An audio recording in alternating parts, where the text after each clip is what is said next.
Yeah, it's a tough break for Matt Hartford. He had a good car coming in, and he's really made a lot of improvements in the seat from his first race that he won. But you give it away when you jump the gun on the starting line. You're automatically handing that win over to your opponent. In this case, it was Tanner Gray. Take a look at the top of the Christmas tree right here.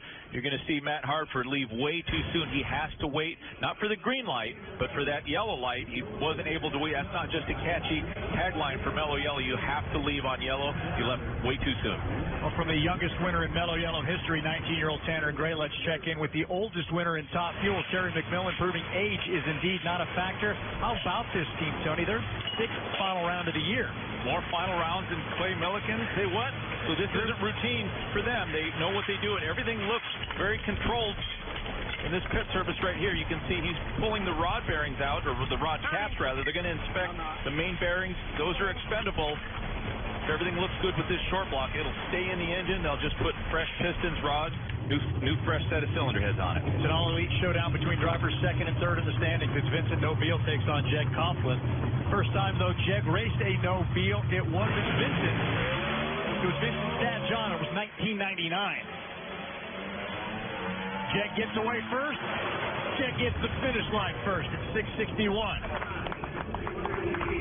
For Jeg Coughlin, his fifth final round of the season, 107th of an illustrious career.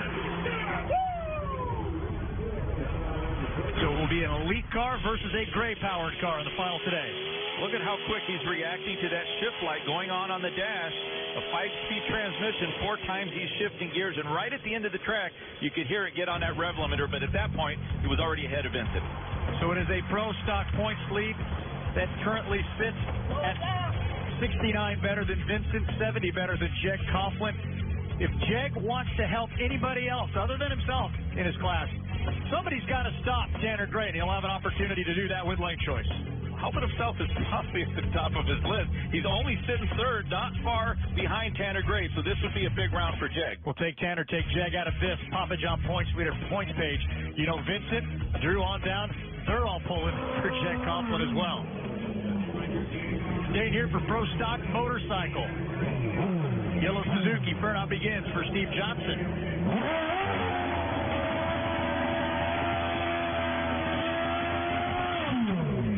Steve Johnson getting set to take on Jerry Savoie. Qualifiers out of the 6 and 7 spot.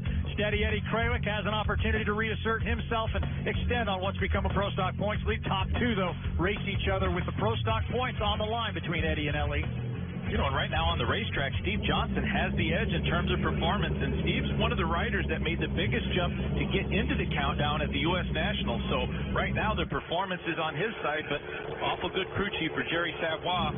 Championship from a couple of years ago may not be that easy to beat. You need me to say Tinkolungian. There you go. I wanted no parts of that last name. Very talented tuner indeed, though. Johnson trailing. 300 starting line, but Jerry's leaning. That's leading it right to the finish line. 6.92 seconds, Jerry Savoie. Is in his first final round since he was the runner-up back on the mountain in Denver. 24th career final round for Jerry Savoie. Will he race the... Well, he will race the point leader, but will the point leader be Ellie Toglet or will it be Eddie Krawick? Meanwhile, back in J.R. Todd's pit, a lot of steam still pouring off the back of that engine.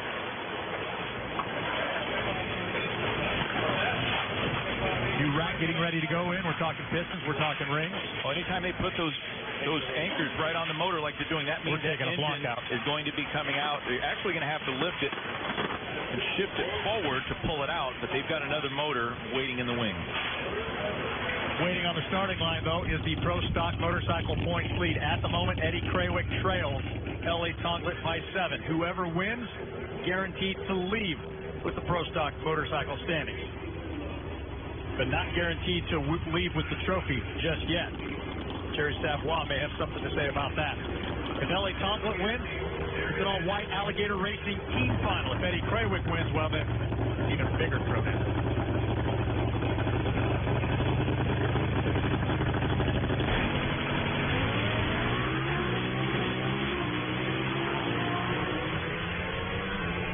Ellie with a better half numbers, yep, and he takes the distance, Tony.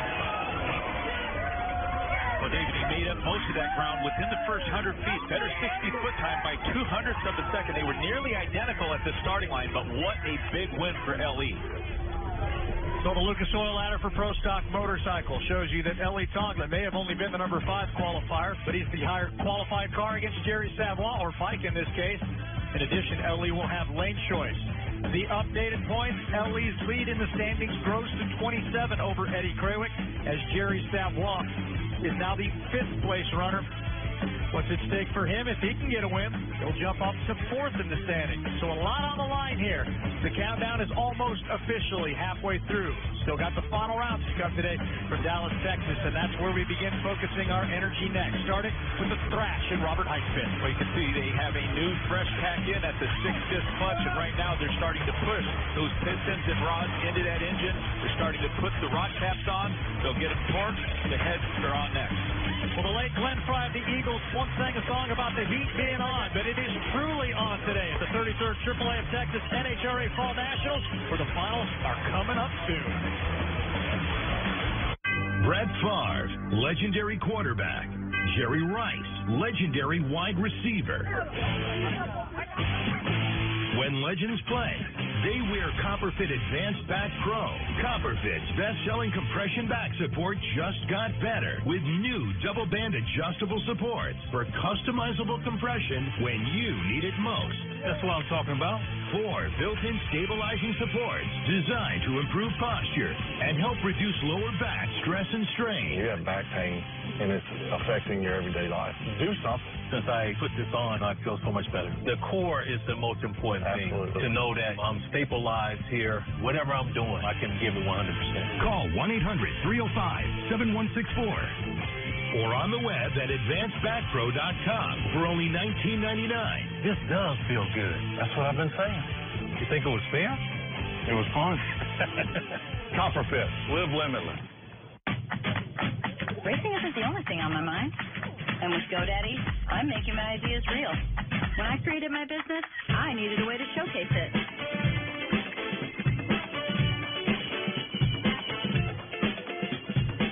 With GoDaddy, you can get a website to sell online. And it will look good. I made my own way. Now it's time to make yours. Get started at GoDaddy.com. Just like it should. Did you know that 1/3 of Americans are affected by cybercrime? Every time you're online, your private information can be stolen, sold, or exploited. That's why you need NordVPN. Online protection trusted by millions of people worldwide. Prevent hackers seeing your transaction details. Protect your family's online activity and keep your private information safe. NordVPN uses military-grade encryption that protects your information from online tracking. In just a few clicks, you can protect up to 6 devices for just $5 per month. Don't risk being hacked. Install NordVPN and protect yourself from cyber criminals, strangers, and annoying ads. With secure streaming, malware, and ad-blocking benefits. For ultimate online privacy, there's only one solution, NordVPN. Protect your family with military-grade encryption on up to 6 devices from just $5 per month at nordvpn.com/TV today. You're watching a Fox Sports presentation. We'll have more right after this. There is less than 1/100th of an inch of motor oil protecting your car's engine. Friction and heat causes engine oil to experience thermal breakdown, weakening its ability to protect the engine and its parts. Lucas Heavy Duty Oil Stabilizer is specially formulated to resist thermal breakdown, protect vital engine parts, and extend the life of your engine. It also stops smoking, knocking, and oil consumption in worn engines. Lucas Heavy Duty Oil Stabilizer keeps that engine alive. Now at Arby's, you can get 30 euros for $90. Or for those who aren't trying to cater a Greek family reunion, they're 2 for $6. Arby's, we have the meat. For sandwiches.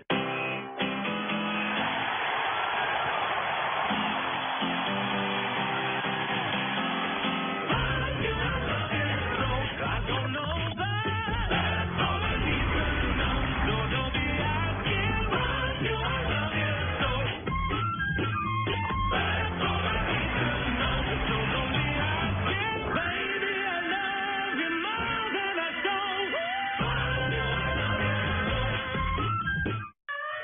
I'm Jimmy Dean, and I wish I could tell you how I feel about a morning like this. And that includes a good hearty breakfast. You need something to kind of warm the whole body up and get it going. It's a great way to kick off your day. America loves Jeeps and trucks. These owners don't compromise. If you haul, crawl, or roll tall, Mickey has your tires. Mickey Thompson Jeep and Truck tires are made in America, loaded with innovative features, aggressive treads for lifted and non-lifted vehicles. And now, save up to $150 on a set of Mickey Thompson tires and wheels. Undisputed performance. Available at these authorized dealers. The Mellow Yellow countdown to the championship continues. Steve Torrence is on a tear in Top Fuel, winning the first 2 races of the postseason. Points leader Robert Height is trying to maintain the top spot in Funny Car after his explosive victory in St. Louis. Be there as the battle for a world championship continues at the NHRA Carolina Nationals in Charlotte, the NHRA Toyota Nationals in Las Vegas, and the Auto Club NHRA Finals in Pomona. Get tickets at NHRA.com. With the Papa John's Extra Large Pizza, you can share it with more people you love and people you like, and maybe even people you just met, but you have a really good feeling about them. For just $10, enjoy an extra large 2-topping pizza and add a 2-liter Pepsi for just $2 more. The Advanced Auto Parts Freedom to Choose oil change bundles include 5 quarts of either Castrol GTX, Valvoline, or Pennzoil conventional motor oil, and any Purolator oil filter for one low price. Think ahead. Think advance. You're watching a Fox Sports presentation. Due to time constraints, we now move ahead in our program. AAA Texas Fall National. Steve Torrence is on his way to the starting line. This is a team that knows their way there. They can almost put it on repeat now. They've been there so much. Well, they've been there so much with the relentless pressure, and what that does to your opponent, it causes them to start making mistakes. Championship just handed out in the School of Automotive Machinists and Technology Factory Stock Showdown. The drama went down in the semifinals, and with Leah Pritchett getting rid of Stephen Bell, she stood at the top end, waiting to see if Kevin Skinner could pull the upset against Artie Cohn. And by 0.02 of a second, the man that was part of a tie leading in gives up the overall championship, and just like that, Leah Pritchett becomes the 4th woman to win a sportsman championship, and she did it in her Dodge Schumacher-owned Dodge. And on a burn down to boot, Leah Pritchett, your 2018 World Factory Stock Champion. Leah, you have won a championship in Nostalgia Funny Car, now in Factory Stock Showdown. How does this rank? This is at the top of the field right here. I might be holding this volley right now, but this is 100% Dodge and Mopar in the technology, and for this class, honestly, you guys see, I just get to drive the car. For Kevin Helms, Terry Snyder, all Don Schumacher Racing, powered by Pennzoil, of course. This is absolutely incredible. We came in, obviously, a chance to win the championship, but our mentality was one race, one burnout, one line at a time, and that's what it took. So thank you, everybody that made this happen. I get to hold it, but this is definitely going home to Mopar. Leah Pritchett, congratulations. Congratulations indeed, along with Amanda Busick, John Kernan in the pits, championship winning crew chief Lee Beer, that's been providing great coverage all weekend long. I'm Dave Reef along with Tony Pedregon. The fans are ready. We're ready. It's final round time here. We are almost officially halfway through the countdown to the championship. And under blue skies, we welcome you to the AAA Texas Fall Nationals and the final round action. It begins, Tony Pedregon, with a Harley-Davidson showdown in Pro Stock Motorcycle. It is a battle between the White Alligator Racing teammates of Jerry Savoie on the left side of your screen, and on the right side, L.E. Tonglet, both former champions. Well, you can see the terrain that L.E. Tonglet had to go through, really coming from not the best qualifying spot, but that's what champions do. Defeated Andrew Hines, one of the big Harley riders, Angel Sampe, and you can see Eddie Krawick, a couple of the Harley riders' biggest opponents that are going to contend for the championship. And Jerry Savoie on the other lane, well, that's his team owner. He hasn't had victory in a long time, so I'm sure he's plenty motivated here. Well, what is cool for that man right there, L.E. Tonglet, he will be the points leader with 3 races left to go. The question is, will it be just a 27-point lead over Eddie Krawick, or will it grow to 47? The man that took out both Eddie Krawick and Andrew Hines is set now to take on the boss. I don't know if job security is on the line here, Tony, but L.E. Tonglet is in a tough position right here. Well, you got to think he's sharing the money. You know, I mean, hey, we'll see. We'll see how they race. Jerry Savoie, he just hasn't been in the winner's circle for a long time, and I just know in speaking with him, he's a very competitive individual, but Ellie Tomlin's going to be hard to stop him. So both these riders are probably going to be on their game on this starting line. And let's be honest, Jerry Savoie said he is going to step back from full-time racing next year. Still keep a couple of riders out here, wants to focus on that alligator business down in Louisiana. Sure, he'd like to win one, and by the way, that was Tim Colunci, the name you can't say, the guy who masterminds the tune-up on both of these machines. But Jerry, how bad does he want it? Ellie Tonglet, a first responder in the Louisiana area, he's a cutthroat racer. I didn't say I couldn't say it. I didn't want to try and say it. But what an awful good tuner, and let's see how well he's tuned both of these machines with a lot on the line in this final. Both green lights, the better one, though, to Ellie Tonglet.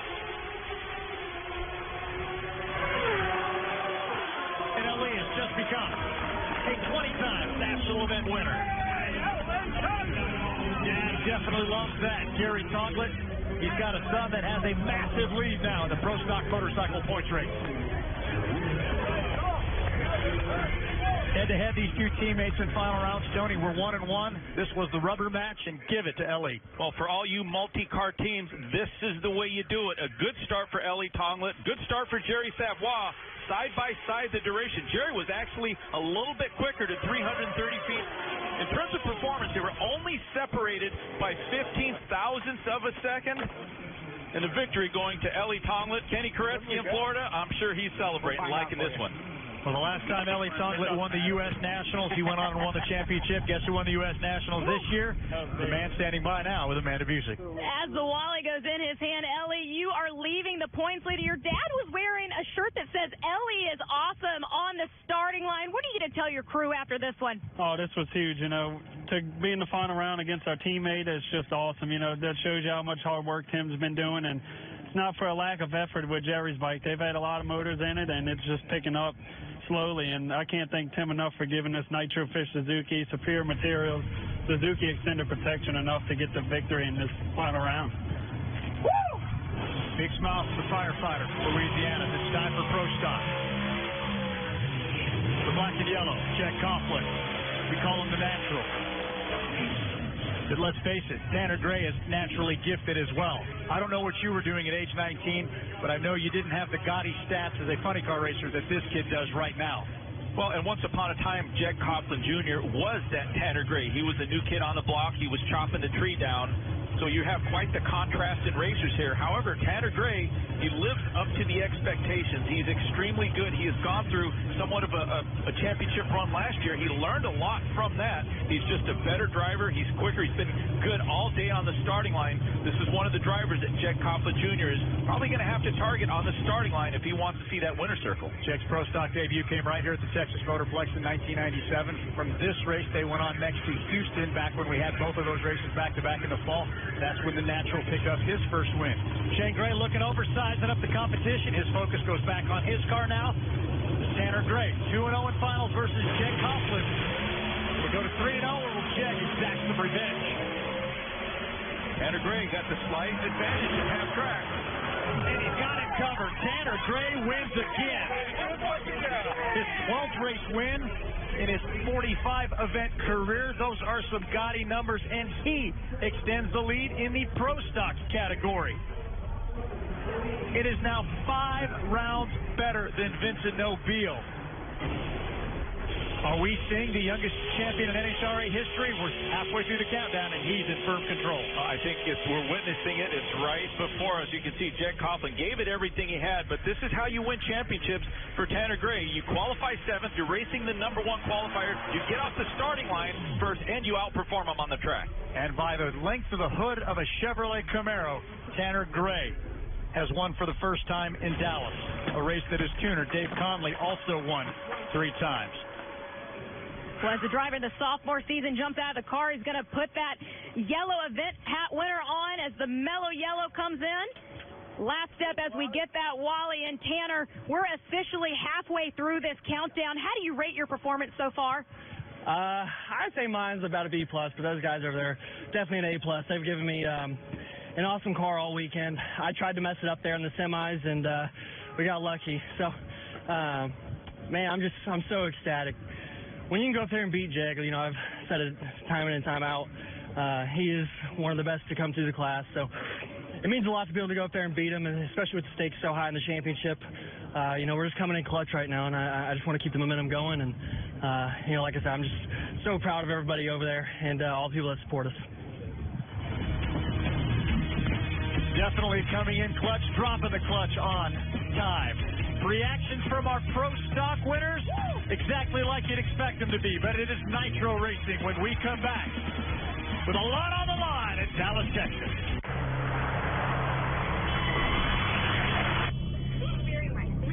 You wouldn't do that. So why do you do this?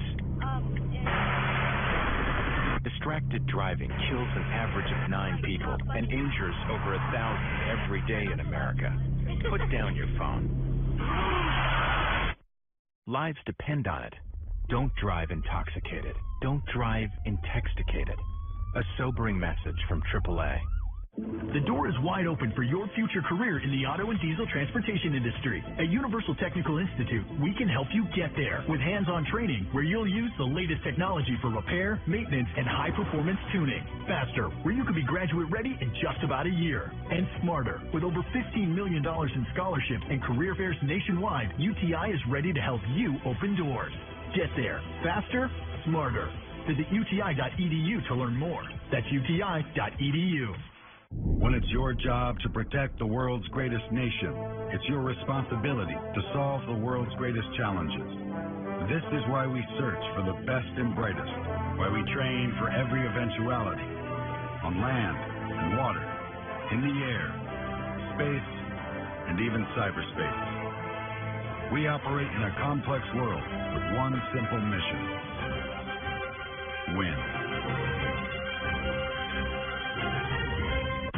Give us the work no one else wants to do. We don't just go against the grain, we grow it. Give us the frontiers, the places where success is measured and pushed limits. Give us the middle of nowhere, where the only map is your buddy's tread marks. This life, no one's born ready for it.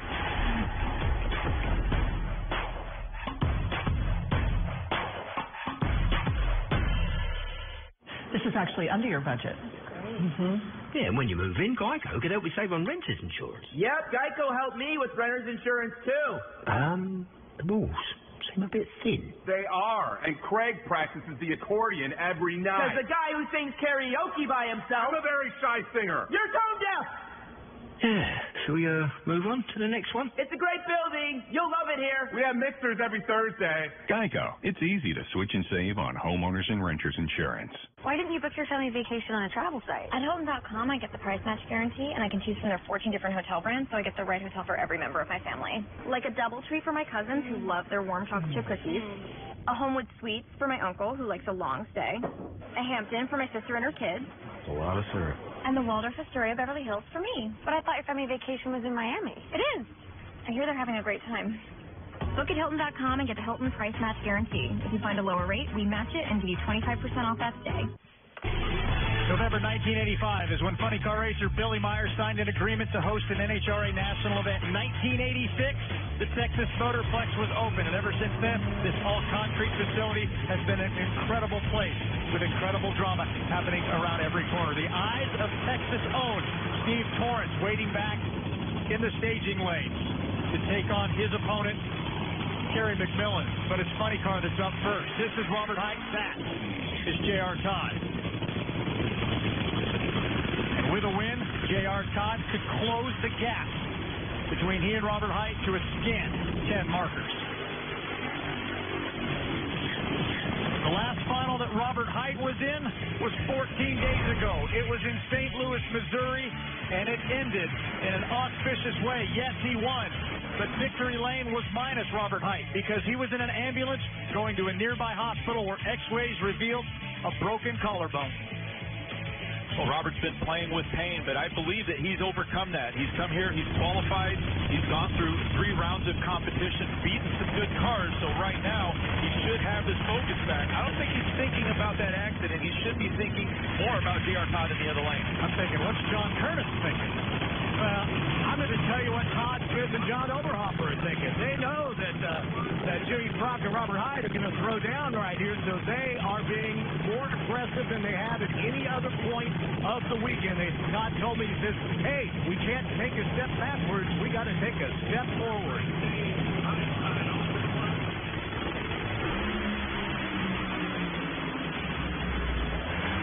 Robert Hyde will not be denied.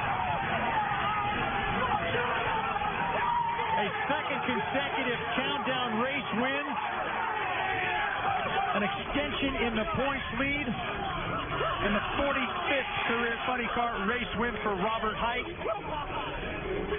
Remember the storyline, no repeat winners in terms of championships in this category since John Force last did it in 2002. He's halfway home to ending that as the reigning funny car champion continues to hold the throttle down in this year's countdown.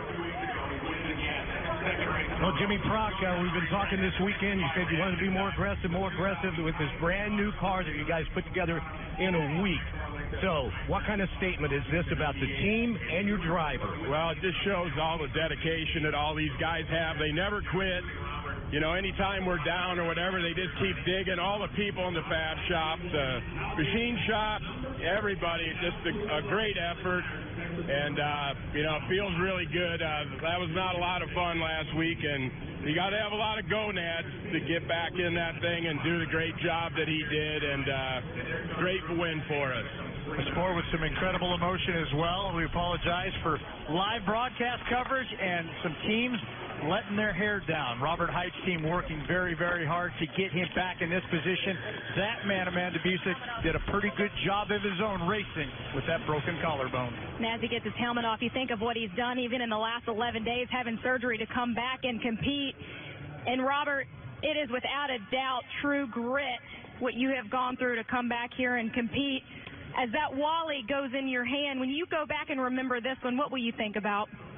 Just remember a bunch of great people working together. You know, it's kind of a bummer we didn't get to celebrate at the AAA race in St. Louis. You know, you're in the hospital, and these guys are already thinking about the next race and getting the car ready. But I tell you what, we're going to celebrate tonight, I promise you. Remember, put those phones down. Chevy, everybody, yes! Emotion beginning to spill over. He's keeping himself composed, but I can't imagine not only what his team, but he went through over the last 14 days. Well, by all means, Robert Hyde has his confidence back, and it shows on the starting line. Got the advantage by 0.02 of a second. Jared Todd was on him like a hen on a June bug, but this team did not make a mistake. Robert solid on the starting line, knew he had a good car underneath him, and a week and a half worth of hard work has paid off for this team. So an incredible story after a crash coming back to win. That was Robert Hyde. Now Steve Torrence hopes to come back from last year's crash that cost him a championship and win for the first time in his native state of Texas. The only man standing in his way is this man. And that man's name is Terry McMillan. You cannot count out anybody, Tony Pedregon, that has a U.S. Nationals wallet to their credit. They earned that this year. No, Terry McMillan and his team, they're a tough customer. What a turnaround this team has made over the last year and a half, 2 years. But Steve Torrence, he's the man, he's the favorite. He will once again try to impose his will on Terry McMillan, but they're going to have to make a mistake, I think, for Terry to be able to compete. Every time I say that, Terry comes out on top, so maybe I just wished upon him some good luck. But mistakes have been few and far between from Bobby Lagana, Dom Lagana, Gary Pritchard that works on the clutch, despite having Richard Hogan go through a heart procedure, racing with that in their mind. Steve Torrence has just been a machine. Well, now he has to drive this machine to victory lane. You talk about the challenges for the tuner. He makes the decisions. There's Rob Wendland. But what a turnaround for this team. And Terry McMillan, by no stretch, is going to be a pushover here.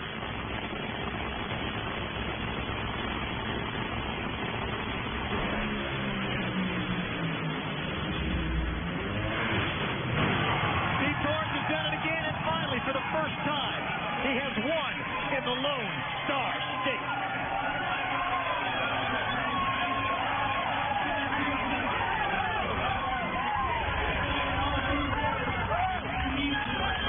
In 2015, his good friend Antron Brown won the first 3 races of the countdown. and that was more than enough to guide him to the Top Fuel Championship. His Mama K's boy on his way after pulling the three-peat. Check in with John. Oh, Bobby getting the congratulations, getting his shoe back on. Look at that. All right. And if you don't know this, but Bobby collects like Nikes. But, you know, Bobby, 3 wins in a row to start off the countdown to the championship. Is it unbelievable? Steve is driving ridiculous. I mean, it really is. Richard Hogan is, this guy deserves it. He's worked with everybody. He's old school. Big Daddy Don Garlitz, all the people he's worked with. But this is for Capco. Capco, home track. We get the cowboy hat. After what happened to us last year, we got a lot of angels. Everybody out there, love your family. This is all about family. I mean, I know I say that all the time, but we were so blessed to have good parents. Love your parents, man. Congratulations, Amanda. Steve Torrence getting his helmet off, and Steve, when you think of what happened last year, as your crew chief just talked about, and getting your first win right here in your home state, will this put a period on what happened here 1 year? How are you? Tell it again. Ask it again. 1 year ago, I know you will not forget what happened here. You get your first win in your home state. Your crew chief just said it. How will this put a period on that? I'll tell you what. You know what? Give me that deal right there, brother. Thank you very much. These Capco boys, every one of these people that are here that we work for, work with, every one of the guys that are at Capco, we dropped the ball last year. We ran into the wall. We had a tough year after that. We didn't recover. But I'll tell you, it takes a whole lot of damn heart and work to get back where we're at, and those guys put every bit of it in. We won at Texas. We get the cowboy hat. That alligator man over there, he's a good buddy of mine, and I don't know what happened. I heard him the whole way down through there, and then he quit, so maybe he got slippery with the tail of it or something. I don't know. But how about them Capco boys? They're badass hombres, and I'm glad we won in Texas. The party is going to be big tonight. Woo! 3 consecutive wins. Steve Torrence has opened up a 6-round lead. There are only 12 rounds of racing left. Can we give it to him yet? Well, the bleeding, got to stop the bleeding for Clay Milligan. But for Steve Torrence, this is the best way you can erase those memories from a year ago. If he says he dropped the ball a year ago, well, this year they dropped the bomb. Man, was there incredible drama across all of these AAA Texas Fall Nationals? Yes, there was. And look at the Sunoco winner circle for Tanner Gray, Pro Stock, Ellie Townsend on bike, Steve Torrence and Top Fuel, Robert Height, funny car. Every one of them is the championship point leader at the halfway point of the countdown to the championship. Our next stop, we're heading out for the Carolina National. It's just a few days away. Round 4, if it's anything as exciting as this, then you won't want to miss it. Up next, we're heading out to CONCACAF Women's Championship Soccer between Team USA's women and Panama.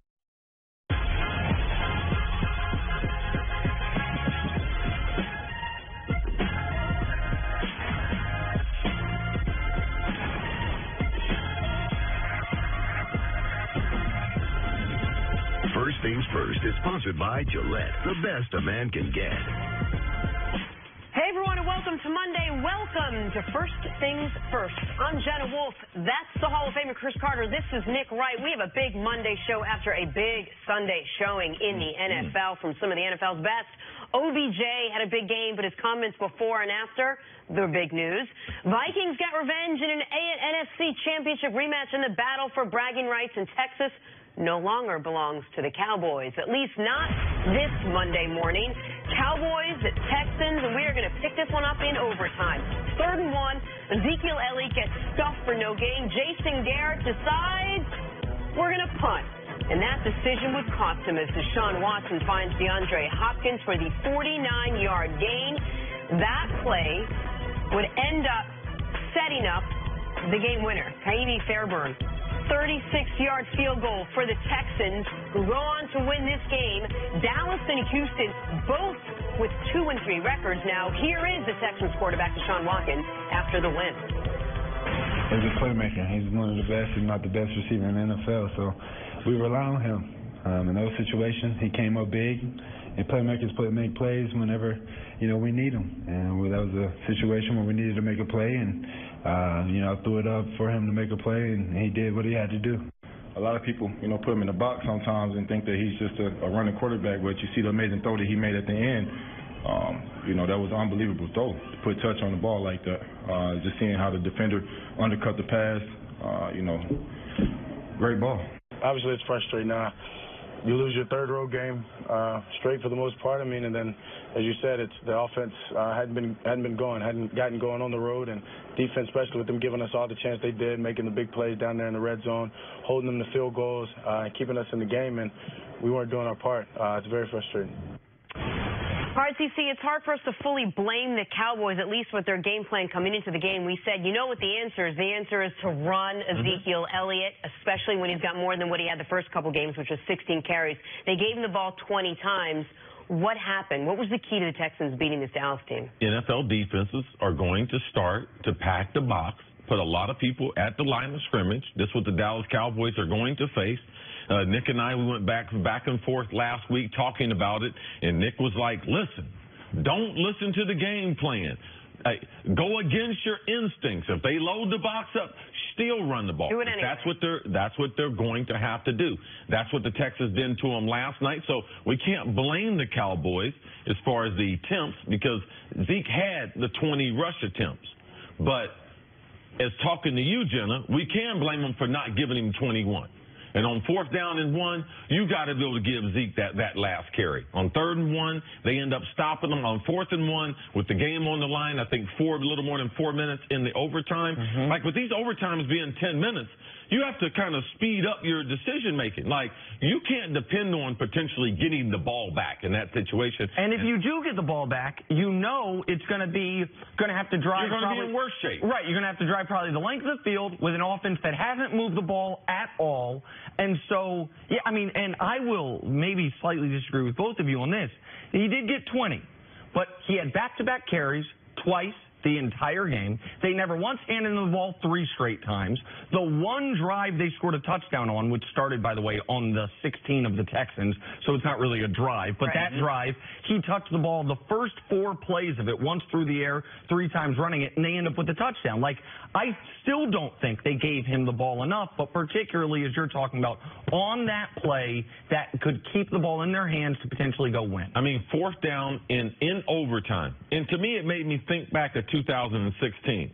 And, Nick, I said this in 2016 when they had home field advantage. I thought that was the Dallas Cowboys with Dak in his first season, with Tony Romo as a backup, Zeke having an outstanding season, offensive line intact. I thought that was their best opportunity to win a Super Bowl. And I think in 2016 said, well, how is that relevant to last night's game?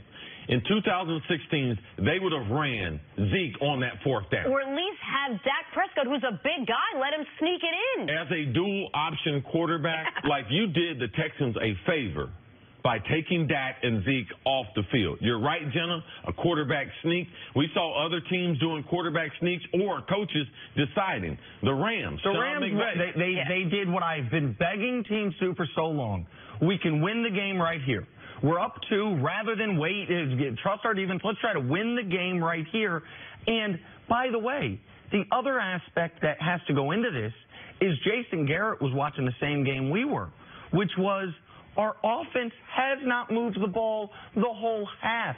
This was, up to that point, the punt, the second best drive they had going since halftime. The Cowboys, after halftime, here were the yards gained on their drives. 16-2, 15, 13, 45, got them a field goal, 0-0. Then to overtime, they've already gotten 33 yards. They're actually moving the ball with a chance to take the lead or win in overtime. And, Nick, one thing that had you upset was Dallas, say their first 15 plays, those are already scripted plays. That was drive number 1, drive number 2. They went up and down the field, making big plays in the running game and in the passing game to get them the 6-0 lead. After that, Jason Garrett, Scott Linehan, to your point, they didn't make many adjustments after that. So their most productive offense was those first 2 series of the game. And there were just moments in the game, beginning of the drive that spanned from the very end of the 3rd quarter to the beginning of the 4th. First play of the drive, Zeke gets 11. Second play of the drive, he gets 15, gets called back because of a holding call. But he's actually finally getting chunks. Never touches the ball again. On their opening drive, they were moving the football, but they end up having to settle for a field goal. 3rd and 2. They don't run Ezekiel Elliott. 3rd drive of the game, Zeke goes for 14 on the first play of the drive. Never touches the ball again. Dak hasn't, the number was 200. I'm not going to up it to 230. Dak hadn't thrown for 230 in a half a season's worth of football. Like, you have to know, even yesterday, it's like, oh, what did Dak do? Oh, 208. So you have to know who your quarterback is, who you're playing, and the reason the overtime component matters here is if you go for it on that fourth down and you don't get it, okay, you are more likely to lose. But if you punt it, you're basically playing for a tie. So you're only risking that, like, half game as opposed to trying to go for the win. All right, let's talk about Zeke for a second. Besides stuffing the box, how were they actually able to contain him? Give us the answer for all future teams going to be playing the Cowboys coming up. Well, for one, the Texans, you got to give them credit. Their run defense was very, very good. When you have Clowney at the right defensive end, you had J.J. Watt playing the best football we've seen from the former defensive MVP multiple times. Best football he's playing. When you're playing against a one-dimensional Cowboys team, that's all they were doing was playing the run. They were hoping that they were going to pass the ball so that they could tee off on them. Dallas's offensive line also is not a great pass-blocking offensive line, and you don't think they're wide receivers. Like, who's the threat from a wide receiver standpoint? And back to the sequence for when they decided to punt. On third down, because they throw to Cole Beasley and get 8 and 9 yards to make it 3rd and 1. On 3rd and 1, they run an odd formation where they put Zeke at the fullback, put Cole Beasley at the tailback, and they run Zeke on a dive. Like, from creative standpoint, zero. And what that is, tell me if I'm wrong, Steve, because I'm watching Dak after the play and I'm watching where Cole Beasley goes. It's like they wanted to trick the Texans into thinking they were running an option with Beasley. Because watch, Beasley runs out like it's an option and Dak goes out like it's an option. Let me tell you what the Texans were hoping. They were hoping that they pitched it to Cole Beasley. Okay? Like, that's not if you're telling me your whole season's on the line, the game's on the line, you're going to put Dak at fullback. So you take away his creativity, you know he's not going out on a pass. And then Cole Beasley, is he your most explosive player? Put Tavon Austin back there.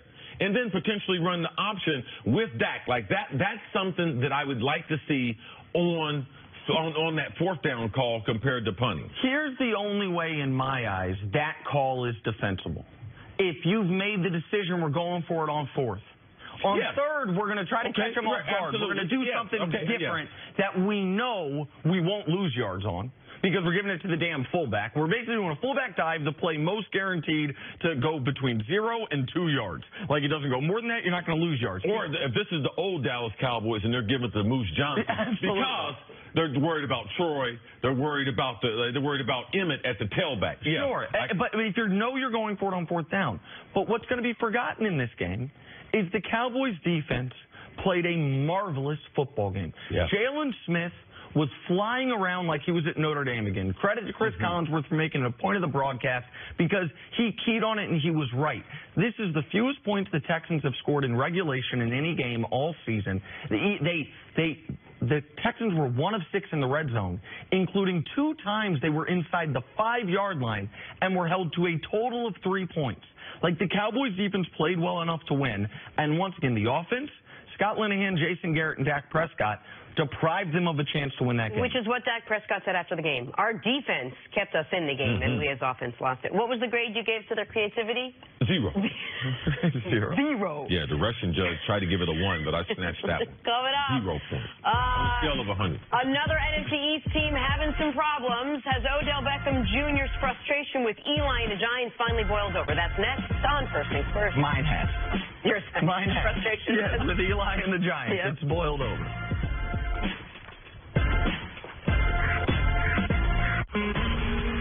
We all make mistakes. What matters is that you learn from them. If you missed an episode of The Resident, you can watch it anytime. Everything will be different. The Resident, all new Mondays at 8, or watch anytime on Fox Now or Hulu. Friends, they're a lot like salsa. Each one's unique in their own way. Hot, mild, cheesy, and garlic. I thought it was a costume party. Get together already. Vuestras vidas. Is mealtime a struggle? Introducing Ore-Ida Potato Pay, where Ore-Ida Golden Crinkles are your crispy currency to pay for bites of this with this. When kids won't eat dinner, Potato Pay them too. Ore-Ida, win at mealtime. Some job boards give you tons of the wrong resume.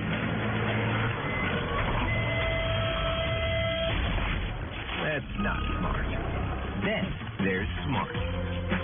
ZipRecruiter finds people with the right skills, education, and experience for your job and actively invites them to apply so you get qualified candidates fast. That's why ZipRecruiter is rated #1 by employers in the U.S.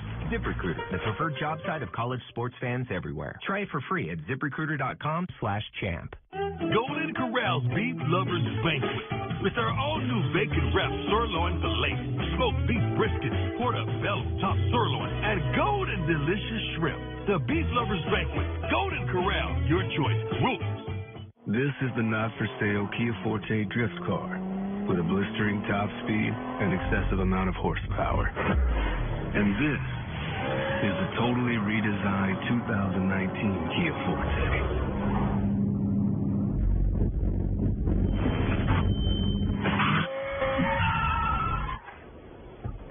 We built one of them with an available smart trunk. You know, so you could tell them apart. What if you had the confidence to browse less and brush more, and a helping hand that empowers you to take your project into your hands? At the Home Depot, you get our 100% satisfaction guarantee, so you can stop pinning and start painting with America's top-rated paint and the know-how to get more out of a color you love.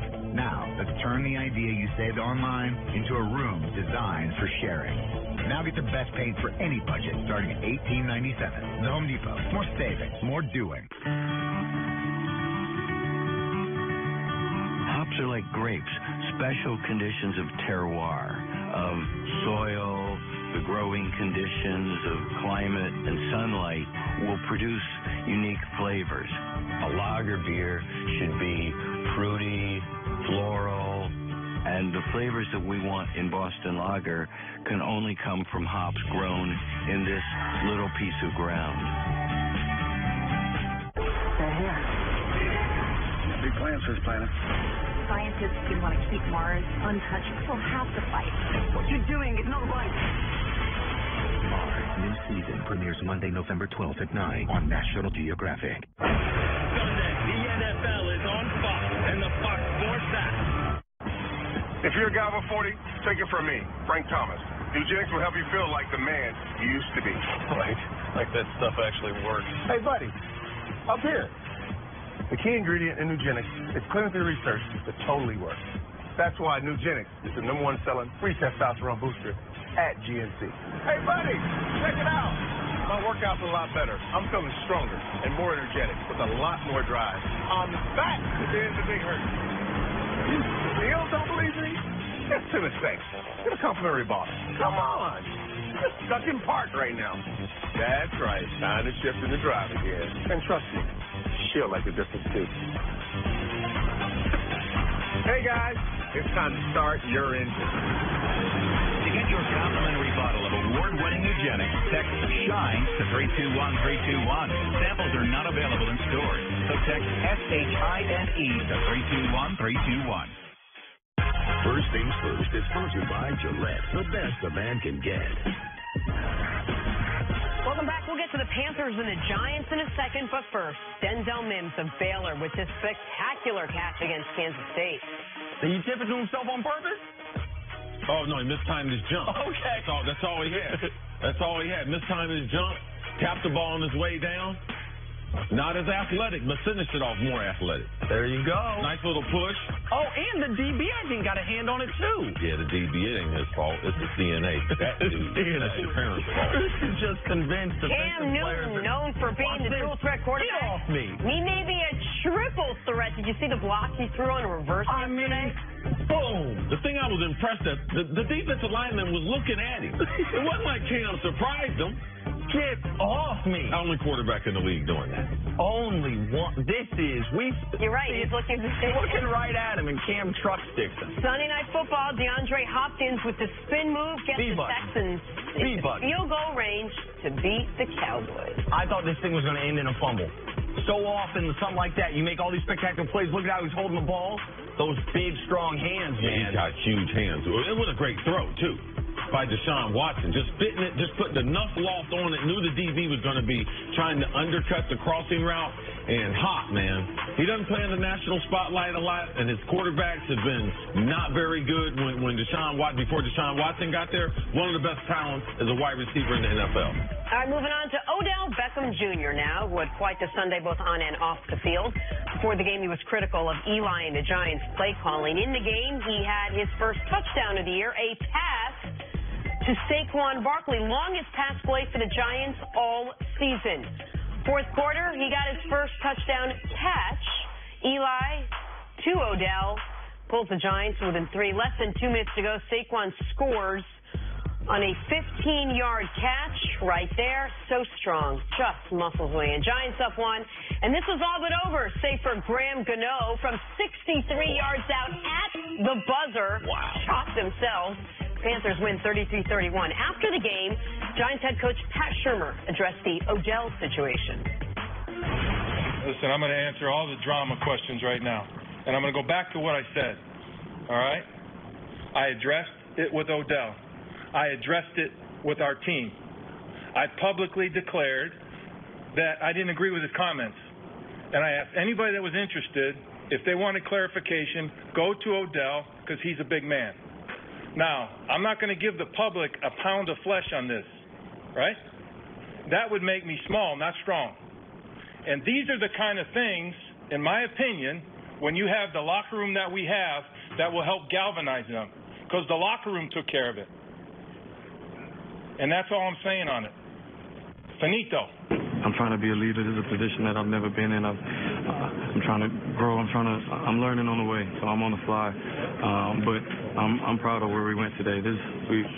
We gave it all. We came against adversity, calls here and there, and we can never rely on the refs to win the game. But there was calls here and there that were questionable or this and that, and we kept fighting. And that's all I could ask for. Nick, Pat Shurmur may not have given the public a pound of flesh. He may have given them a quarter pound or a half a pound right there. He was clearly perturbed about what Odell said before, to the point where it had to be a conversation. He made him talk to the locker room. What was your reaction to everything that happened with Odell yesterday? Well, my reaction was nothing he said to Josina Anderson was inaccurate.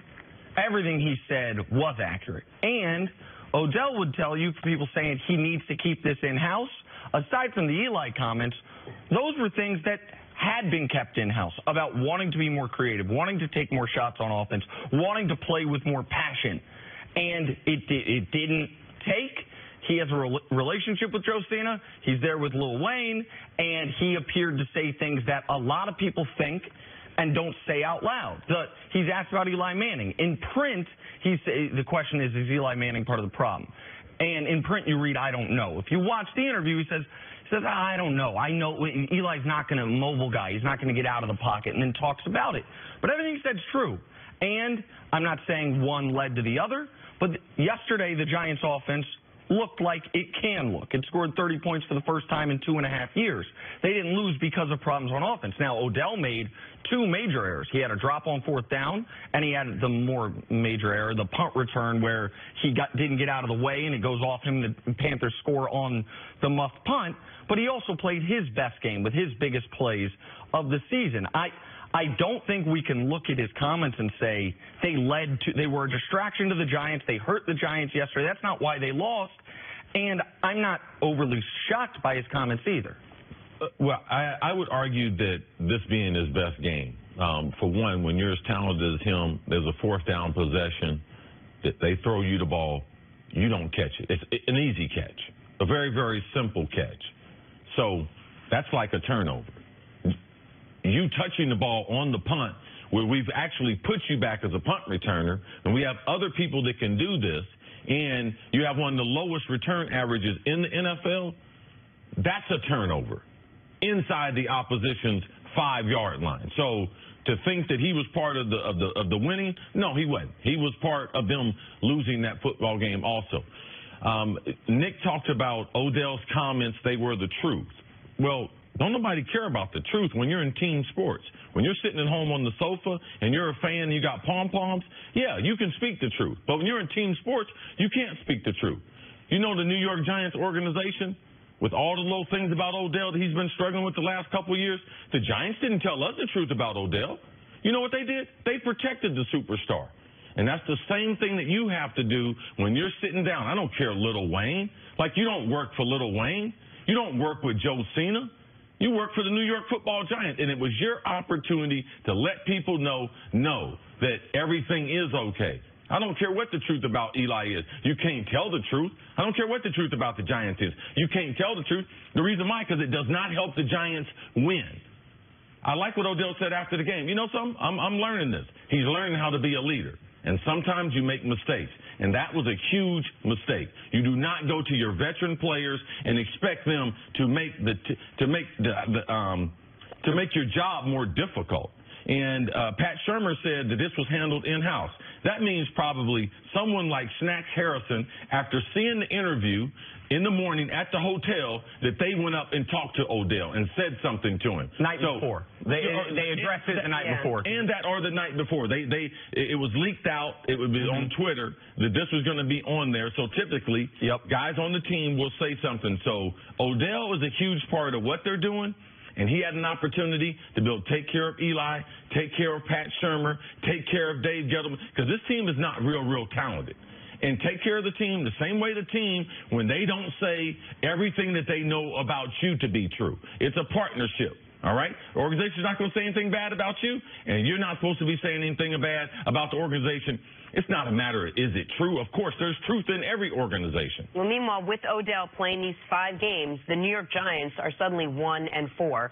Why are they in this situation? Well, up until yesterday, you could say the offense's inability to score to go along with the defense's inability to force turnovers, to get to the quarterback, to stop the opposing offense. Yesterday, to me, it was about the offense did its job aside from a couple poorly, like it seemed for a moment there like Cam and Eli were trading picks. Like Eli had a pick, Cam had a pick, Eli had a pick. But yesterday, the turnovers, 2 by Eli, 1 by Odell, 2 of them led directly to touchdowns, and the defense defense had opportunities. Now, with that said, Giants should have won this game. Like a 63, this is the second time, if I'm a Giants fan, I don't know this is the second time in a year they have lost on a 60-plus yarder. Remember the game against the Eagles last year? 61-yarder at the gun. And when they say the refs, I'm not blaming the refs. I understand their frustration. It wasn't just that McCaffrey was probably short of the first down that led to the field goal, but it was also a bunch of they get off the field on 3rd down and there's illegal contact or there is a unnecessary roughness penalty on the safety. Like there were some tough penalties, but they played well enough to win. Gano was, what's Gano, 5% likely to make that kick from 63? So I understand some of the frustration there. Yeah, how can you be frustrated when your defense is that bad, though? I mean, the New York Football Giants, teams are going up and down the field on them. Since early last season, their defense has not been good, so they're not really talented as we think. They have some names on paper, but who are their star players? Like, who are their front line, the best players they have? They don't have a style from an offensive standpoint because I didn't think they were going to be able to run the ball, even though they went out and got Nate Solder. I told people they're not going to be able to run the ball because he is not a power driver blocker, especially as far as the run game. So we think the New York Football Giants are talented because Odell Beckham's on the team, but when you look at the roster, they're not one of the most talented rosters in the NFL. Real quick, your point on running the football, it just shows just because you say you're going to do something doesn't mean you can do it. The Giants, they spend the money on Nate Solder. They draft a running back number 2 overall, and they still can't run the football. Like the path to victory of the Giants this year was supposed to be a dominant running attack with big plays to Odell Beckham. Yeah, it's the hardest thing to do in the NFL, the continuity of the running game. That's why only a few teams can do it and do it well week in and week out. So Carolina now 3-1 thanks to the win. Thanks in mediocre part to Cam Newton. Time for Put a Grade on It, presented by CarMax. We'll stick with this game. Cam Newton threw for 237 yards, 2 touchdowns, 2 picks, and this big block that we showed you earlier. Panthers came away with a 33-31 win. There it is. Nick, put a grade on Cam's game. Listen, I would give him a C+. However, Jenna Wolf texted me during the game and said, I'm sold on Cam now. So he finally won Jenna Wolf over. So to me, he gets an A. Cam Newton gets an A. He won Jenna Wolf over, so I give him an A, Chris Carter. Hard to do. Man, you guys are weird on this grading system and everything. I know you're supposed to be smart and everything, but, man, you're just giving out lobs and everything. Just giving out. Okay, I can go with that. Jenna's involved in Cam now, but Cam didn't play one of his great games. Cam, it's the intangibles. This team won that last drive doing all the right things. Yeah, I can got on the winning bus. I can threw that block. He won Jenna over. His post-game outfit was as good as it's been since the bathrobe. My text was before the 37 lob turnovers back and forth. Jenna, don't worry about the timing of it. You texted me. I'm sold on Cam. Got to take a break. I said, all right. Coming up. To the block. Is the Eagles Super Bowl hangover here to stay? That's next on First Things First. It's been a long time since I had a hangover, but they are real. Yeah, they are. It's been about 36 hours for me, ladies and gentlemen. Today's Best Western rewards you in a flash. Get a free night pass with points that never expire at over 4,200 hotels worldwide. And get double rewards points on every stay. Book now at bestwestern.com. That's Gillette Clear Gel. It goes on clear and keeps you fresh all day. And it doesn't leave white marks on your shirt. Gillette Clear Gel Antiperspirant. You're headed down the highway when the guy in front slams on his brakes out of nowhere. You do too, but not in time. Hey, no big deal. You got a good record, and Liberty Mutual won't hold a grudge by raising your rates over one mistake. You hear that, Karen? Liberty Mutual doesn't hold grudges. How mature of them. For drivers with accident forgiveness, Liberty Mutual won't raise their rates because of their first accident. Liberty Mutual Insurance. Liberty, liberty, liberty, liberty. This is modern-day endurance racing, a set of sprint races between tyre changes and fuel stops. It has definitely heated up inside the cockpit. If at this moment you don't feel a twinge of excitement, if your heart is not beating a little bit faster, then you have no place calling yourself a motorsport fan. It's time! Let's go sports car racing! We're the volunteers, the engineers, those inspired by the cheers. We're curators preserving the game's greatest achievements, innovators researching the latest advancements. We care about the T's, the greens, and everything in between. And with the R&A, we're modernizing golf's rules. We're the USGA, and we're golfers too. There's a lot to love about golf, and the greatness of the game brings out the best in all of us. You do, kiddo. I gotta go to work. I love you. Bye. Dog home alone all day? Who knows what they'll get into? A day without a walk is a sad day for your dog. But now you can make your dog safe with WAG, the on-demand dog walking app. Get a WAG-certified walker to walk your dog at a moment's notice. WAG walks are insured and bonded. And WAG walkers are vetted, experienced dog handlers who'll give your dog the affection and attention they deserve. WAG has live GPS tracking and will even tell you where your dog marks its territory. My dog poop. WAG, the #1 on-demand dog walking app. Get your first walk free when you download the app now.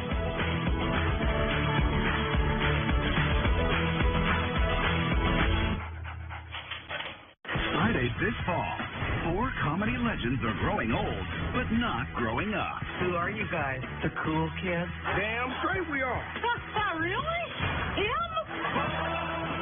The Cool Kids. Fridays this fall. Everybody just relax, act like we have Alzheimer's. On Fox. First Man is the best movie of the year. We're going to the moon. Neil Armstrong, Buzz Aldrin. That is a big mother. It'll be a hell of a ride. We got a bad fire! No easy way to save us. We're gone, Neil. We need you to be commander. We need to sail down here so we don't sail up there. What are the chances this is the last time the boys are going to see you? 5, 4, 3, 2. First Man, rated PG-13. You didn't get a truck to do family photo stuff, so get some Firestone tires and go do truck stuff, off the grid stuff, take it for a spin stuff, become one with nature stuff. Firestone Destination LE2. Built for maximum wet traction and 60,000 miles of truck stop. Whatever you drive, drive a Firestone.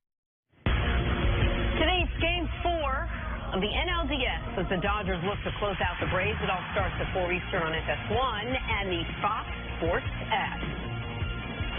Guys, so the game yesterday, this was such a perfect moment in the game yesterday. So Walker Buehler, the Dodgers pitcher, can't find the strike zone. He walks the pitcher. The Braves are up 1-0. So he walks the pitcher, load the bases. And then he throws what looks like 4 straight balls to Acuna, the best player on the Braves, 20 years old, in a couple years probably the best player in baseball. Acuna doesn't get the call on the fourth, what should have been the fourth ball, way out of the strike zone, calls it a strike. So he's angry. He's got next pitch, grand slam. So Buehler thought he got away with it with one, ends up giving up a grand slam. Braves get up 5-0. Dodgers tied up. Braves end up winning, I think, get the winning run in the 6th and hold on. So what looked like it was going to be a sweep. Now, Braves can force a game 5. Should be an all. Just to make the most appropriate baseball comment ever, when Acuna steps back, when you thought it wasn't going to really be pitched, I saw his chain and I said to myself, that's a chain Nick Wright would like. No, that's why you always putting these No, that is not a chain Nick Wright would like, man. That's a chain Nick Wright would like. That's what I said. And then what did he do? Hit the grand slam. Grand slam. Yeah, that's a chain Nick Wright can afford. That one right there, he can get 3 of them. Time for us to go viral. Check out this cool moment from the NBA over the weekend. Warriors played a preseason game in Seattle. Remember, Seattle Supersonics drafted KD in 2008 before the team moved to OKC. To pay homage, he wore Sonics legend Shawn Kemp's jersey. What'd you think, Nick? Listen, Seattle deserves a team. Yeah. Seattle flatly deserves a team. At some point, I believe they will get a team back. What happened, the way Oklahoma City got their team was basically theft.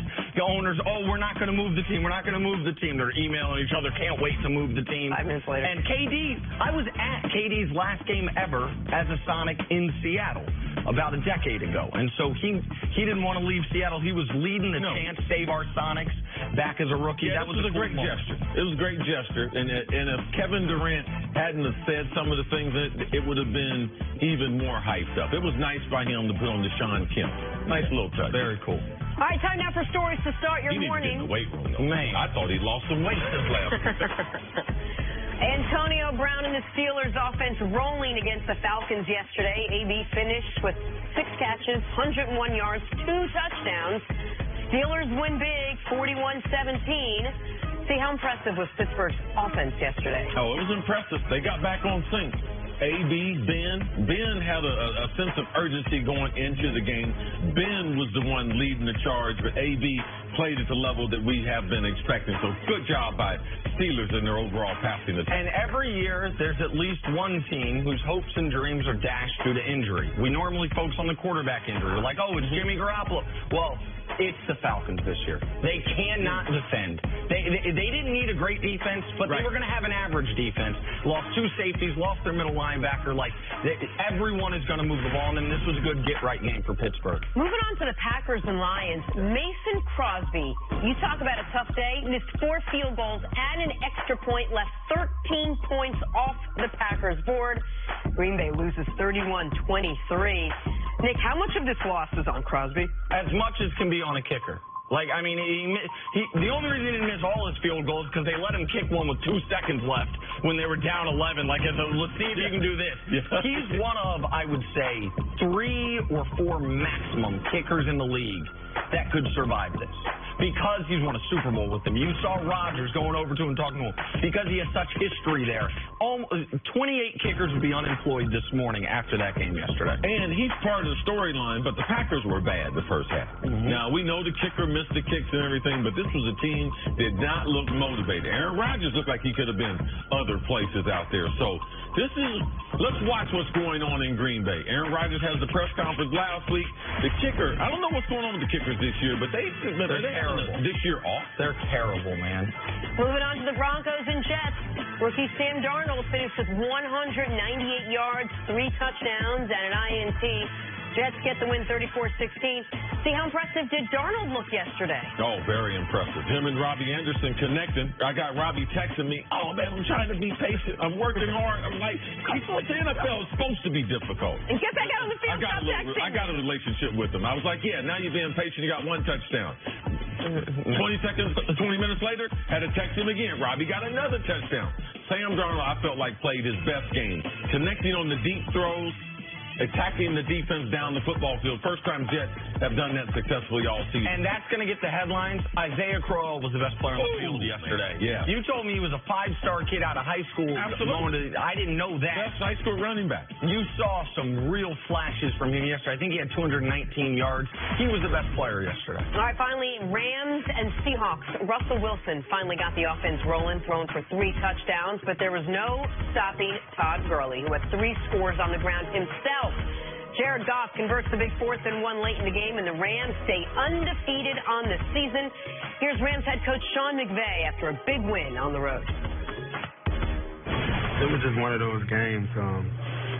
You knew it was going to be come down to the wire, and just try to give my team some energy, man. Offense, defense.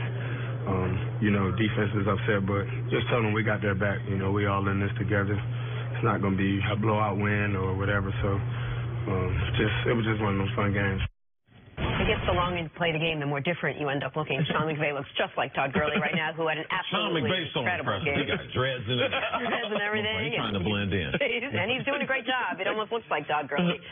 What do you think, Steve? Have the Rams cemented themselves as the best team in the NFL at this point? They're definitely the best team in the NFL because of their balance, their defense. Came up with big stops when they had to. The thing about the Rams was you're going to have games like this game.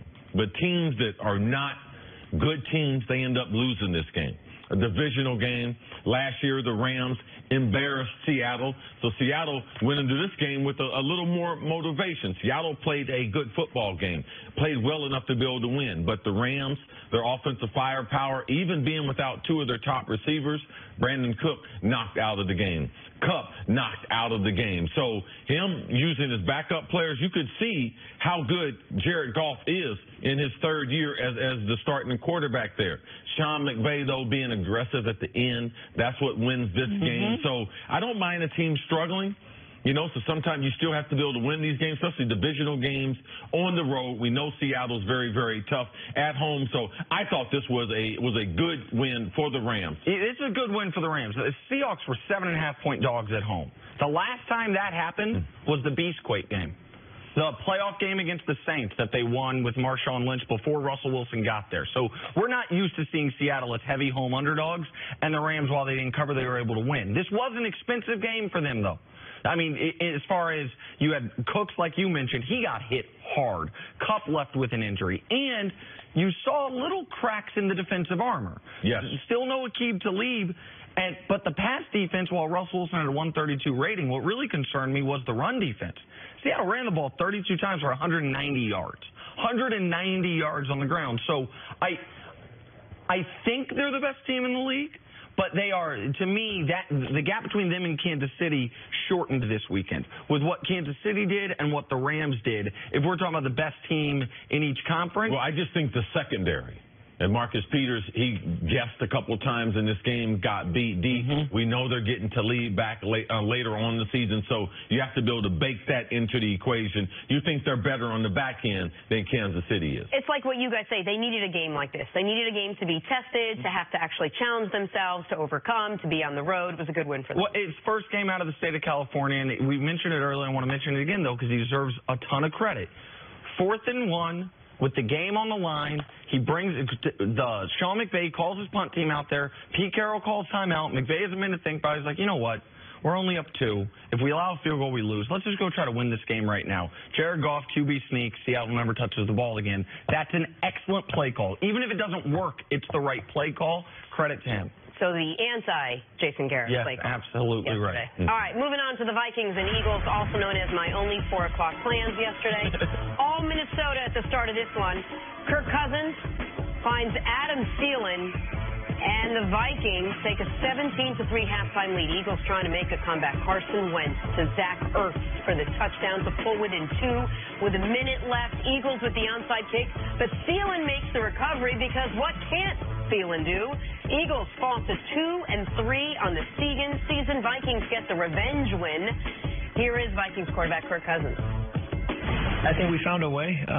Wasn't perfect, certainly. I was pleased with the fact that we kept trying to answer, and credit to Coach Flip for being aggressive as a play caller, making sure that he gave us opportunities to answer, and then players had to go make plays. We got to take a real hard look in the mirror. Little mistakes like that, kind of the same thing I really echoed last week after the game. These little mistakes that sometimes can go overlooked are just killing us, and we're playing like we're a young rookie team, and we're not. And so we got to really be hard on ourselves and learn from these mistakes and turn it around fast. CC, tell me if I'm wrong here. Anytime I hear a player say we have to take a look in the mirror, they're having an identity problem. Like, who are we really? What's our specialty? What is our strength? This is a team that won the Super Bowl that should know exactly what they have coming into this year. How concerned should the defending champion Eagles be after falling to 2-3 now? I'm concerned. I'm concerned because also what the players and the coaches have been saying in the press conferences. The quarterback lets you know that I need to take a look at myself because the last time he was the starting quarterback, they were a different football team, because you do have to realize that as much as Philadelphia fans want to applaud their franchise quarterback, he didn't win with them last year. So now, they did that all alone. Like, he was a cheerleader. So now they come back, and all offseason, what do we hear? Oh, man, New England, people don't want to play up there. They don't have fun and everything. We have more fun. How much fun you having now? That's what I want to ask Lane Johnson. How much fun you having? Like, you're not the best right tackle in pro football. You sat right here and said it. Took up all this space and everything. Right here, big fella. You said I'm the best tackle in football. Him, Jason Peters. Jason Peters struggling with injuries. He's in and out the game. So that offensive line, that was a dominant force. They're no dominant force. They can't run the ball. They got fumbling problems as far as their running back. They don't have a featured running back. They are missing LeGarrette Blount, that big hammer that they had last year. There's no dependable big plays in the passing game outside of Zach Ertz. So, yes, I'm concerned about who they're going to be, how they're going to move forward, and my biggest concern happens to be on that offensive line. Who are the Philadelphia Eagles? That's the question right now. We know who they were last year. You kept saying it, and I love it. Their big people are better than your big people. Yeah. They weren't yesterday. They weren't last week either. Mm-hmm. They played 5 games this year. It's not just that they're 2-3. It's that their 2 wins weren't decisive. It's not like it's like, okay, last year they had 7 decisive victories. We know the majority of NFL games come down to the fourth quarter, usually 1-possession games. Last year, 7 times didn't come down to the fourth quarter, didn't come down to 1 possession. They beat the brakes off teams. Even their wins, Atlanta has a chance to win the game at the end. Indy, you need a drive at the end of the game to beat Indianapolis, and then Indy drives it right back on you with a chance to win. You know why I'm also concerned? I watched how Tennessee moved the ball on you last week. Yes. And then I watched Tennessee yesterday. Same team. Lose to Buffalo and not score a touchdown. Like, I mean, in Buffalo's defense, they did beat the Vikings also. Absolutely. But I saw Tennessee, the one time this year their offense has had a real pulse was against the Eagles. The Eagles' offensive line gave up 8 tackles in the backfield, whether that's sacks or TFLs. Like, their defensive line generates 1 sack. Their secondary is highly problematic. Like, the DL, at least the defensive line, I get it. Timmy Jernigan's injured. Haloti Ngata wasn't there. And I think they will be better. Michael Bennett made a big play, got a tough call on him. I understand that part of it. But the secondary, help ain't on the way. And who are you right now as the Philadelphia Eagles? Something you said that was really interesting. This is a team that I think truly believes they won last year because they were having fun, because they were the anti-Patriots, because they felt they had a new system, a new formula to how they were going to approach football. Well, things have changed now. So if you're Doug Peterson and you're not having fun, what's the message so this thing doesn't get way out of control at this point in this season? That's the one thing we have to put respect to. Doug Peterson's learning, too, as a head coach. We can't act as if he's got 10 years experience. We had Coach Mangini on the show. Mangini talked about New England. When did they struggle? After they won their first championship. That next season, right, they missed the playoffs. They missed the playoffs. Now, that's real. And he said at that time they didn't know They didn't know that something happens after the Super Bowl, and they tried to prevent it. They did everything, and even they struggled with their success. This is what we've seen in the NFL. Teams that are successful, everyone except New England, if they win, which is very, very rare, we see them struggle that next year. The schedule's tougher. They play more primetime games, and people are gunning for them. And they don't have the magic that they had last year. The underdog thing, it did work for them. Maybe they need to break out the mask and everything, because this team is totally different than the team we saw host the Lombardi Trophy in Minneapolis. And what about the Vikings now? Are they back on track after a pretty commanding win yesterday? They still can't run the ball. No. Like, that is yesterday, 23 for 77. I know Dalvin Cook didn't play, but up to this point in the year, he hasn't been playing well anyway. Right now, they are Kirk Cousins, and what was most encouraging for the Vikings yesterday, I thought, was the defense at least somewhat starting to round into form. But let me rephrase. The really most encouraging thing for the Vikings is they won. They had to win. They had one win going into that game. Now Zimmer, he was doing the whole, we were 2-2 this year, 2-2, 2-2. Now he can credibly tell the team, guys, that's a good win. We're at 500. We went on the road against the defending Super Bowl champs, and we found not only won, but we're up double digits inside a minute. Like, the Eagles got a touchdown at the end to make it look closer than it was at the end. They need to keep an eye on Chicago. We saw Green Bay struggling yesterday in Detroit. That struggle will continue. But Chicago, they have a bye, and then they have the AFC East lined up. They got all 4 teams from the AFC East. So are they going to go 3-1 in that? They got New England in there. Are they going to go 3-1 in that? Do we think they're going to split? Nick probably thinks they're going to go 3-1 in that stretch. So you got to keep an eye on Chicago. They can run out and get to 8-9 wins fairly quick. It's a great point. The next quarter of their season is all AFC East games. The road ones are Miami and Buffalo. The home ones are New England and the Jets. If you start 3-1 and the next quarter you go 3-1 again, now you're at 6-2. And even if Minnesota in that stretch goes even if they go 3-0 the rest to even up at 8 games, they still have a worse record than you. Even if they go 4-0, they have a worse record. Puts the pressure on the Vikings. They'd have to sweep the Bears. Absolutely. All right, we got to take a break. Coming up, don't tell the Rams, but the Chiefs might actually be the best team in the league. That's next on First Things First. Adam Thielen is nice. Oh, yeah. I don't know why the DBs of Philadelphia talking trash to him. He nice. He's about to break all Chris's records. It's a college football doubleheader on FS1. Can he get there? Yes! Rise up and fight to the end. Big Ten heavyweights go to battle as the Gophers try and slow down Heisman contender Dwayne Haskins and the third-ranked Buckeyes. Saturday, Minnesota, Ohio State at noon Eastern. Purdue, Illinois at 3:30 on FS1 and the Fox Sports app.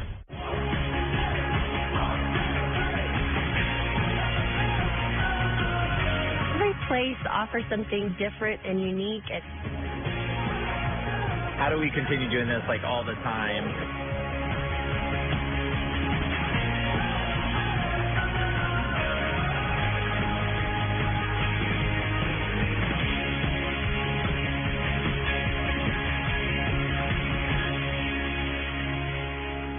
I want our house to be the default house where everybody wants to hang out.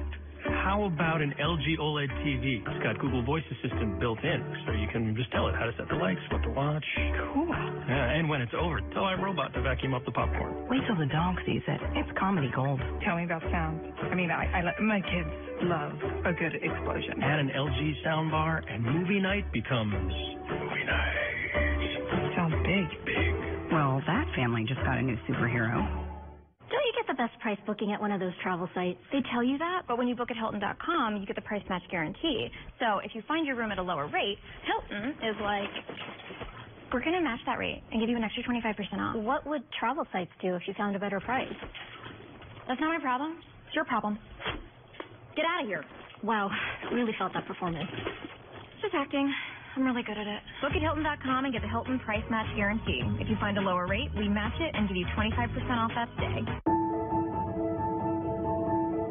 Everybody wants a new, different, better world. Here's to the people who do what it takes to build it, to keep it running. People who understand that no matter what the question, the obstacle, or the challenge, there's only one answer. Let's do the work. How do you top mac and cheese? Start with 100% clean ingredients, like Vermont white cheddar. Then add bacon, barbecue chicken, or Baja blend. Catering and delivery now available. Panera, food as it should be. I'm Ken Jacobus, and I switched to the Spark Cash Card from Capital One. I earn unlimited 2% cash back on everything I buy. And last year, I earned $36,000 in cash back, which I used to offer health insurance to my employees. What's in your wallet? Okay, here we go, guys. Ready? Sit on it, por favor. Gracias. Opportunity is everywhere. It's a door. Waiting to be opened. Whatever your ambition, whatever your drive, whatever you're chasing,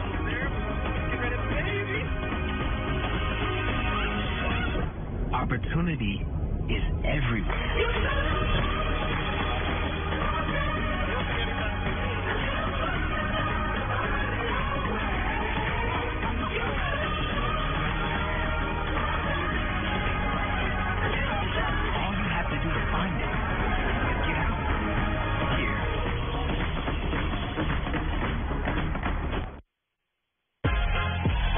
First Things First is sponsored by Gillette, the best a man can get.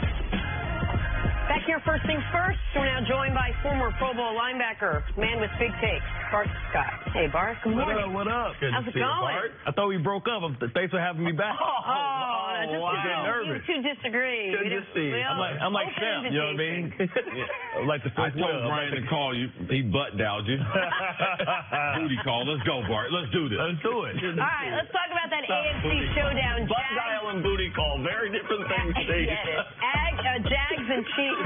Tell them, Nick. Patrick Mahomes still good, wishes in for the early score to go up 7-0, but also quite human. His first interception of the season.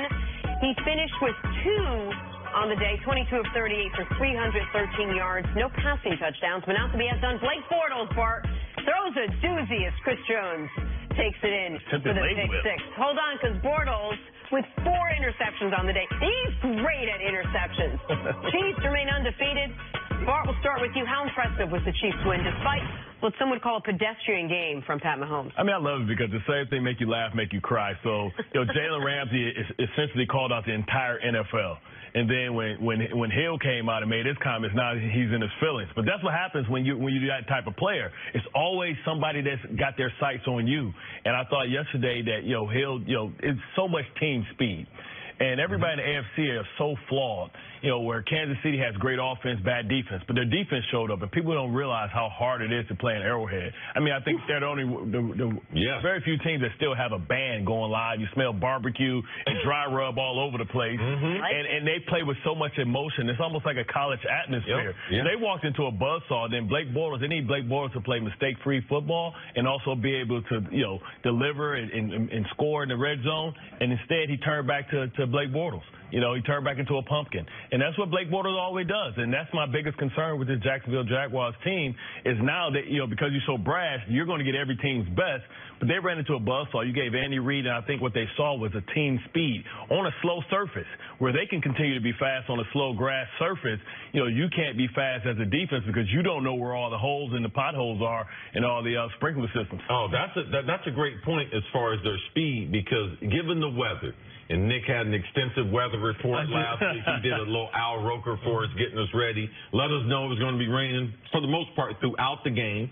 And you talk about that surface, Kansas City. It's not one of the better surfaces, and typically it would negate some of the speed. But this was almost like a playoff game. We're going to be late in December, January. Yeah. Man, it's going to be potholes on the field, lumps of grass. Painted grass. And they're still very, very fast. And you need to be able to win when your quarterback's not spectacular. And that's what the Chiefs were able to do yesterday. I was watching the game with Nick and everything. I told Nick, this is great. He threw a second interception. Nick was like, oh. I was like, no, that's great. Because the rest of the team is generating confidence. So you start to their secondary started playing better. They still rushed the passer, even though they had a couple guys that were not available at the end of the game. D Ford and another one of their defensive line. They got a guy kicked out. Chris Jones got kicked out of the game. Alan Bailey, I think they had 2 players ejected. D Ford got hurt, and they were still hitting Blake Bortles up the side of his head. Bortles, the pick we didn't show there, not the pick 6, but the pick Bortles where they were about to score, where he threw it directly into his own offensive lineman's helmet. It should have been illegal touching by the offensive lineman, but I don't know if I've...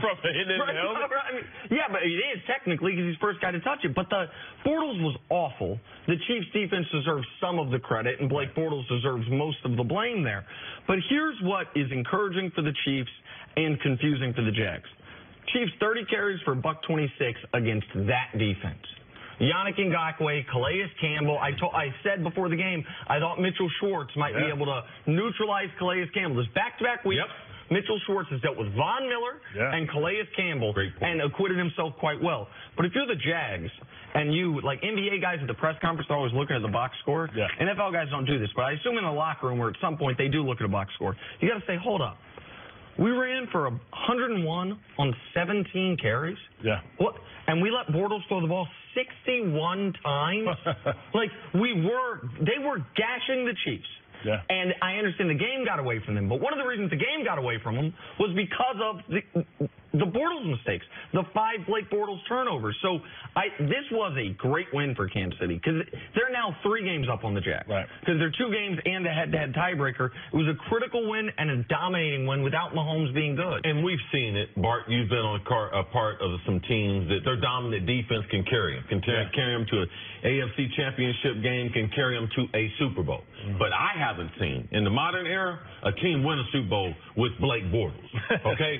Trent Dilfer, much respect to my friend, is not Blake Bortles. Game has changed. All right? Brad Johnson was not Blake Bortles. And with now being so dependent on the passing game, Jacksonville as a franchise, they have made a critical mistake this offseason, not trying to upgrade their quarterback and trying to rely on that defense in this era where they throw the ball too effectively. I mean, because I always, at the beginning of the season, I said they should have been one of the people in the contention for Bridgewater? Yeah, for Bridgewater. Yes. I mean, because, even in the offseason, you should have went out for Eli Manning.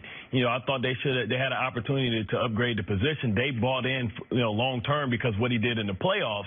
But the thing is, you can't trust them. And, when you talk about playing in tight games, what I can have my quarterback do is provide, extra possessions, 5 extra possessions for a team that is so explosive and that, you only can ask your defense to hold on for so long. And, you got speed all over the place. Tyreek Hill, you talk about, Travis Kelce, everybody's getting loose. And then what happens is you start getting killed by secondary pieces.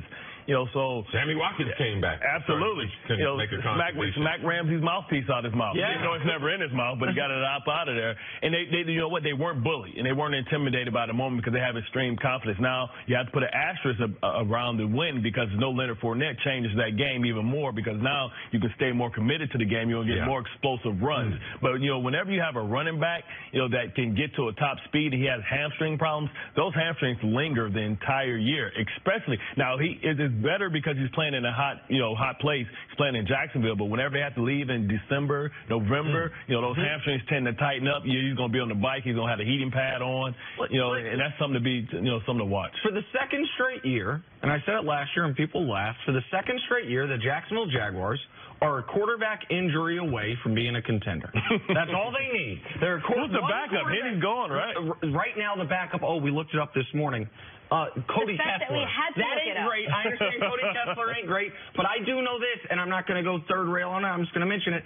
I do know that they had people campaigning for Colin Kaepernick to be brought in last year. People had talked to Tom Coughlin. People had talked to the head coach. They had talked to the head coach. Cap was ready to go to And the head Jacksonville. coach wasn't opposed to it. And Tom Coughlin put the kibosh on it. Okay. All right, enjoy Blake Bortles. And then Cody Kessler, evidently. Enjoy that. Careful what you wish for, because now they have high expectations, and eventually they're going to have to cash that lottery ticket in, because you think about how much money they have spent. They haven't even addressed Ramsey's contract. They haven't had to address Fournette's contract. So this is their window. They have two or three, maybe 3 more years, because you think about $100 million, Calais Campbell. You think about Malik Jackson. You think about A.J. Boyer. Yeah, A.J. Boyer. You only can continue to keep that before you have to recirculate the funds. Didn't give Cap a look. Now they hold offense in the protest. I like that, see? Chiefs now undefeated. Who's the only quarterback left, starting quarterback, that hasn't thrown an interception?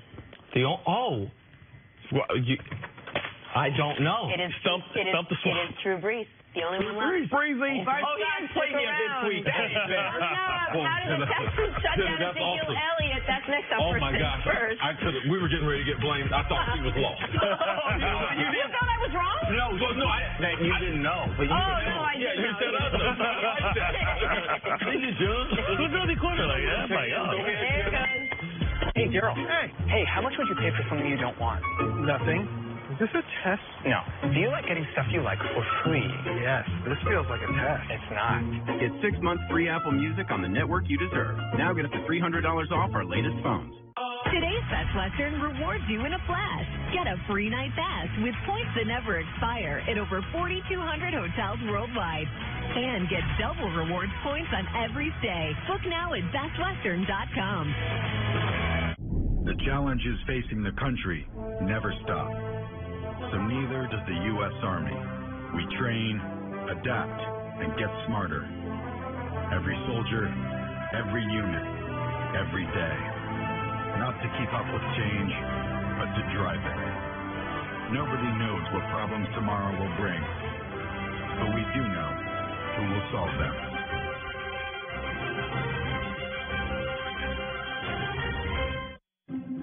Daniel's wish is that Dad didn't work so far away. Dad did more than just wish. Upload your resume on Indeed. Last year, millions of homeowners used Home Advisor to get matched with top-rated pros for small projects like fixing a garage door or unclogging a drain. But you can also use Home Advisor to find trusted pros for bigger projects like building a deck or remodeling your kitchen. For projects big and small, Home Advisor is always free to use. Compare prices, read reviews, and find the best local pros at homeadvisor.com or download the free app.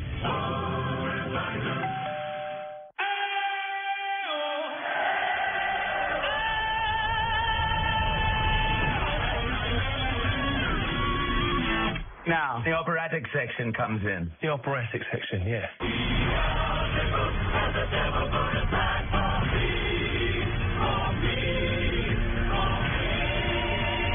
It goes on forever, 6 bloody minutes. I pity your wife if 6 minutes is forever. Bohemian Rhapsody, PG-13. Barkeep, Bud Lights for everyone.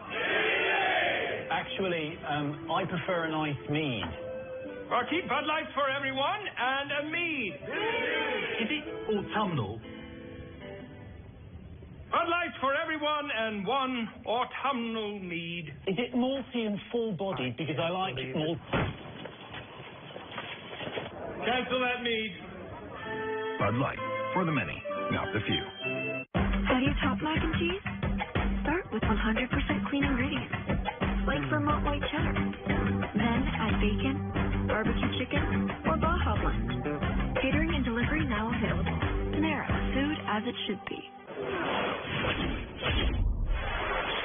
This is modern day endurance racing, a set of sprint races between tyre changes and fuel stops.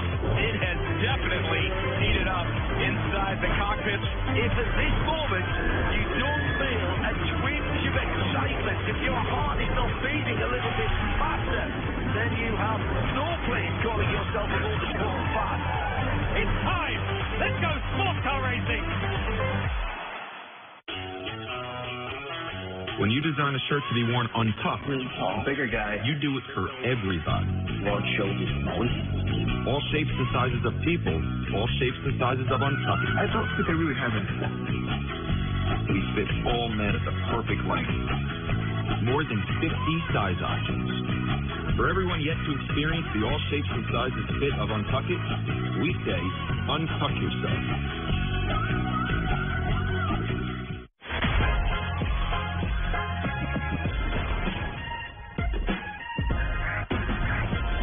Back here with Bart Scott. Bart, there was a battle for bragging rights down to Texas. Cowboys at Texans picked us up in overtime, 3rd and 1. Zeke gets stopped for no gain. Jason Garrett says, hey, we're going to punt.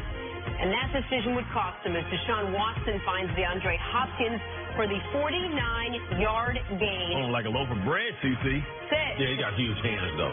Play that sets up the Kaimi Fairburn 36-yard field goal, and the Houston Texans are your winners. Dallas and Houston now both sit at 2 and 3. Here's Deshaun Watson after the win.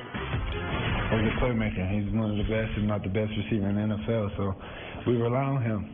In those situations, he came up big, and playmakers make plays whenever, we need them. And that was a situation where we needed to make a play, and, I threw it up for him to make a play, and he did what he had to do. A lot of people, put him in the box sometimes and think that he's just a running quarterback, but you see the amazing throw that he made at the end. That was an unbelievable throw to put touch on the ball like that. Just seeing how the defender undercut the pass, great ball. Obviously, it's frustrating now. You lose your 3rd road game straight for the most part. And then, as you said, it's the offense hadn't gotten going on the road, and defense, especially with them giving us all the chance they did, making the big plays down there in the red zone, holding them to field goals, and keeping us in the game, and we weren't doing our part. It's very frustrating. Bart, all the talk all week was that the Dallas Cowboys, no matter what the Texans were going to bring, they had to just run the ball. Give the ball to Zeke. He's their only real great player on the team. Let him go out and win or lose the game for you. They sort of did that with 20 carries, but what was the key to the Texans beating the Cowboys Sunday? See, I know Merciless, Clowney, Watt gets a lot of the attention, but those defensive tackles put on the show. You talk about penetration. You talk about winning the line of scrimmage. Dallas wanted to pull those, front side pullers, backside pullers. If you weren't covered, pull them, get Zeke to the edge. They were getting picked off because of inside penetration. And, hats off to Reeder and Blackston because they put on the show, and they were consistent the entire game, and Zeke just couldn't get started. He really couldn't, you can set the edge from inside if you get penetration. And Collins, man, is taking L's on top of L's on top of L's. They're missing Frederick, and I think they're, Zeke, what can you do? When you're losing a point of attack, and now you got to try and wind back and get to the edge and circle the defense. What I will say is this. What they could have done is that 4th and 1. Up in the second half, they had 7 drives. Yeah, they could have salvaged. They generated 4 offensive nights. 91 total yards of offense on 7 drives in the second half, leading up to overtime. In overtime, they actually started to move the ball. 33 yards is what they'd gotten after just that drive on overtime after 91 yards in the second half. I'll tell you, here's an interesting quote. I just pulled it up. And I went to an interesting place for the quote. DallasCowboys.com. So this was not to just, some random meeting member. This was to the team's website, the team's reporter. Quote, we were being outplayed. It's time for risks at that particular time. That quote is from the owner of the Dallas Cowboys, Jerry Jones, to the website he owns, DallasCowboys.com, saying the coach that I pay should have gone for it there. So it's not me second-guessing. It's the only person really that matters second-guessing because it was 4th and 1 at the Texans' 42. Let's keep in mind, the Panthers in that situation kicked a game-winning field goal from 6 yards further back. Like, the Cowboys were afraid to run the ball on 4th and 1. And I was certain they were going to go for it because of the goofy play they ran on 3rd down. Bart, they ran an offset I. They put Zeke at the fullback, ran a dive to him. And you know something? Just to make sure the defense was terrified, we put Cole Beasley. Now, I don't know when the last time Cole Beasley lined up at tailback. He just did a cut. But I know he's not there to do anything but for the defense to concentrate on Zeke. You cannot put Zeke in that. Now, Zach Martin, the right guard, he doesn't get a good block. He doesn't fire off and get the inside linebacker. He's late on that. But on 3rd down, the only thing worse than them not going for it on 4th down was the call and the lack of creativity, which I rated being a 0 on a scale of 1 to 100. I actually think it wasn't that bad of a play because what it is Remember the old... Don't you coach your son's Little League football team? Yeah, I did. We took an L yesterday. Okay, do you run that play, Bart? Tell the truth. You run fullback dive, Bart. But you know what that is. Do you run fullback dive? Answer the question, sir.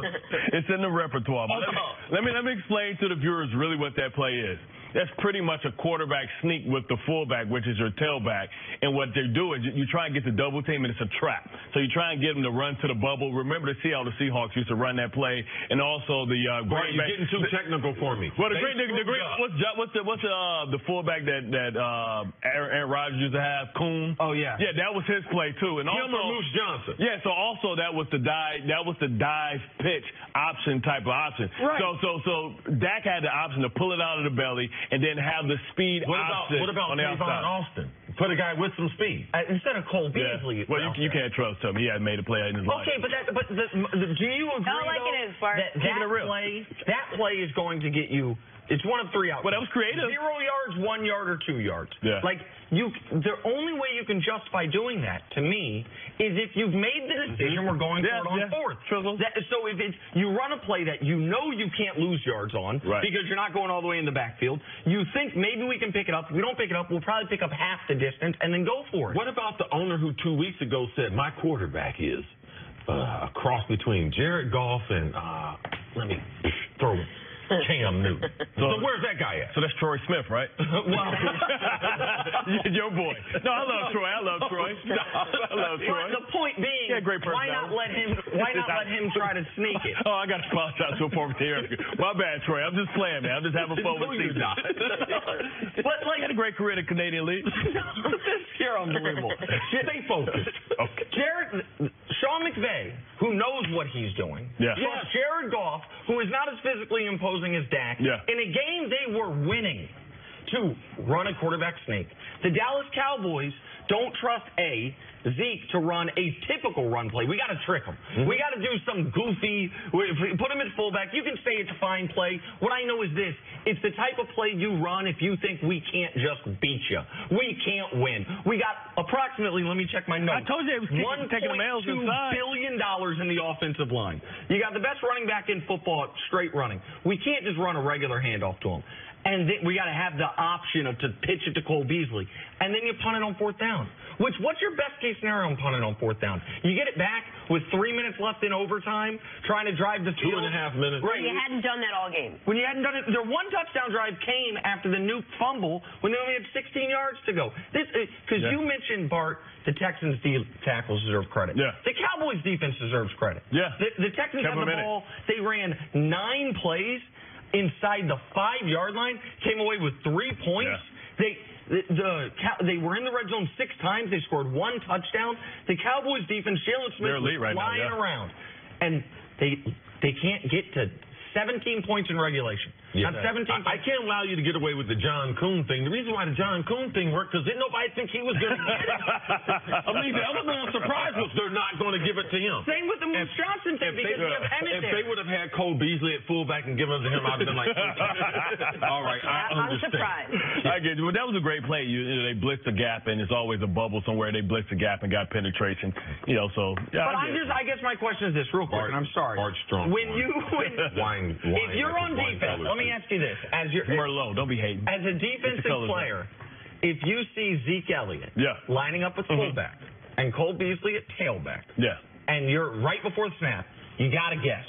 What are they doing on this play? What are you guessing? Well, I get it, but the dive pitch is really a short yardage play. We all know what the dive pitch is, when you fake and you pitch it. We've all run that play, and they got too cute. You can say they got too cute, but if it works, then they're geniuses because what happens is you got wedge blocking. So really you got 2 options. You want to go straight ahead because you know penetration is coming, and that holds that, Cole Beasley being a tailback holds the defensive end from being able to flatten down. But what they didn't account for is they blitzing through the A gap. Man, I feel this heat coming on. I'm so this heat. Cole Beasley's mama was surprised he was tailback. She's like, he's not getting the ball. He's not fooling anybody. Bart, we'll see in a little bit. Coming up to the Steelers. Marlo, like Stanfield raspberry, baby. Sixers drama with an offensive explosion Sunday night. Me and Jenna put some color on this set. Yeah, thank goodness. Make the writing bring no color today. Get thrown under the bus. You dress like Eli. With Samuel Adams, we were always looking for the best hops. Out of 150,000 acres of hops in the world, these 16 are the best of the best. I can taste your middle fruit hops in every glass of Boston Lager. A once in 500-year storm should happen every 500 years, right?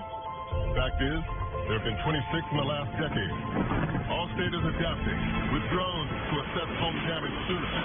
And if a flying object damages your car, you can snap a photo and get your claim processed in hours, not days.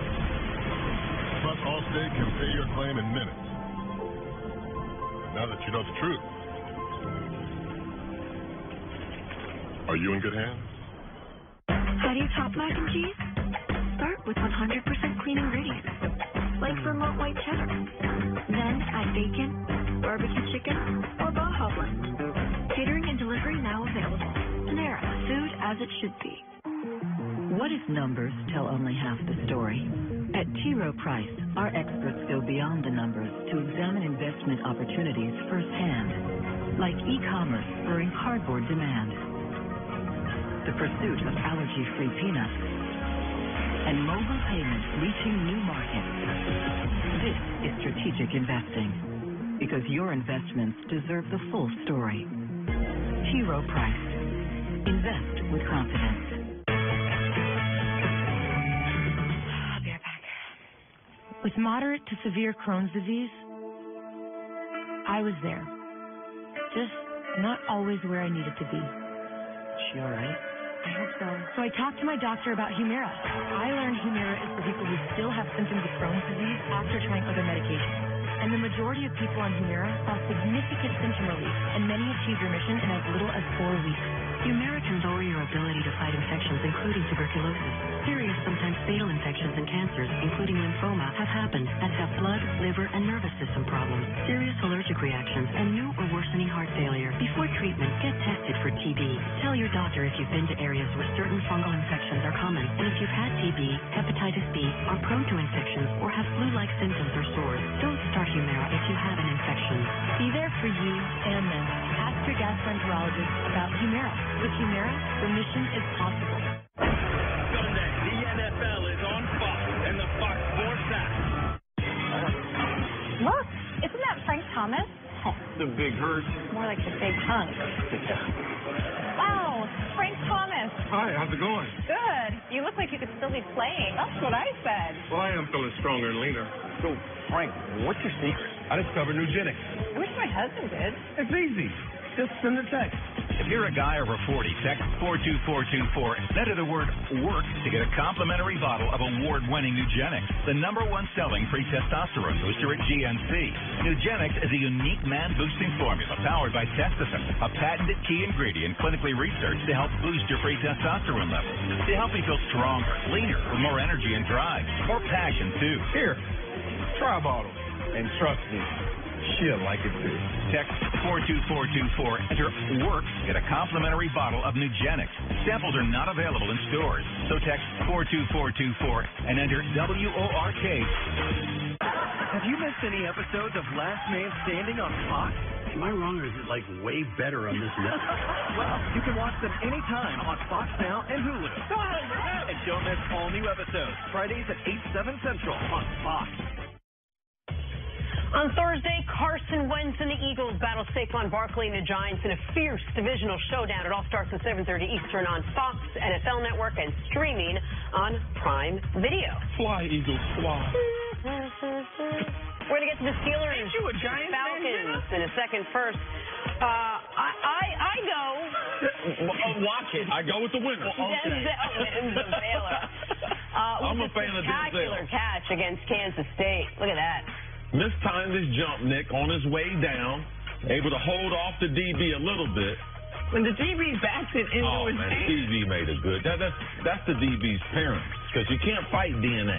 Why he might be a really... Oh, he's short. Oh, people have been saying the Giants need to get Odell the ball more, but who would have thought it would look like this? Odell passing to Saquon for a 57-yard touchdown. Odell evidently ambidextrous on throwing the football, because he's left-handed and he throws it right-handed. Yeah, I think he's trying to become ambidextrous, but that's my point. But I think he throws right-handed. I think he eats left-handed, maybe right left-handed. Oh, that's like me.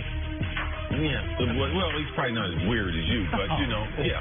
A lot like you. But he told the coach, I want to throw the ball some. Eli's not doing well. Cam Newton known for being a dual threat. Maybe he's a triple threat. You see that block right there? This is one of the most impressive plays of the day. Now, Jenna, is this the one when you text Nick and said, oh, he made a more impressive play than this? It was a run. It was an amazing run. Okay, all right. Jenna's now on the Cam Newton bandwagon. But look at Cam. It's not even blindside. No, he's looking right at him. Looks at him, and Cam eats him alive. And on Sunday Night Football, DeAndre Hopkins with the spin move and move and move to get the Texans into field goal range. They on to beat the Dallas Cowboys. See, I thought he was going to fumble. He's holding the ball like that. Guy coming from behind, right there. Oh! He was feeling it. He hit the B button twice on him with the spin move. There you go. Right? There you go. There you go. Luke's got them big hands. Glad for him. He doesn't play in prime time an awful lot and hadn't had a good quarterback throughout. Moving on to the Steelers. Storyline coming in. Big Ben and Antonio Brown getting on the same page. Clearly no longer an issue. Taking on the Falcons. The two connected for 2 touchdowns. Over 100 yards. Pittsburgh blows out Atlanta 41-17. AB talks about his connection with Big Ben after the game. We always on the same page. We always positive. We never listen to what the media say. We know we got to stay together regardless of what's being said. All of my touchdowns, all of my catches is from him. And that's my guy. I live and die with him. And the Wi-Fi was lit. Okay, I have to just that's adorable. What a little name. Out there. I like it when guys bring their kids out there after a good game. I'm not gonna lie, when you bring your kids out there after a bad game, I feel like it's armor. Yeah, it is. Like, hey, don't you be grilling me. I got this little cutie pie on my lap, but after a good game, I got no problem. No, you should only bring kids out if the game went well. You can't bring them out there because you still have a job to do, and that's answering the questions. Absolutely. I'm going to bring my daughter out onto the show every time I come off a show. Moving on. Can anyone slow down the Steelers? Moving on. They ain't even started the segment yet. All right, can anybody slow down the Steelers is the question. This is what the Steelers look like with Le'Veon Bell. Oh, we got a running back that's gashing him, and he's having success through the air. Yeah. Oh, we can't just double AB the whole game. Oh, look. Now, it helps, of course, they're playing a Falcons team that has been decimated by injury. Of course. They have nothing there. I get that part of it. And probably the bigger story is how the Steelers' defense held down a Falcons offense that had been moving the ball on everybody. Because while the Falcons went into this game 1-3, they could have been 4-0. They were they were 2 plays and a coin flip away from winning all those games. This is the first game they got truly beat down in. But yeah, the Steelers offense looked fully functional. They did it without James Washington having a big game, without Vance McDonald having a big game. AB, James Conner, and Juju had big games receiving. James Conner had his best game rushing since week 1, and that offense looked outstanding. Yeah, and the defense was able to hold that Falcons offense who had Freeman coming back to join them. So we thought the Falcons would continue that tremendous productivity. Their inability to make big plays yesterday was the difference, I thought, in the game for the Falcons. What they've been able to do thus far, Julio Jones being double-teamed, when he wasn't able to have the big game, we saw Calvin Ridley being able to, their ability to keep it balanced with their running attack. Freeman being out since week number 1, they've still been able to run the ball effectively. But this Steelers defense that struggled outside of the one big pass play to Mohamed Sanu and one big run by Freeman, they pretty much kept the Falcons in check. And listen, Cam Hayward, he came out with those comments before the game. He had an excellent game. He had a sack and a half and tackle for a loss. He was dominating his matchup. T.J. Watt, second time this year, he's had 3 sacks. He had an outstanding football game. So the defense, I don't think the secondary is going to be good, but if they get that type of pass rush, then all of a sudden, and if they play like that at home, then they look more like the team I thought they could. One thing that you could really see the difference in Pittsburgh was on 3rd down. converting 75% of those third downs, you could see being in sync. And you could also see on the big touchdowns that AB had, one time being double covered, the other time safety coming over late, you could see them being in sync in the passing game the way that we're used to and the way that they're prolific year after year. First time we've seen a complete game, both sides of the ball, from this Pittsburgh Steelers team. Are we assuming that with a 1-4 record and a rash of injuries on defense, the Falcons are all but done this season?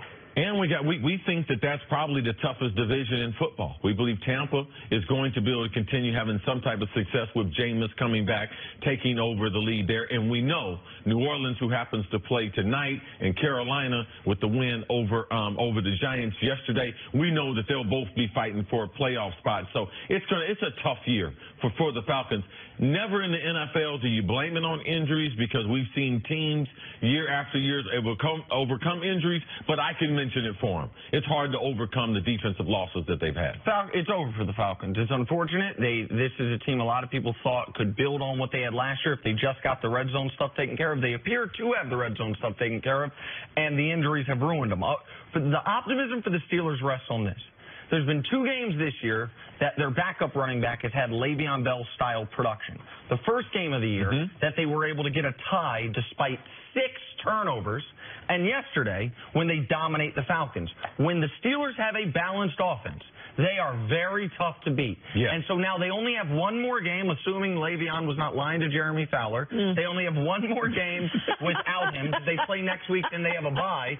If he comes back, and once he gets fully functional, then all of a sudden you say, oh, the Steelers could still be a danger in the AFC. And what's their schedule in the next? Well, next week, they have a bye after next week, but next week they have Cincinnati. Oh, that's a huge game. That's going to be a big game. 4-1 Cincinnati Bengals. Yeah, why couldn't L. Bell come back for that big rivalry game? He needs to go ahead and get paid on your day off, the bye week, and then come back. That's what he's got planned.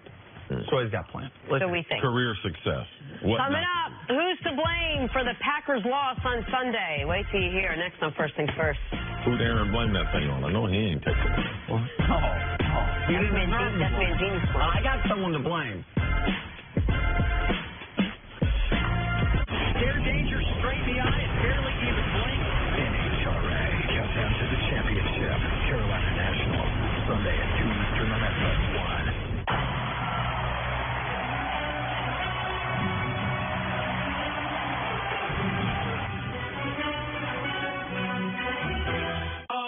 Best Western rewards you in a flash. Get a free night pass with points that never expire at over 4,200 hotels worldwide. And get double rewards points on every stay. Book now at bestwestern.com. Oh, wow. Look at you. You got a Ram. What made you do that? A lot of reasons. A comfort you wouldn't believe. Luxury everywhere you look. Not to mention legendary Hemi V8 power.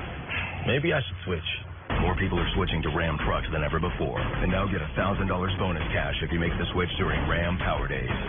During Ram Power Days, get an average $9,433 in total values on the all-new 2019 Ram 1500. Everybody wants a new, different, better world. Here's to the people who do what it takes to build it, to keep it running. The people who understand that no matter what the question, the obstacle, or the challenge, there's only one answer. Let's do the work. Come on, Dad. Higher. Higher. Parents aren't perfect, but then they make us Kraft mac and cheese, and everything's good again. Every time a Friday feels like a family reunion. A Corona gets its line. Every time your favorite song is everyone's favorite song. Every time your work friends and your friends become friends. Every time it feels like you're the only two people in the room. And every time it's like you're the only people on Earth. A Corona gets its line.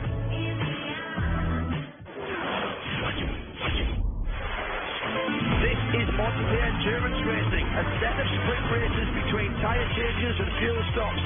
It has definitely heated up inside the cockpit. If at this moment you don't feel a twinge of excitement, if your heart is not beating a little bit faster, then you have no place calling yourself a motorsport fan. It's time. Let's go sports car racing. Jardiance asked, and now you know. Jardiance is the only type 2 diabetes pill proven to both reduce the risk of cardiovascular death for adults who have type 2 diabetes and heart disease and lower A1C with diet and exercise. Jardiance can cause serious side effects, including dehydration. This may cause you to feel dizzy, faint, or lightheaded, or weak upon standing. Ketoacidosis is a serious side effect that may be fatal. Symptoms include nausea, vomiting, stomach pain, tiredness, and trouble breathing. Stop taking Jardiance and call your doctor right away if you have symptoms of ketoacidosis or an allergic reaction. Symptoms of an allergic reaction include rash, swelling, and difficulty breathing or swallowing. Do not take Jardiance if you are on dialysis or have severe kidney problems. Other side effects are sudden kidney problems, genital yeast infections, increased bad cholesterol, and urinary tract infections, which may be serious. Taking Jardiance with a sulfonylurea or insulin may cause low blood sugar. Tell your doctor about all the medicines you take and if you have any medical conditions. Isn't it time to rethink your type 2 diabetes medication? Ask your doctor about Jardiance and get to the heart of what matters.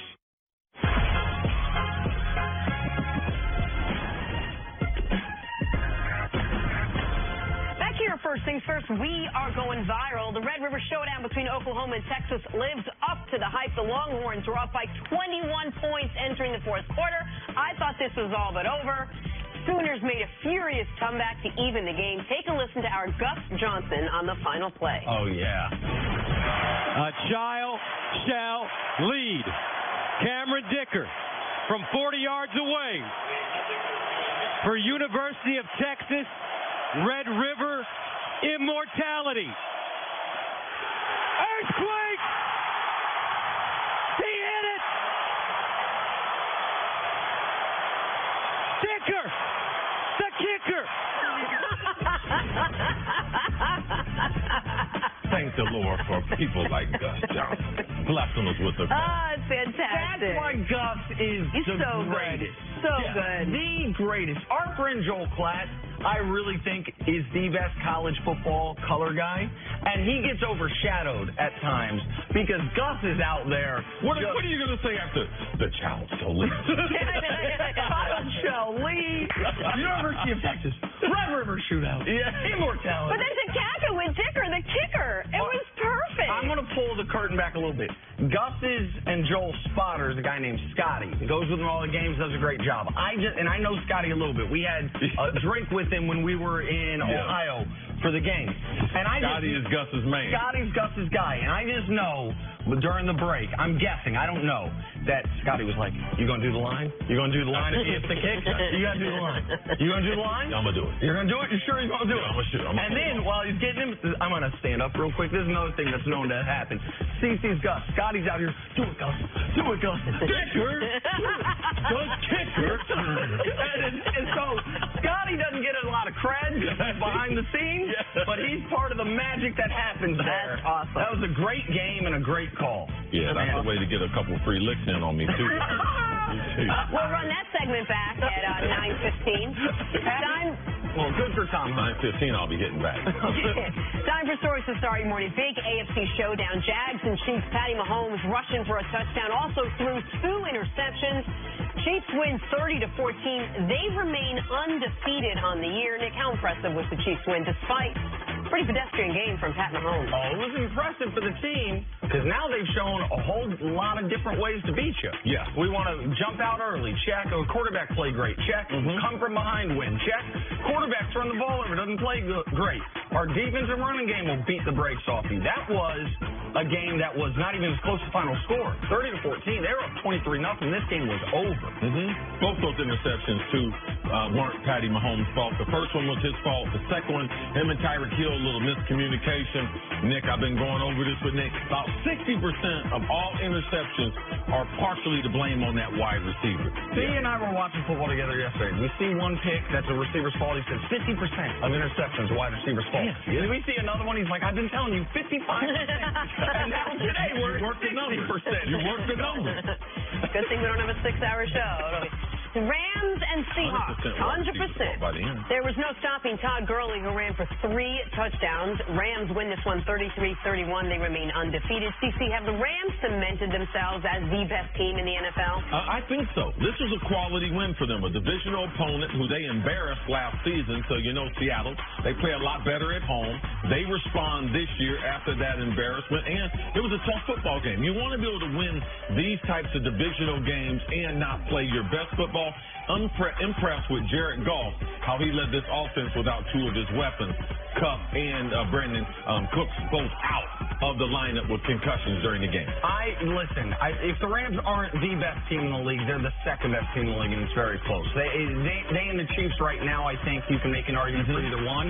But what I will give the Rams and Sean McVay enormous credit for is being who you preach you are. Sean McVay said after the game, I can't claim to be this aggressive coach and then have a chance on 4th and 1 to win the game and not trust my team to go get that yard. Let Jared Goff do the quarterback sneak, prevent Russell Wilson getting the ball. And you can't tell your team you're that aggressive coach and send a mixed message. So I'd like to follow through by the coach. Absolutely. All right, moving on to the Broncos and the Jets. Yeah, I got Brandon Cooks. That's what impressed me. After 3,000-yard season, you think I put an S on his name? Good job. Not last segment you did. Rookie Sam Darnold finished with 198 yards, 3 touchdowns, and an interception. Jets get the win 34-16. Chris, how impressive did Sam Darnold look to you yesterday? Sam Darnold looked good, but there was someone on the field even more impressive. And that's Isaiah Crowell, the running back. Oh, my goodness. He was outstanding. So the Jets, with a running game, Sam Darnold makes some big-time throws. You can see the growth of the quarterback. His deep threat, Robbie Anderson, had the biggest game of his season to be able to bring that punch back to the offense. But their ability to be physical, and Crowell looked like a special running back during the game, Nick. Crowell looked outstanding, and I'm going to reveal a confidence here. Maybe I shouldn't. Robbie was dealing with some frustration during the week, reached out to you. You did your normal pep talk, which is, man, the NFL's supposed to be hard. Get your life together. Yeah. And he responded with his best game of the season.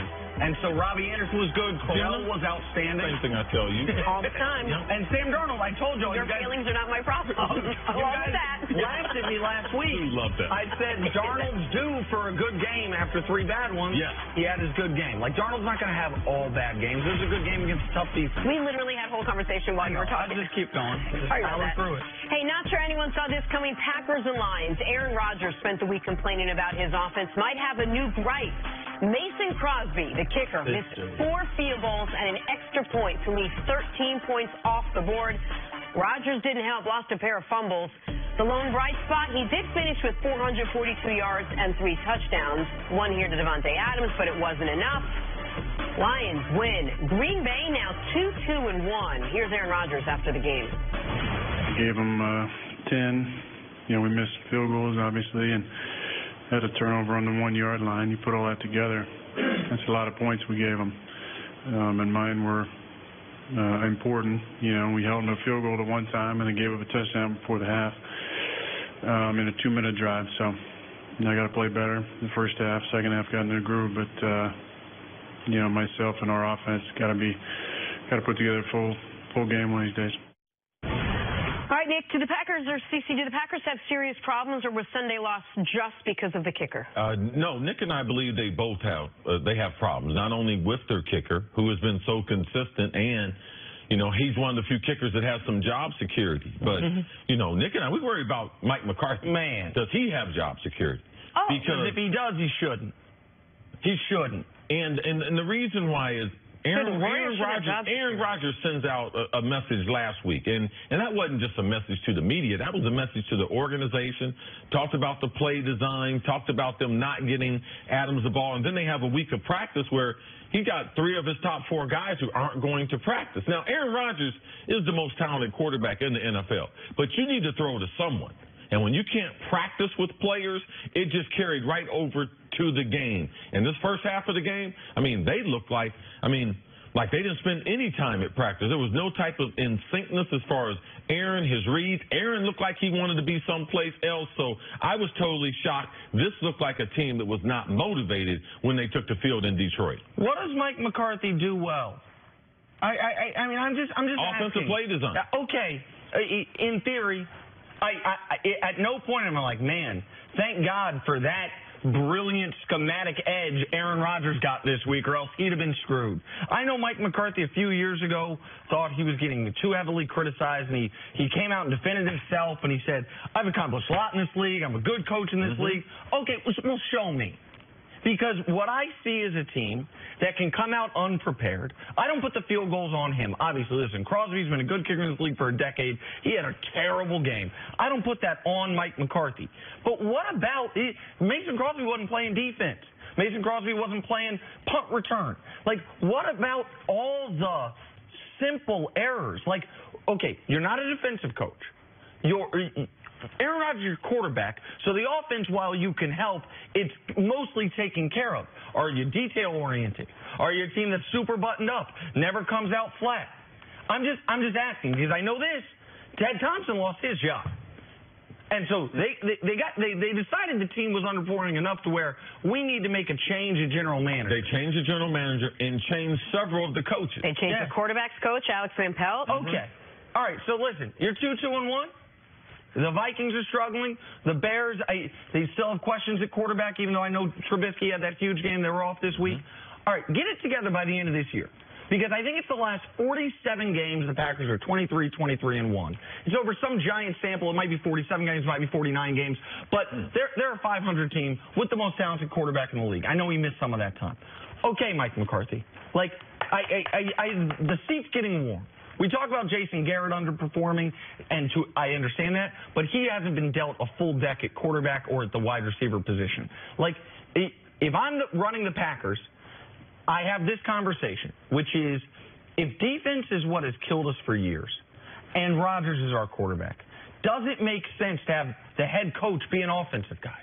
Or do we need a head coach that can really button up the defense and let Rodgers handle the offensive side of it? And then add a little wrinkle to it is that Rodgers has basically called out Mike McCarthy. Last week, he had questions about the play calling. And you know, if you have a guy like Aaron Rodgers who isn't on the exact same page with your coach, there's reason to look at your coach. They looked like a team that took the field agenda disconnected. They looked like the guys on the team, they heard that press conference, and they're there every day. They know more about the situation, so they felt the tension.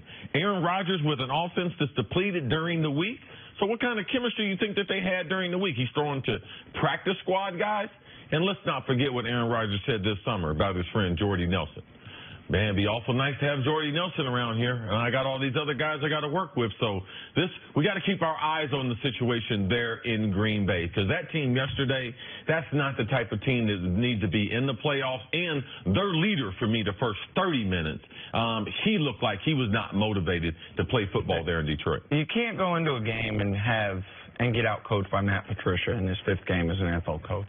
You can't. By the way, Matt Patricia's 2 wins against the Packers and the Patriots this year. Absolutely Not right. bad. And so I don't know. I'm really frustrated because as a sports fan, you only get so many generational players to watch through their prime.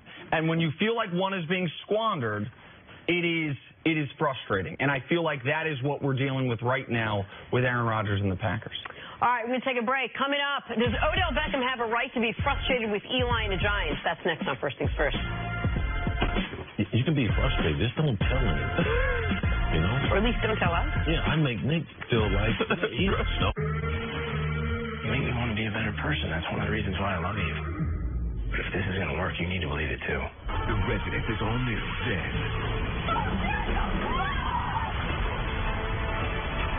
Keep hanging in there. We will get you out. All new Resident, followed by an all-new 911 tonight on Fox.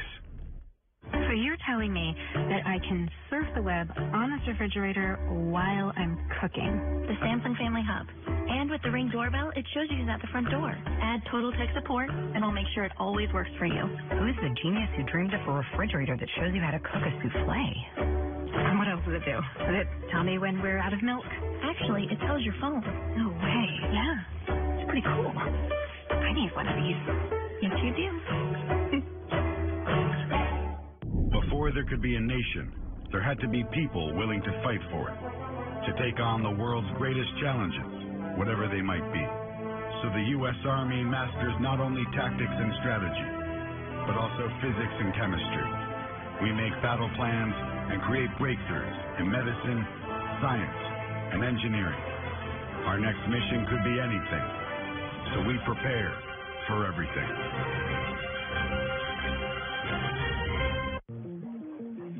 What if numbers tell only half the story?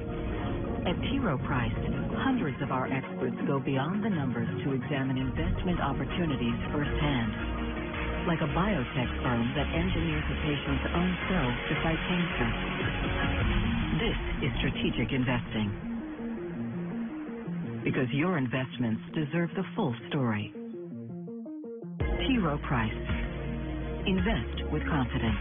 Bush is partnering with the National Forest Foundation to protect America's backyard.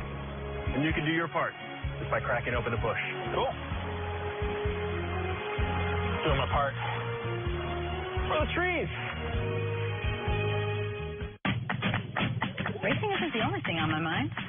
And with GoDaddy, I'm making my ideas real.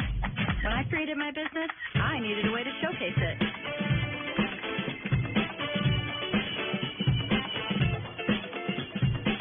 With GoDaddy, you can get a website to sell online. And it will look good. I made my own way. Now it's time to make yours. Get started at GoDaddy.com.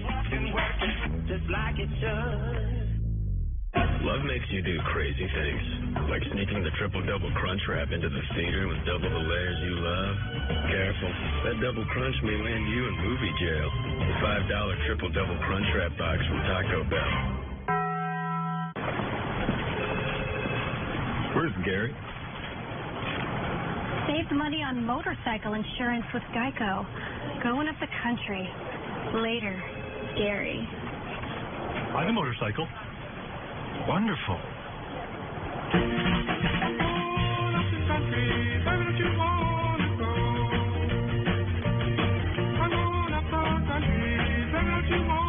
Geico Motorcycle. Great rates for great rides.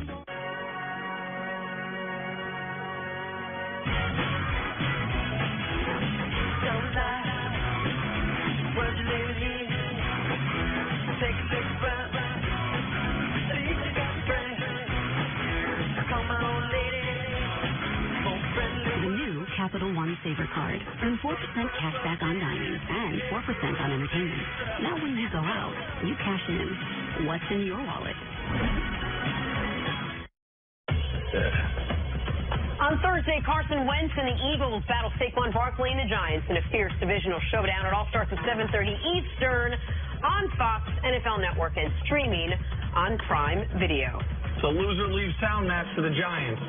Steve's on life support. They lose Thursday. They're unplugging the machine. It's over. I can't wait to blow the flame when I get on my show, Speaking baby. of the Giants, back here with Bart Scott, the guy having all the fun right now. The Giants and Panthers served up a whole lot of Odell Beckham Jr., the good, bad, and ugly. Before the game, he was critical of Eli and the Giants' play calling during the game.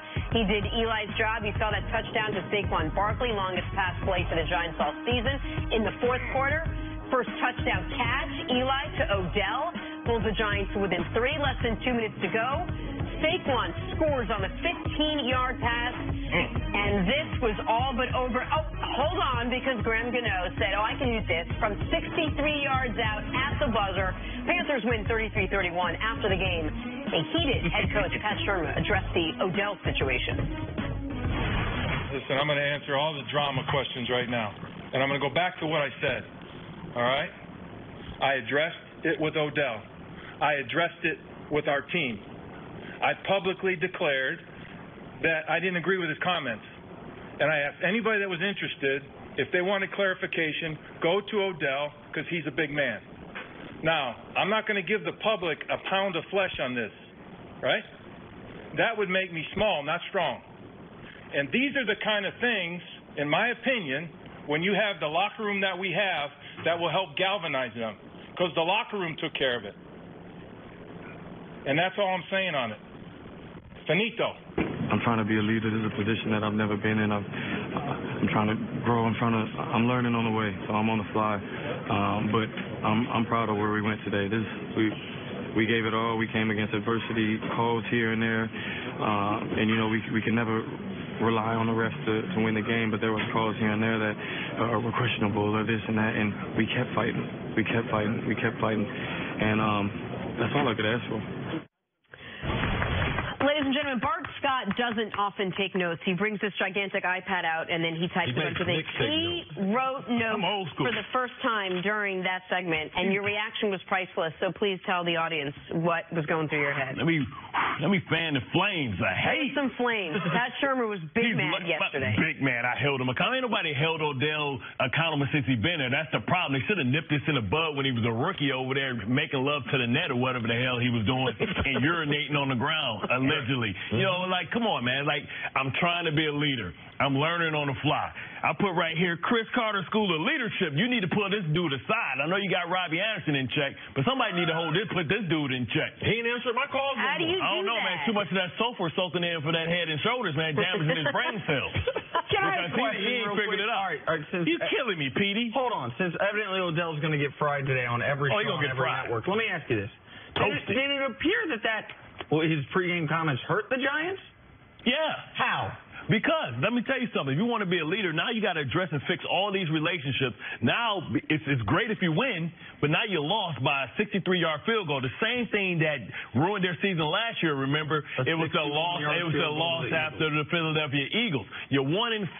Now you're pointing fingers. Now you got guys that are going to play good soldier, but in the backside, they're like, I hate this dude. This dude is one of these, he's a selfish eye guy. Whatever you are, money makes you more of it. And he is a self-absorbed baby. Hold on. I listened to that interview. He's talking about, oh, look at these other guys and what I should be getting. Me. I broke records, but I did this, but. So how can the offense be that bad and you being out-schemed if you're breaking records, throwing your quarterback under the bus? You know what the hell you signed up for. You knew Eli, they bought into Eli. You'd have had Deshaun Watson say I'm going to the market. Go to the market if you want to, be around quarterbacks that can extend plays. You can play playground football. You made your bed. You got to lie in it. And you wanted that cash, money, homie. And Bart, you know this. If you're going to be a leader, you can't tell the truth. That's what leaders do. People say, oh, man, leaders, that's what Politicians like us every day. Well, those aren't the best leaders and the best examples. I wasn't talking about, when you're in a team sport, you can't tell the truth. We can talk to each other in the truth behind, but when we go out to the media, we're going to be like the family's intact. It's no different than your family. Like my mom will tell you, man, we can argue like cats and dogs. I better not hear about any of our family business out in the streets. And that's the way an NFL team is. That's the way locker rooms are. And when you're playing team sports, you can't be an individual. One of the things that surprised me about that was Odell's been an elite athlete at every level he's been at. He said, I've never been a leader. Did he say I've never been, or I'm trying to learn how? He said I'm learning on the fly. I'm learning on the fly. He said I've never. So that means he's never been. He said I've never been put in this position. Even at LSU, he wasn't a leader. Jarvis Landry was more of a leader. We saw Jarvis Landry in Hard Knocks. You hear that stuff that he was saying? Yeah. Those are leadership things. Everyone is not meant to be a leader. Even if he's your best player, that doesn't mean he's the leader. Okay, I get all of it. But the Eli comments he shouldn't have said, I understand that because even though it's honest, even though it's accurate, there is no win there. But when people say he should have kept it behind closed doors, from what I understand, he tried that route. It doesn't work, though, Nick. You're still in team sports. You got to keep. You think all those years I had wait a second. Do you think all those years when I had all those bad quarterbacks, when I made them 8 Pro Bowls, I think I had 8 different quarterbacks playing. Do you think that was all fun and games? No. Denny Green used to tell me, because I used to go off. I used to have a tantrum all over the field. I used to do Odell Beckham did 20 years ago. So I know I'm an expert in making yourself look like a fool. And I know, looking back on it, man, that was not a good look. I wish that I would have said, man, I said some things. I threw our team under the bus when I tried to break the NFL record. We lost the game against the Bengals, the last game, to go to the playoff, and I wasn't even concerned about the playoffs. I was concerned about breaking the NFL record. So I know I've been there. I've been selfish, but I've been a leader at every level, and I did make mistakes as a leader, but I corrected those mistakes. So listen, obviously you have like real lived experience of doing and living what Odell's going through and making some of the same mistakes. The point that I'm making is this. All of that comment was about the offense and the offense needing to do this, the offense needing to do that. I don't know how we can sit here on the day after the offense scores the most points they've scored in 2.5 years. It wasn't because of him. Because you know the reason why. I know that it wasn't because of him. Just real quick, but we can't say it hurt the offense. We can't say it hurts that team. It's gonna hurt the team in the long run. And forget what. Look at your resume. Look at the things you've done before. Boat trip. But come on. Like, have you done anything positive as being a leader? Yesterday it got so bad, you know that Odell, he's supposed to be leading Sterling Shepard. Sterling Shepard decides that he wants to complain. He wants to lift up the garbage can and dump it over. Who's trying to tell Odell is? Isn't that a good thing that Odell? No, because he saw Odell do it. So Odell's saying, no, don't do what I did. No, do opposite. No. Let me do the same thing because no one said anything to you when you were doing it. So you can't lead that way when you've already showed yourself to be a bad example in front of your teammates. Attitude reflects leadership. Tell me, you keep bringing up teammates. What happens in the locker room when someone, when Snacks or anyone reads some of these comments? Well, he's the alpha male there, and he's got the job security. He's not going anywhere. Eli's never been the type of leader that'll pull a guy to the side and hold them accountable. You know, so now what is he going to do? So now Eli's like, man, what you're going to have today is a bunch of guys lying. They're trying to protect them. Be like, oh, no, we don't have any problems. It's going to fracture. No, it didn't happen. But behind that, their real feelings are they are affected, and there's nothing they can do. They're powerless. The coach said, the locker room handled it. You can handle it. That dude got guaranteed money. But let me ask you guys this question, because when you're talking about you dealt with this type of frustration and you kept it behind closed doors, I would imagine there were times that Jake Reed or Robert Smith or whomever else on offense was frustrated like you were. Like, what if the guys in the locker room, aside from Eli, agree with Odell? It don't matter. It don't matter. You still don't say it. Okay, that's fine. You never, ever tell the truth. All right? That's part of our bond, and that's what we're going to go down. We're going to the grave with this. No one is going to know the truth. Like, it's no different than when we started developing this team.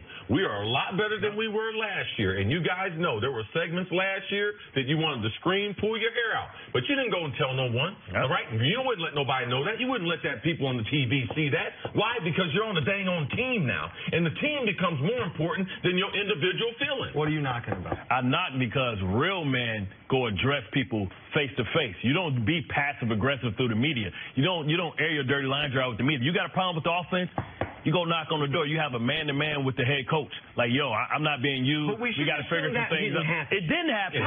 Hold on. Because they wouldn't be shocked by the comments. No, you can hold on a second. I'm not going to give him credit for that, Nick. Yeah. And you shouldn't either. That's passive-aggressive. He's being passive-aggressive. Is Eli the part of the problem? Well, help me, Weezy. Come on, man. Get the hell out of here, bro. Be a man then. Drop him and say something. The you got something to Giants are suddenly 1-4 and appear to be fractured. Is it because of Odell? Would you point to Odell? I mean, he didn't help it out. You know, they could have been fractured. You know, I would love to have a list with Chris about who played with the worst quarterbacks. You know what I mean? I think my list is pretty good, too. I've been on elite defensive teams. Right. Super Bowl-worthy defensive teams. How many times they put that mic in your face and you just flat lie? Hey, listen, I just do my job, Holmes. I don't farm other people's land. We over here doing what we got to do. If they don't score, they don't win. Okay, that's all fair. To answer your question, though, if we're talking about reasons the Giants are 1-4, slices of the pie, Odell might be the smallest slice. Now, moving forward, maybe he's a big part of the problem. But you can't point to a single game, including yesterday, where Odell wasn't a part of the solution as opposed to a part of the problem. Nice turnover. What? He did. He had on the punt return, one turnover, one drop. One turnover, one drop. If you drop the ball on fourth down, you don't convert, who gets the ball, Bart? Okay, their two biggest plays of the game. Who made them? But I think the other team. Okay, and their two biggest plays of the game. Who made them? I mean, yeah, but the offensive coordinator did call them. Absolutely. Right? Okay, so this is the thing, Nick. If you're going to play team sports, regardless if you like the players or not, there are certain rules that you got to play by. And if he decides not, then that locker room will be fragmented. They will have problems. Bart and I, we know this because we have said enough dumb things. Oh, yeah. All right? We said enough dumb things and apologized about them because we realized after the fact. I just got in my ear. Screw the commercials. We going. Reroll. I just got in my ear. Speaking of dumb things, they do pay. Mark, stick around. Coming out, how worried should the Eagles be after yet another loss? That's next up. First things first. Bart, you know there ain't no good corner. No, there ain't no good corner, man. And people will be coming for you on that corner. This is who Deontay wants to be when he grows up. You're just like Deontay.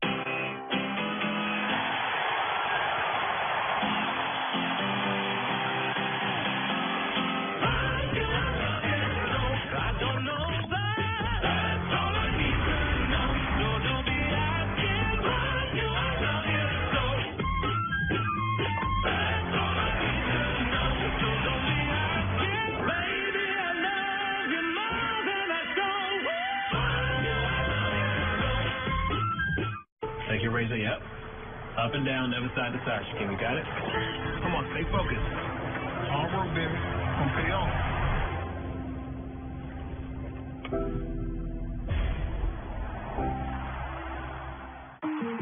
What if numbers tell only half the story?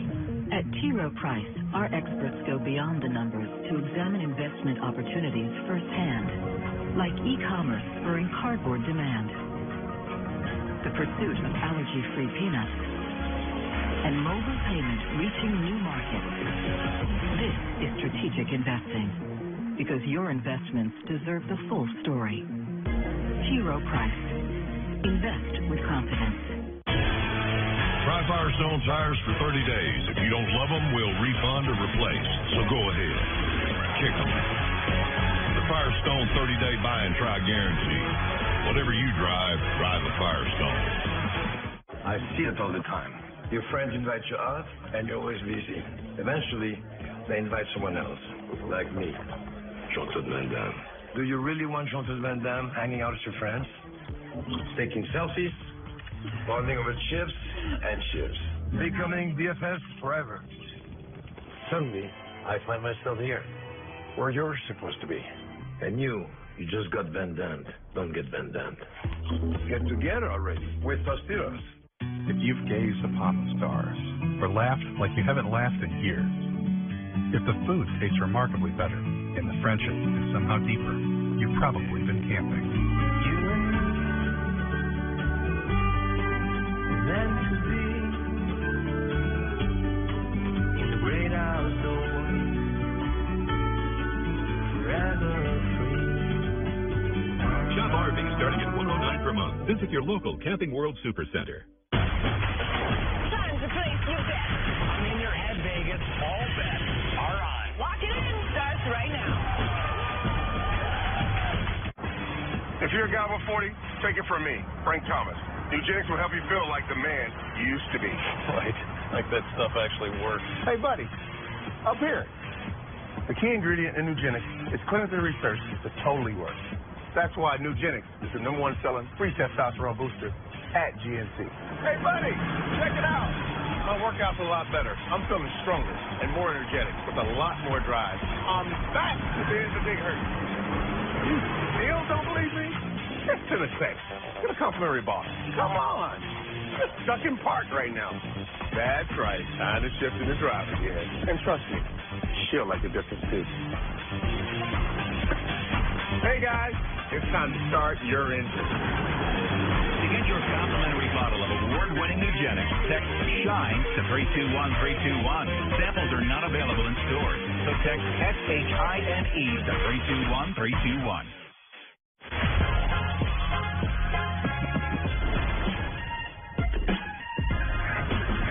We are back with the always entertaining Bart Scott. We're going viral. J.R. Smith has become a huge Browns fan since moving to Cleveland, so he was on the Instagram story going crazy when the team won yesterday.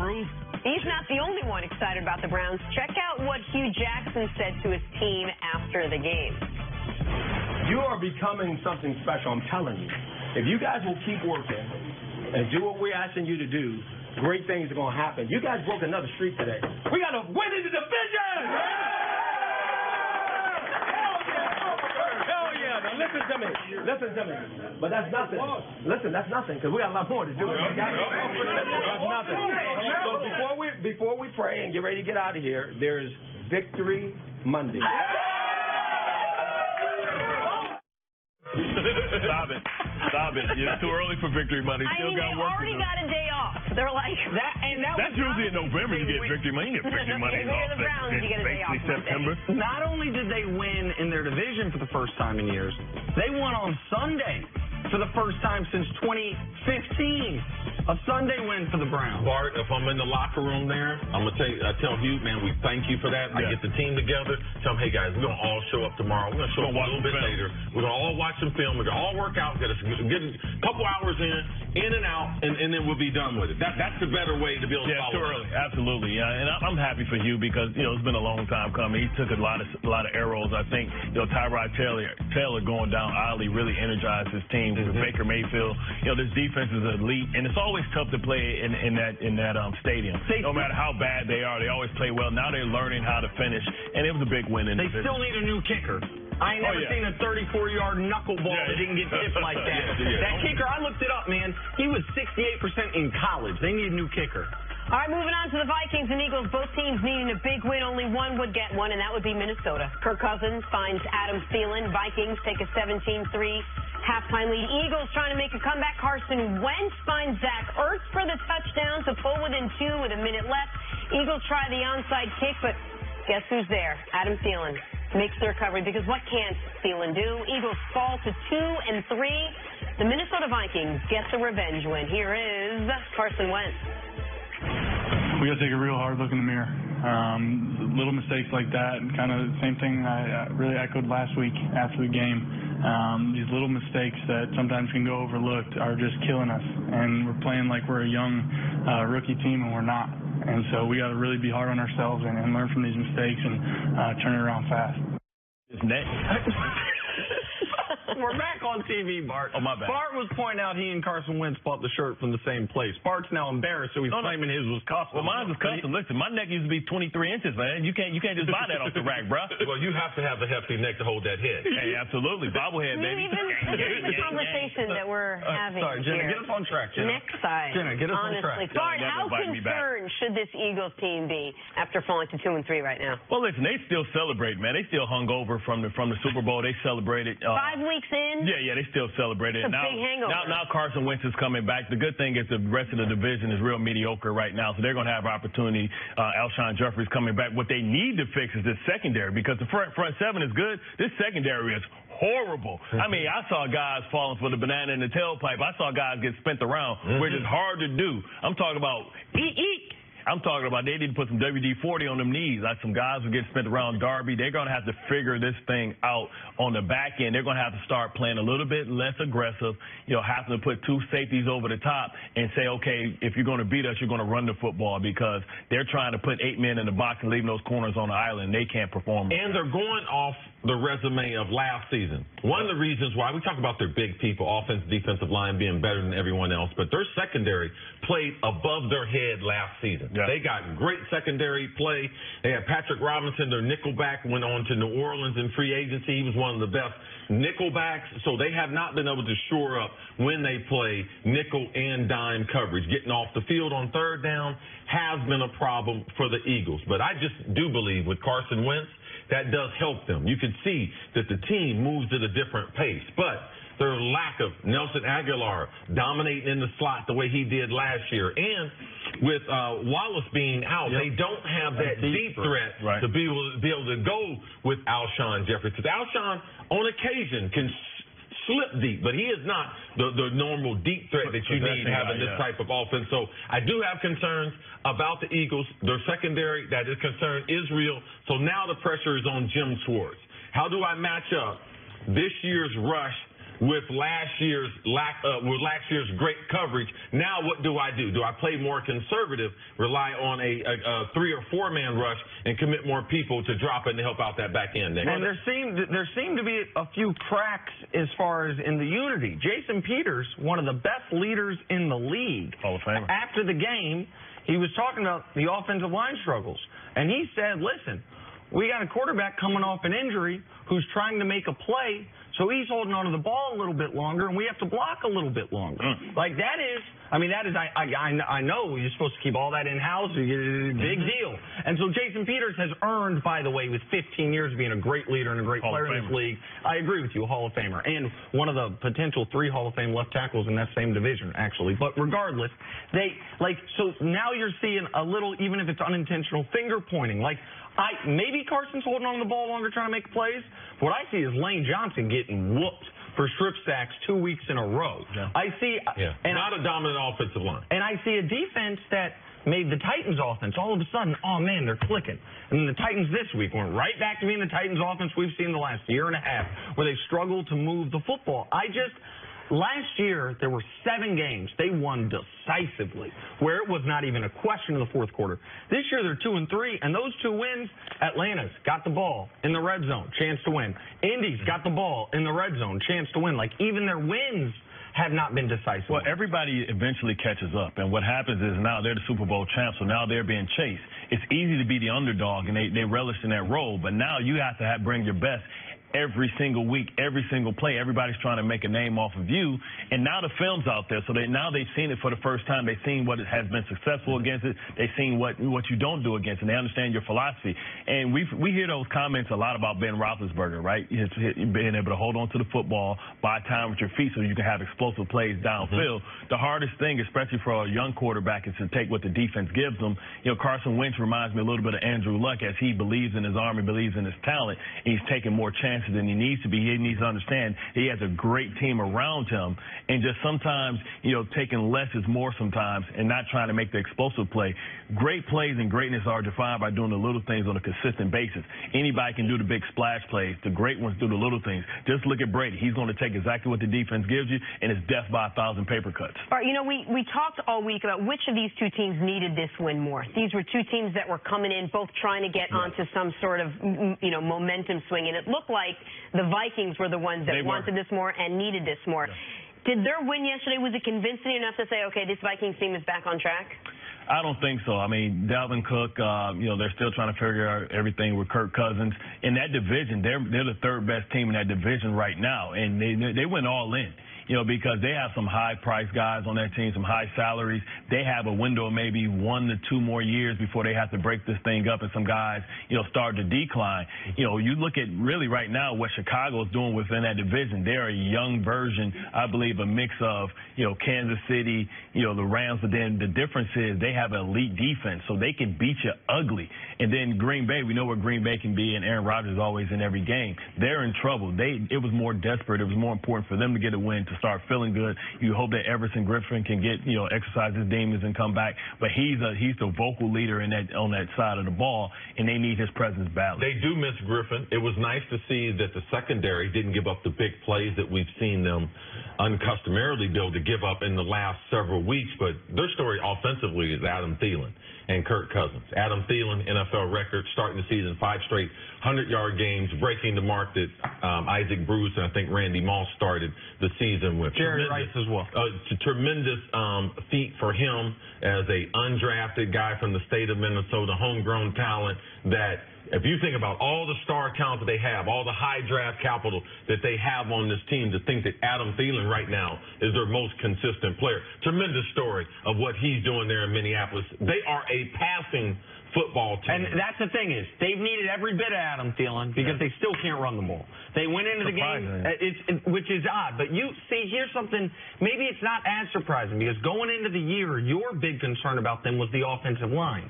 Now, usually when we talk about offensive line woes, we think about what's going on with the Giants, like quarterback doesn't have time. Right. But maybe the offensive line problem has been run blocking right now, because they went into the game running the ball on a fewer percentage of snaps than any team in the league yesterday. 23 carries for just 77 yards. Now, Dalvin Cook didn't play, but he hadn't been very good this year. He looked great pre-ACL injury last year. This was an excellent step in the right direction for Minnesota. Bart, thanks. We'll see you again tomorrow morning. Coming up. Oh, y'all invited me back. Thank you. Consider that an invitation. We already have the week set. It was in the teleprompter, so that's why I read it. Is there anything Baker Mayfield can't do next on First Things? Of course, the same suit. You only own 2. Always bragging on them. Falling on the budget. That Merlot stands out. People didn't he wear that day before yesterday? It's back. And it's front. No, really. The Triple Double Crunch Wrap $5 box is back. And it's still all mains, no sides, with 2 crunchy tacos and a medium soda. Just $5. Only at Taco Bell. I used to book my hotel room on those travel sites, but there was always a catch. Like somehow you'd wind up getting less. But now I book at Hilton.com and I get all these great perks. I got to select my room from the floor plan. Very nice. I know I'm good at picking stuff. Free Wi-Fi, laptop by the pool is a bold choice, and the price match guarantee. How do you know all this? You like from Magical Hilton Berry? Just pure on the Hilton app. Just available to the public, so. Book at Hilton.com and get the Hilton price match guarantee. If you find a lower rate, we match it and give you 25% off that stay. What if numbers tell only half the story? At T. Rowe Price, hundreds of our experts go beyond the numbers to examine investment opportunities firsthand. Like a biotech firm that engineers a patient's own cells to fight cancer.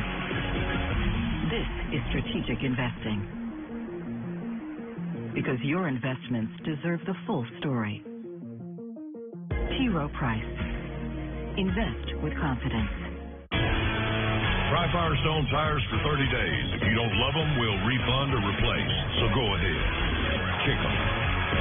The Firestone 30-day buy and try guarantee. Whatever you drive, drive a Firestone. This is modern-day endurance racing, a set of sprint races between tyre changes and fuel stops. It has definitely heated up inside the cockpit. It's at this moment you don't feel a twinge of excitement because your heart is not beating a little bit faster. Then you have no place calling yourself a motorsport fan. It's time! Let's go sports car racing! What do you mean it's not working out, Craig? I mean, I just introduced you to my parents. Craig and Sheila broke up. What? Really? Craig and Sheila broke up? No. What happened?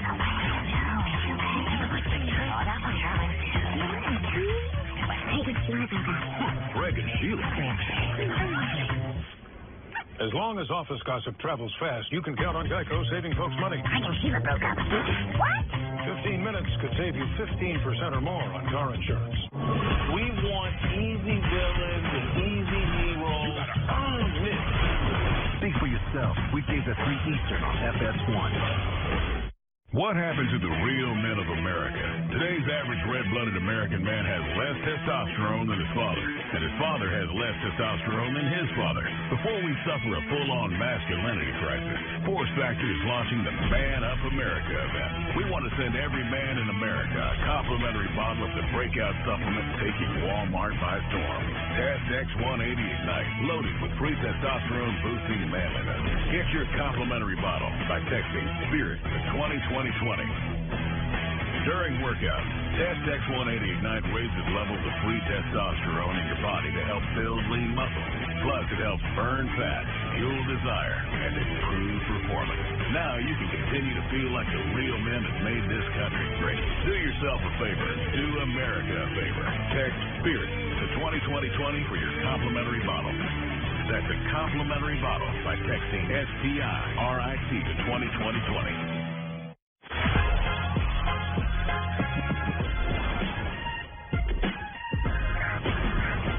We will get to Baker Mayfield in a second, but first, Denzel Mims of Baylor with a nice catch against Kansas State. Go ahead, Mr. Mims. Tell him why you're hot, Mims. Oh, Mims is hot because he's on the way down. He caught that on the way down. This time he jumped there. Had to tap it to himself. It still counts. It's a great play, man. Did his butt cheek get in there? Only 1 foot in college. You don't need it. How about this one? This was Odell Beckham to Saquon Barkley, as in Odell threw, Barkley caught. Nice play for the Giants. This is the Giants special. It's almost like Philly special, but Odell's going to throw it. That's a good throw, too, man. Oh, wobbly. He's got huge hands and everything. It's easier to throw that ball with the glove on, too. Really? Yes, absolutely. Get more grip on it. Why do quarterbacks do it? Because they throw all the time, and maybe they can't make any money off of it. But for a guy who doesn't throw all the time, it's helpful. Oh, absolutely. Oh, get off! Cam Newton with a great block right there. Cam said this guy had on his clothes after the game. Man, give me my clothes back. And then he stands over. Oh, yeah, it's 6'5", 240. Man, Cam's just unlike any quarterback I ever seen, man. No, that was one of the most impressive plays I saw yesterday. And on Sunday Night Football, DeAndre Hopkins with the spin move. What is it? B-button. Oh, Madden. Gets the Texans into field goal range to beat the Cowboys yesterday. This was the biggest play of the game. The last big play for the weekend football, Nuke takes it, puts them in field goal range, breaking the Cowboys. You guys want to play a little drawing a blank? Yes, please. Yesterday, top overall pick Baker Mayfield led the Browns to a win in his first home start. 3 other rookie quarterbacks, Sam Darnold, Josh Rosen, and Josh Allen, also led their teams to a win. So, CC, the rookie quarterback that impressed you the most yesterday was blank. It's great to see the rookies win. I mean, it's rare, especially all of them to be able to win. Because all of them last week all lost. Yeah, absolutely. But I got to go with Baker was nice in the drive, but Sam Darnold, I got to go with him because the variety of throws that he did make, and I think the Robbie Anderson combination is going to pay dividends for them in the future, but very impressed, especially with Baker and Sam Darnold. And listen, for Darnold, the big bounce-back win, they needed it. Yeah. All of a sudden, the Jets and Bills are only one game out in that division, by the way. Okay. I mean, nobody's got 3-2, 3-2, 2-3, 2-3 in the AFC East, but I'm going to go with Baker. Baker, despite the interception, he threw for 340 yards. They got their first win on a Sunday in a few years. Their first divisional win in a few years. Yeah. The first home start of his career, and they get a win. That drive At the end, man, to put him in field goal range, it looked like they were going to tie again. And so and by the way, for the Browns to be able to come back after they've now played 3 full overtime games, the wear and tear on their bodies from the previous week give the Browns a lot of credit for this win. All right, yesterday the Cowboys were in Houston to face the Texans, but they came up short and find themselves among the 14 teams under 500. Nick Wright, the sub-500 team with the best chance of making the playoffs is blank. Give people some options. I wanted to say Houston. Okay. Because the division's, I don't think, very good. I really like Deshaun Watson, but I can't put any faith in their coaching situation, and I'm no big fan of the owner, so I'm going to go with Philly. The Eagles, their division is also right now, they're 2-3, and nobody in the division's got more wins. I think they will get their lines right eventually, and they have the best quarterback in the division by far. So I'm going to go Philadelphia. Last year we saw Howie Roseman making trades up until the trading deadline, so I wouldn't be surprised if the Eagles do something. But the Eagles, they're the most talented. At the end of the day, you bet on the talent, Jen. I'm going with the Eagles as a team under 500 to get there. You still think that they might make a call on Le'Veon Bell? I think it might be on the board. Haven't talked to those sources or anything, but I think it got to be on the board. Looking at what they have, lack of a running game, another fumble yesterday, and they say go quick. Okay. All right, the Kansas City Chiefs, all that, plus I hurry. The Kansas City Chiefs passed the stiff test against the stingy Jaguars defense to improve to 5-0 this season. At this moment, they are the team to beat in the AFC, but CC, the AFC team most likely to challenge the undefeated Chiefs is blank. The last 20 years. If you've been alive, what's the team you can... Oh, the Patriots. They're going to be there, regardless of who it is. It's been the Chiefs, it's been the Jaguars, it's been the Pittsburgh Steelers. If all these teams were undefeated right now, say, well, which team are they going to have to beat? They're going to have to beat the only known champ that we've had in pro football on a regular basis the last 15 years, and that's the Pats. And that is, of course, who the Chiefs play this weekend on Sunday Night Football. Great game. And what I said last week, I said, man, if you're a Chiefs fan, don't be worried about the Jags game. Be worried enormously about the Patriots game the following week. Patriots, when you have that many defensive deficiencies, a team that is coached really well and quarterbacked that well, I think could potentially pick you apart. And so to take advantage of it. So I don't think a defensive-minded team can slow the Chiefs down enough. Patriots is my answer as well. And the Chiefs got to get Houston and a couple other guys, D Ford and them back onto the lineup for them to have a chance. It's a tough situation. They play a really physical game against Jacksonville on Sunday. The Pats off since last Thursday. Tough situation going into Foxborough next week. It's adorable when you guys are both on the same page. Heading into Week 5, Steelers head coach Mike Tomlin said that Big Ben and Antonio Brown would find their rhythm. Well, that combo lit up the Falcons for 101 yards and 2 touchdowns. But CC, the wideout that impressed you the most yesterday was blank. And Adam Thielen. He makes the huge play in the second half, makes the zig out move in the corner of the end zone. Him and Kirk Cousins time it up. 5 straight games to start the season, NFL record since the modern Super Bowl era. I mean, that's the most impressive wide receiver thing that we've seen. Adam Thielen, much respect. Undrafted free agent, had one offer from Mankato State for $500. Yeah, I was going to say enough, maybe a bus ticket to get him. Yeah. Get you a couple books, and that's about it. Come on out. Great story. And Adam Thielen's been the best wide receiver through 5 weeks. Yesterday, the wide receiver I was most impressed with was DeAndre Hopkins. When he finally, for the first time in his career, has a real quarterback. He had put up outstanding numbers with terrible quarterbacks. With this play right here, with the double spin move to get them in field goal range, to secure the win, DeAndre Hopkins, 9 for 151. The only player the Cowboys couldn't handle on defense yesterday was DeAndre Hopkins. I give him the nod. All right, finally, tonight, Week 5 concludes with Washington taking on New Orleans. Vegas has the Saints as a 6-point favorite. course, I'm sitting Drew Brees on my bench tonight. Let's not talk about that. Nick, the winner of tonight's matchup will be blank. Jenna, you're sitting a lot of quarterbacks on your bench because your fantasy team got about 4 of them. Okay, Because somebody tricked you in the preseason doing a little trade. Traded her Alex Smith, tugs on her heartstrings, about to trade her Case Keenum. Saints are going to win tonight. 6-point favorites. This Saints team right now, I think tomorrow we're going to be discussing them as a real, not only contender in the NFC South with Carolina, but are the Saints the second best team in the NFC? Could be the discussion tomorrow. I like the Saints, and I like the Saints big. Yeah, week number 1, the Saints get hit with Fitzy magic. Their defense seems like they've started to find themselves. Marshawn Lattimore playing a lot better there at the corner. Drew Brees playing some of the best football I've seen him play. Adrian Peterson, mad.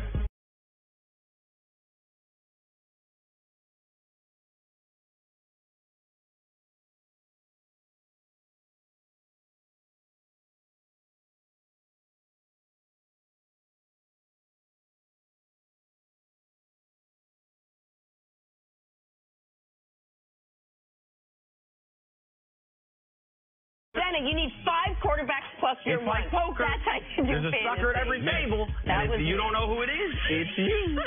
You're involved in team sports now. Yeah. Okay, you need to find out how to do this. Don't let our family business out in the street. I love you, Steve. Drew Brees going to set the all-time passing record tonight, by the way, America. Awesome. Coming up, did the Steelers put the rest of the league on notice after crushing the Falcons? Next on First Things Didn't I ever tell you about Nick when we were having our tryouts and everything, how bad he was? Oh, that is... I mean, we weren't trying out.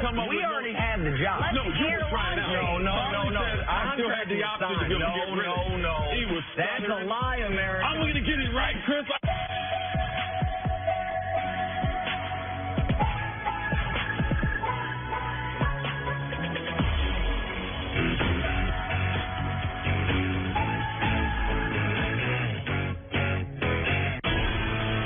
Firestone tires for 30 days. If you don't love them, we'll refund or replace. So go ahead. Kick them. The Firestone 30-day buy and try guarantee. Whatever you drive, drive a Firestone. Bush is partnering with the National Forest Foundation to protect America's backyard. And you can do your part just by cracking open a bush. Cool.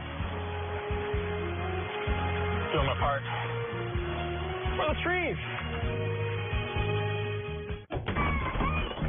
Okay, here we go, guys. Ready? Keep it on it, por favor. Gracias. Opportunity is everywhere. It's a door. Waiting to be opened.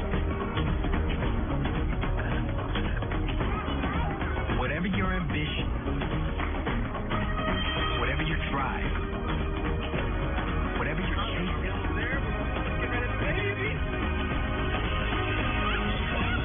opportunity is everywhere.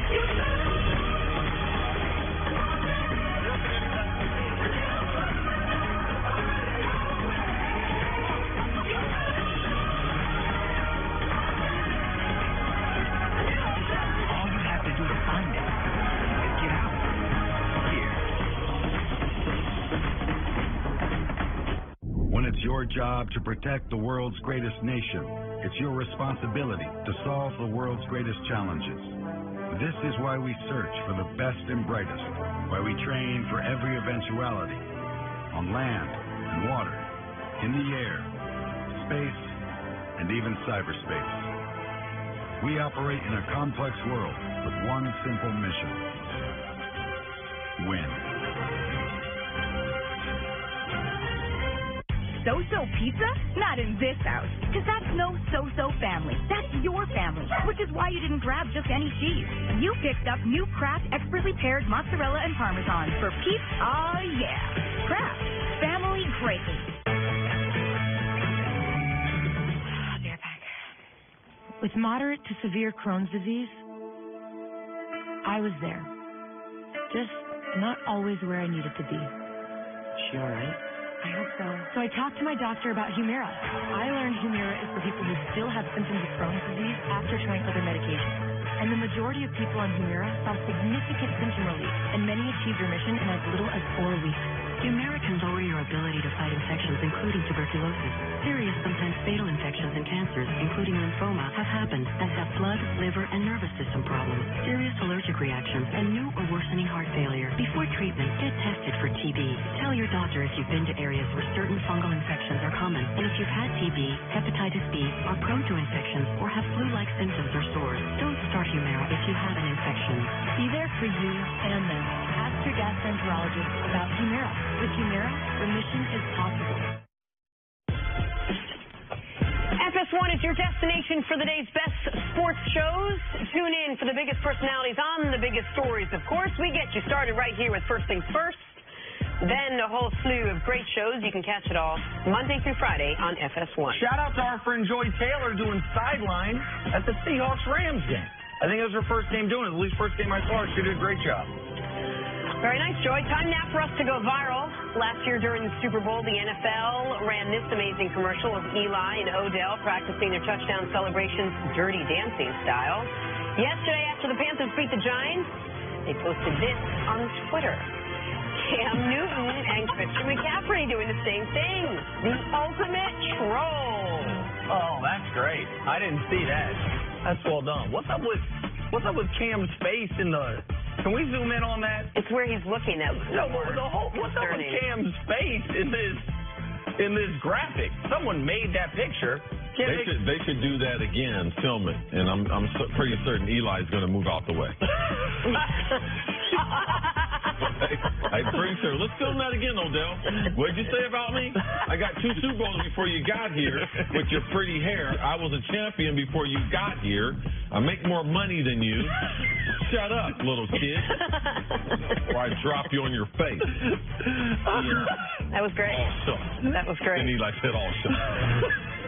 Time now for stories to start your morning. The Rams and Seahawks game came down to the wire yesterday. Russell Wilson tossed 3 touchdowns, but there was no stopping Todd Gurley, who ran for 3 touchdowns himself.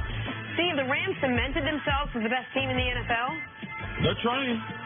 They got a couple holes on their defense, but right now, everybody in the NFL's got warts. It's a matter of who's got less warts. The Rams got less warts than everyone else, Jenna. I know you're over there like grossing out and everything. Like, yeah, they got warts. Yeah, all of them do. But the Rams, they look good. Didn't like the fact that they gave up a lot of yards rushing the same way they did last season. Yeah. I don't want that to creep back in, but very impressed with the head coach being aggressive. Seattle going into Seattle and winning is always hard. The Seahawks, by the way, offense was humming, and that's why I give the head coach a ton of credit. Only up 2, 4th and 1, right before the 2-minute warning. Now, let's not punt. Let's win the game right here. Jared Goff, QB speak. Nick Wright called him on his coach's phone. He answered. Sean said, McVay let's go for it. has that guy that I've been advocating for. Yeah. Little game management coordinator. Game management coordinator, is that you said? Game management. Yeah. On to the AFC North match between the Browns and the Ravens. Baker Mayfield was excellent in the first home start of his career. Threw for 342 yards and led the team on a game-winning field goal drive in overtime. CC, how impressed were you with Mayfield yesterday? Particularly see the final drive. The final drive is because typically coaches in those situations, I talked earlier in the year how we had Todd Haley maybe managing Tyrod Taylor, not calling aggressive pass plays. He's calling the whole playbook. He lets the young kid drop back in the pocket, and you can see with Baker on the field, they just have better energy. Very impressed with that last drive. His ball placement, very impressed how the guys have a chance after they catch the ball to get yards after the catch when Baker's the quarterback. But if the Browns are going to have any chance of doing what I said I thought they could do and make the playoffs, they need to become the first team in NFL history to cut their kicker the week after he makes the game winner in overtime. That guy's got no shot. He's just guessing. He was a mediocre kicker in college. I don't know how he even got the tryout with the Browns. No, it was terrible. This was terrible. He had to kick the knuckleball from 34 yards. They almost tied again. Like, speaking of kickers. Moving on to the Packers and Lions. Good year for kickers. Mason Crosby had a real tough day, missing 4 field goals and an extra point to leave 13 points off the board. He's been great for Green Bay, though, the last couple of years. Packers lose 31-23. Nick, how much of this loss do you place on Crosby? Listen, I can put a lot of this loss on Crosby because he left 13 points on the board. I understand that. but systemically, he's been better over the last decade than their head coach has been. I need some answers from Mike McCarthy. I need to know what's the line. What is it exactly you do around here? That's all I want to know. Like, I just want to know, what is it exactly you do around here? They got rid of the GM. If I'm Mike McCarthy, I'm feeling a little warmth on my seat. Jenna, Crosby had a whole head full of dark hair before the game. After those field goals, he's great. That's all you need to know. All right, we will end with the big AFC showdown. Jags and Chiefs. Patrick Mahomes rushed for a touchdown, but he also threw 2 interceptions.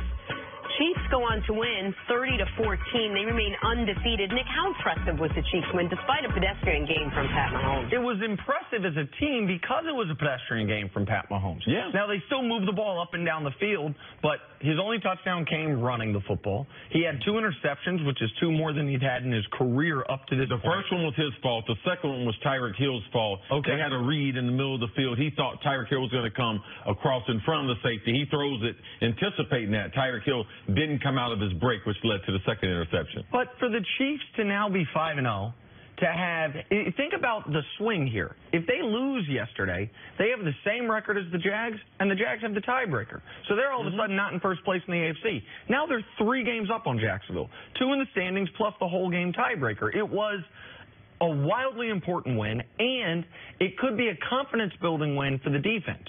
Like, because, yes, Blake Bortles gave them some of those picks, but he didn't give them the sacks. Yep. He didn't give them the run after catch on the picks. Like, that defense, despite having 2 players ejected and 1 player injured, they were making plays throughout.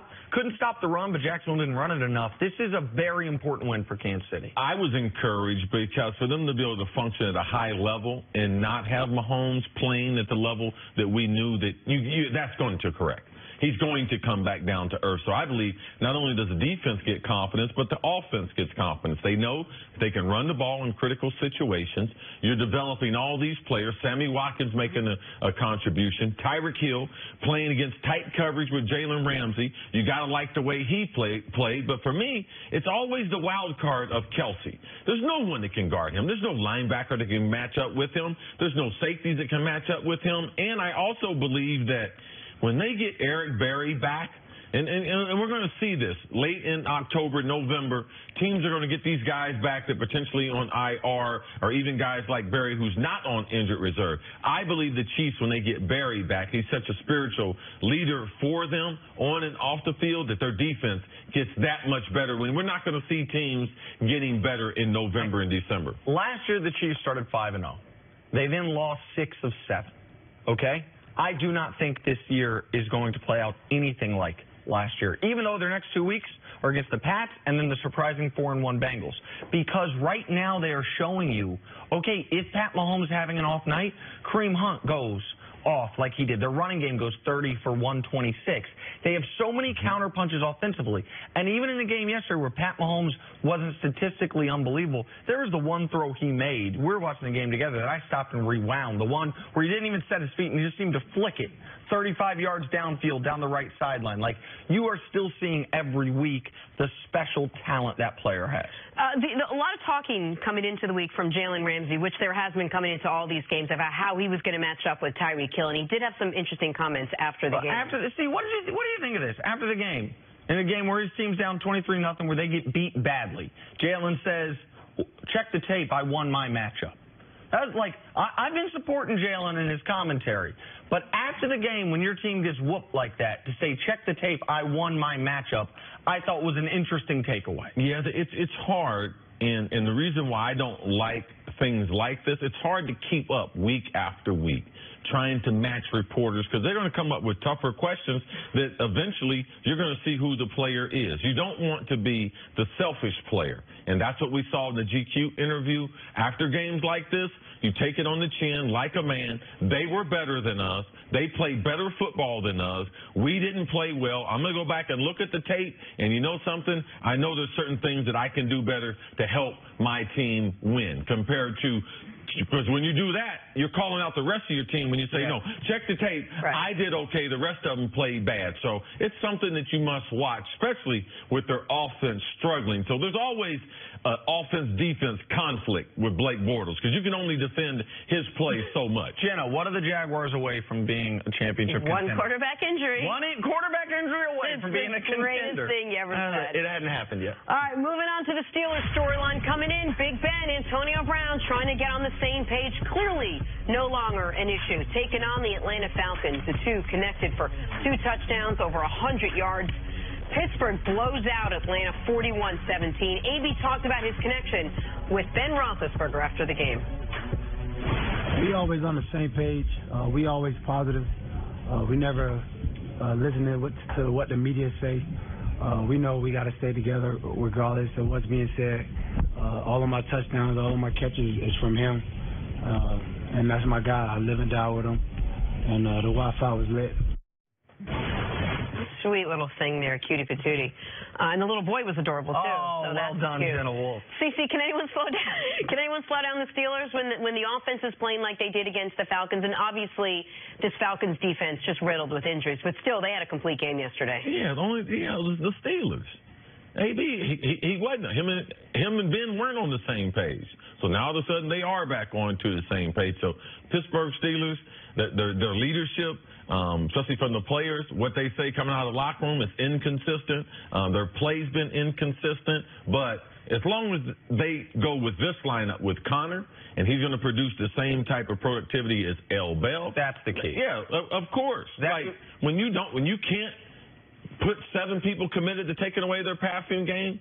Yes, now one thing I didn't like in this game, I didn't like the fact that how many times he was targeted with the number of completions. Well, if you target AD that many number of times, it should be a higher percentage of 13 completions. targets, 6 catches is your point. Yes, now they did have 2 touchdowns and everything, but when you look at it, I like that percentage to be higher than what it was. Big Ben was actually 13 of 16 to everyone other than AB and 6 of 13 to AB. But what we've seen the Steelers offense twice this year look like Le'Veon Bell was back there. And by that I mean a running back that can hurt you on the ground and can catch a bunch of passes. Connor's had 2 games. Connor's game 1 and game 5. And shockingly, that's the 2 games their offense, to me, aside from the Chiefs game, has looked the scariest. You might say, well, week 1, they only scored 21.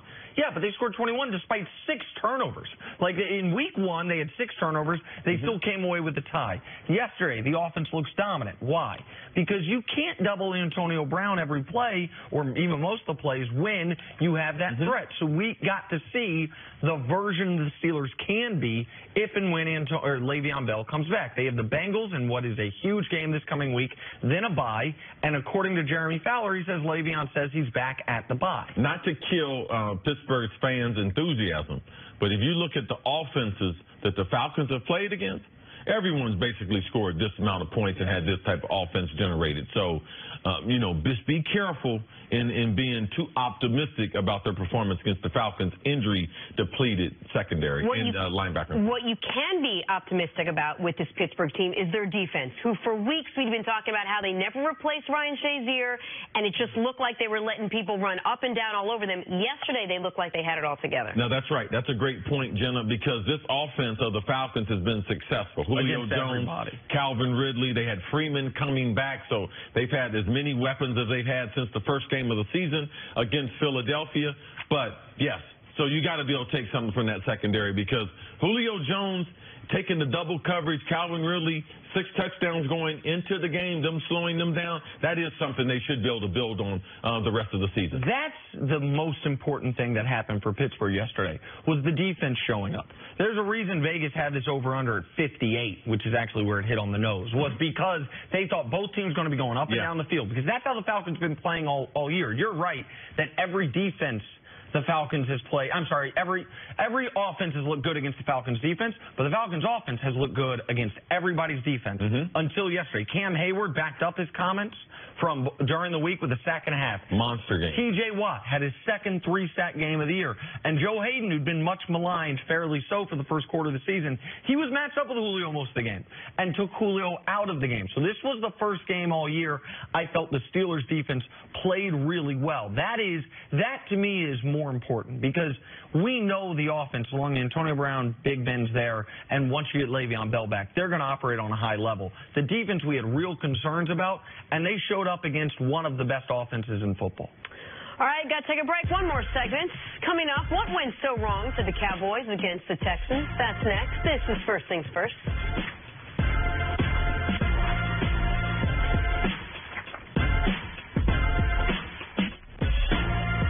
I want our house to be the default house where everybody wants to hang out.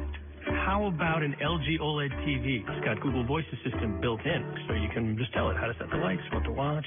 Cool. Yeah, and when it's over, tell our robot to vacuum up the popcorn. Wait till the dog sees it. It's comedy gold. Tell me about sound. I mean, my kids love a good explosion. Add an LG soundbar, and movie night becomes movie night. Sounds big. Big.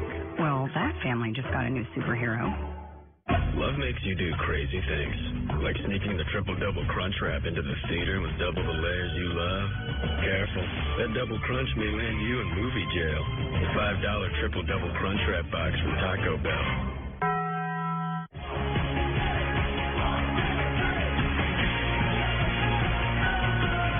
Every place offers something different and unique. How do we continue doing this like all the time?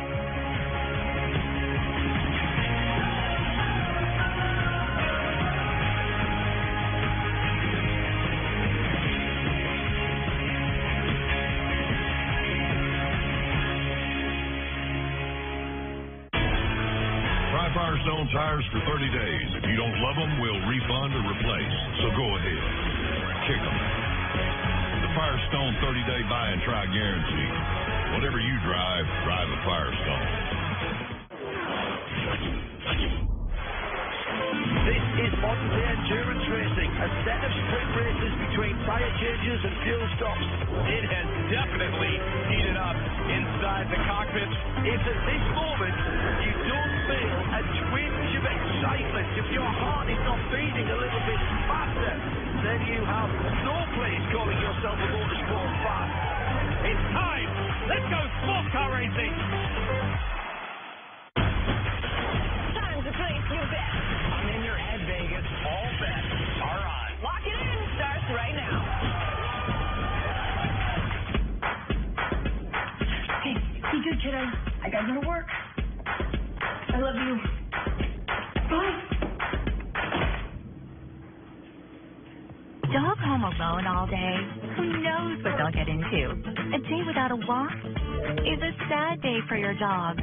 But now you can make your dog stay with WAG, the on-demand dog walking app. Get a WAG-certified walker to walk your dog at a moment's notice. WAG walks are insured and bonded. And WAG walkers are vetted, experienced dog handlers who will give your dog the affection and attention they deserve. WAG has live GPS tracking and will even tell you where your dog marks its territory. My dog pooped. WAG, the #1 on-demand dog walking app. Get your first walk free when you download the app now.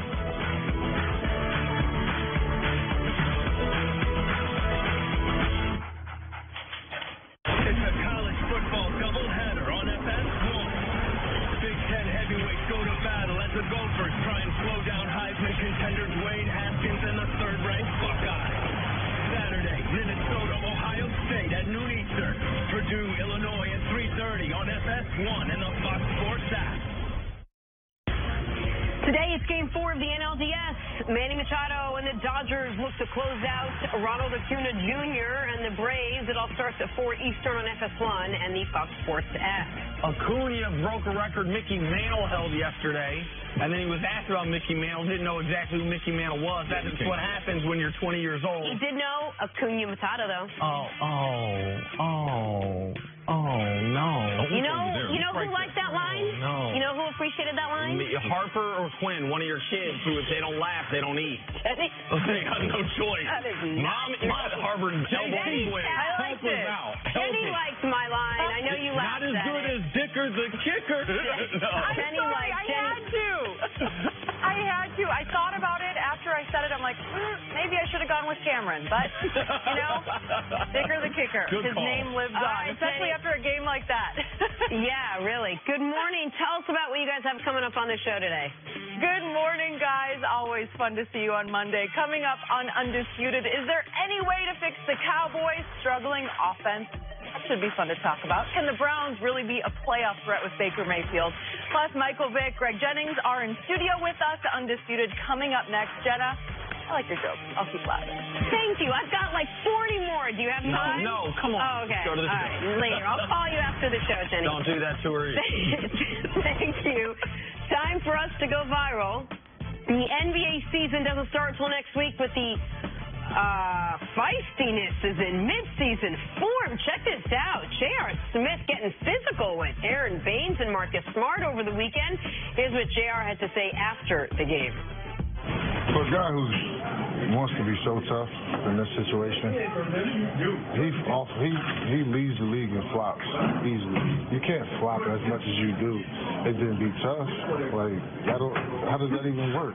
And then like you start swinging your teammates. Like, you didn't come to play basketball today. You knew you didn't want to play. Your coach told you got to play. You were frustrated, and then you try to take it out on somebody else. So, but at the end of the day, I mean, I'm not going to sit here and lose money over trying to fight Marcus Smart. I'm not going to lose money over my tattoo. So why would I lose it over him?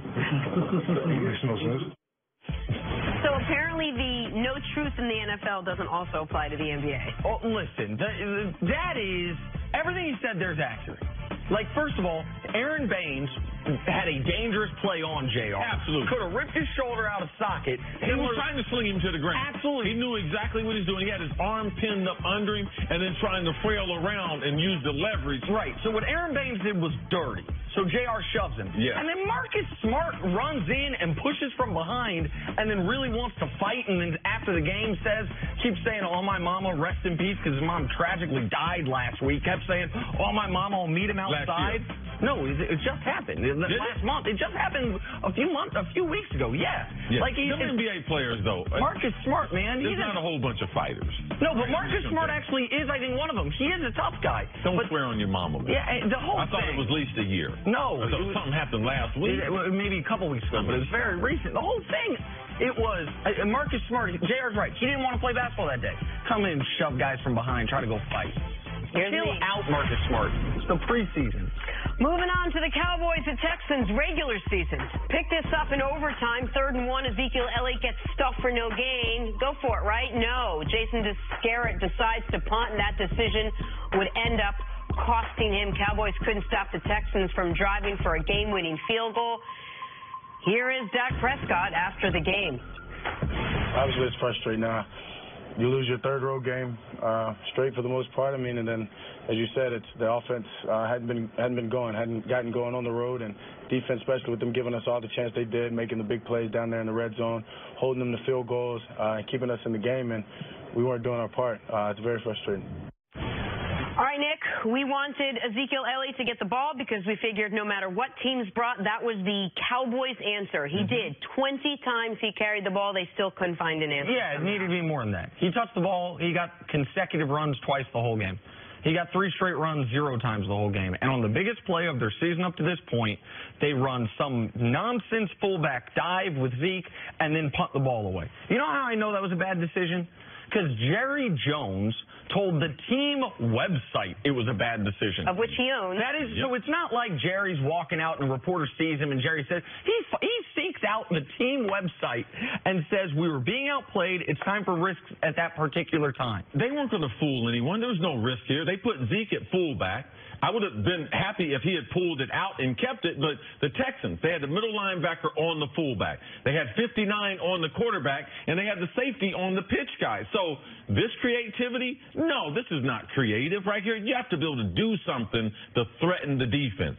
Put Tavon Austin at tailback. You can't put Zeke at fullback as if no one's going to see him there. He's the only real threat that you have in the backfield. So I don't like the play selection on 3rd down, and it just takes no guts to punt on 4th down. Punt past the 50 in overtime. overtime when your offense in the second half had 27 plays run for 91 yards.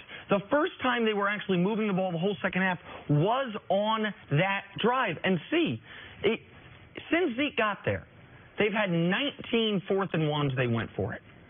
They're 18 of 19. You're 18 of 19 on 4th and 1 since you draft Zeke. You spend, let me check, Jenna, because you wrote it for me, $1.2 billion on your offensive line. How about you run Zeke? How about you try? Because what are you hoping for when you punt? That you force a quick 3 and out, and now you got to drive the field again with less timeouts? I don't understand it. Is the thought? Well, our offense didn't really do much the whole game. There's no way we're going to get this extra. Was that the thought? What is Jason Garrett thinking? Dallas didn't have a plan because there's no way you can think with 4 minutes to go in the 10-minute overtime like we're gonna take them 3 and out. So then, if you do get the ball back, you don't have any timeouts, or you have 1 timeout left. No, you put all your investment in your running back, all the investment you had in your offensive line, and you put the game on that one play. That's the reason why you have guys like that. If you tell me, Jason Garrett, the game's going to, this is before the game, the game's going to go to overtime. You're going to have the ball with about 4 minutes to go, 4th and 1 in their overtime. Do you go for it? Jason Garrett would have said, absolutely, yes, I go for it. And you don't even, and it was 4 minutes into overtime, about 6 minutes ago, yes, so the point all still stands. They're at the 42. If they pick up that first down, they don't even need another first down. They need like 6 yards on the next 3 plays combined to be in very makeable field goal range.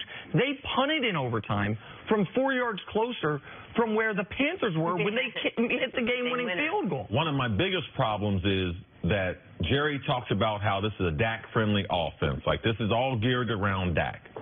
I think the Cowboys had more faith in these guys when they were kids, when they were rookies. In year number 1, I believe, on 4th down and 1, they would have gone for it. With Dak as a rookie and Zeke as a rookie, now they're in their 3rd year. They have the same game plan as far as take away their run to stop Dallas, and they're doing less with them. That's not a good sign. I don't like sending that message to my team that I have less faith in you and I spent more time with you. At this point, they should have more confidence in Zeke and that offensive line. That's a spot you go for it if it's middle of the second quarter. Much less at the end, halfway through overtime. You're across the 50. You're in no man's land is what that's called. A little too far for a field goal, a little too short for a punt. To not go for it there is malpractice. Bad message to the team. Moving on to Odell Beckham Jr. now, who had quite a Sunday both on and off the field. Before the game, he was critical of Eli and the Giants' play calling. In the game, he was up and down, threw a touchdown, caught a touchdown, also turned it over on a punt return, and dropped a crucial ball on 4th down. After the game, his head coach, Pat Shurmur, addressed the Odell situation. Listen, I'm going to answer all the drama questions right now. And I'm going to go back to what I said. All right? I addressed it with Odell. I addressed it with our team. I publicly declared that I didn't agree with his comments. And I asked anybody that was interested, if they wanted clarification, go to Odell because he's a big man. Now, I'm not going to give the public a pound of flesh on this, right? That would make me small, not strong. And these are the kind of things, in my opinion, when you have the locker room that we have, that will help galvanize them. Because the locker room took care of it. And that's all I'm saying on it. Finito. CC, what does he mean by the locker room took care of it? Has it really been taken care of? Well, that means some players on the team at the team hotel on Saturday night. They heard segments of the interview. They got out. Probably people like our friend, Snacks Harrison. He's one of the leaders there. And he also has a strong relationship with OBJ. So what he's saying is my locker room are the strong guys. I don't think it was Eli Manning. I don't think Eli Manning, even though he's one of the leaders of that team, that's what the owners have told us, that's what the general managers told us, and that's what the head coaches told us. So other guys might have addressed it, even though it's still not addressed with Eli. All right, no one's going to ask the tough questions. And Odell's got so much guaranteed money that you guys are stuck with this. Like Tom Coughlin couldn't correct him. One of the great disciplinarians in all of football ended up losing his job was because one of the reasons because Odell Beckham didn't have the discipline and acted up on the field. So to think that the Giants organization are going to be able to reel him in now after giving him the long-term contract, no, I don't think so. And I don't think it's handled as a team. So tell me why, though, it's actually a problem. Because, see, what I know is this, an offense that hadn't scored 30. He was only critical about the offense. Didn't say one word about the defense. An offense that hadn't scored 30 points in 2.5 years did it yesterday. Odell had his best game yesterday. Eli was finally throwing the ball downfield yesterday. They had that game won, if not for a 2% field goal, a 63-yard field goal at the gun, and some tough calls to go against them. So where's the harm? The harm is because now after the game, do the players speak the truth? Because they are speaking the truth, and they say Odell helped them lose this game. Why? He drops a conversion on 4th down. If the other team gets the ball, you have a scoring opportunity. If he catch that easy pass across the middle, he should convert that one. They're going to have points. He didn't do that. So that's like a turnover. He's back fielding a punt. The only reason why he's back on the punts is because he complains about getting the ball. So they want to give him an extra 2 to 5 possessions a game by putting him back as a returner. He makes a fatal mistake by trying to block. Actually, the ball hits him inside the 5-yard line. They get the ball, scoring potential right there. So Odell made some mistakes himself. So now if his teammates do the same thing that Odell did, which in team sports, you can't tell the truth. You have to protect your coaches. You always protect your organization, and you protect your teammates.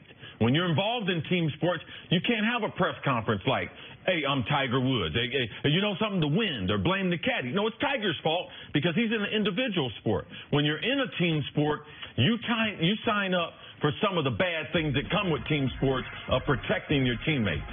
Great way to end the show. We got to go. Undisputed starts right now. Have a great day, everyone.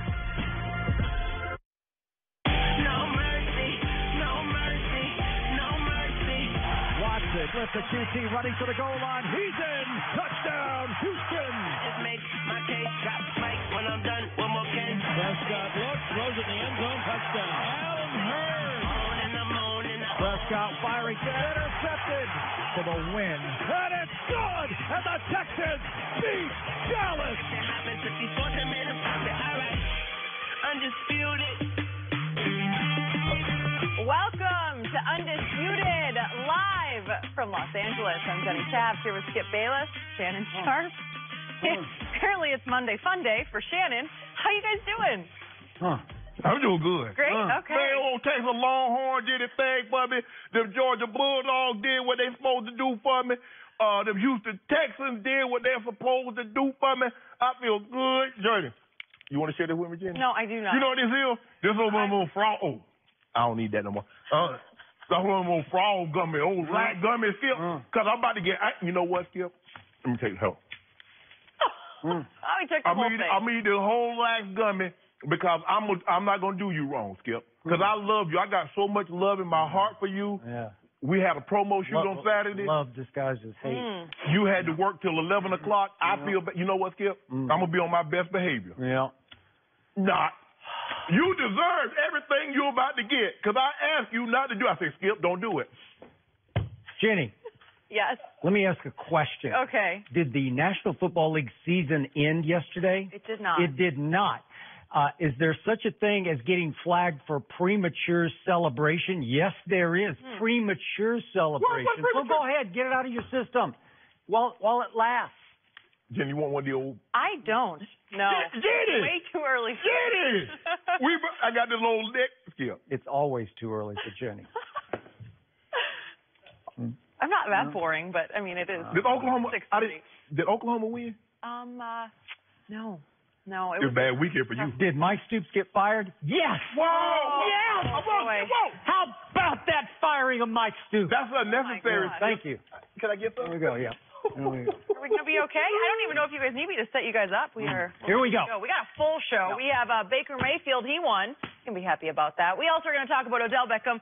He complains again, and then the Super Bowl champs lose again. What? But we are going to start with Skip Cowboys. Shannon, be ready for this one. Their offensive problems continued yesterday against the Texans. The Cowboys scored just 16 points, and Ezekiel Elliott was held to 54 yards rushing. Dak did make a great play on a 44-yard pass that came on Austin in the fourth quarter that set up the game-tying field goal, but the Cowboys lost in overtime after DeAndre Hopkins' spectacular 49-yard catch and run. Wow, that was awesome to see. Dallas is now 2-3. Take a listen to Zeke and Dak after the game. Obviously, it's frustrating.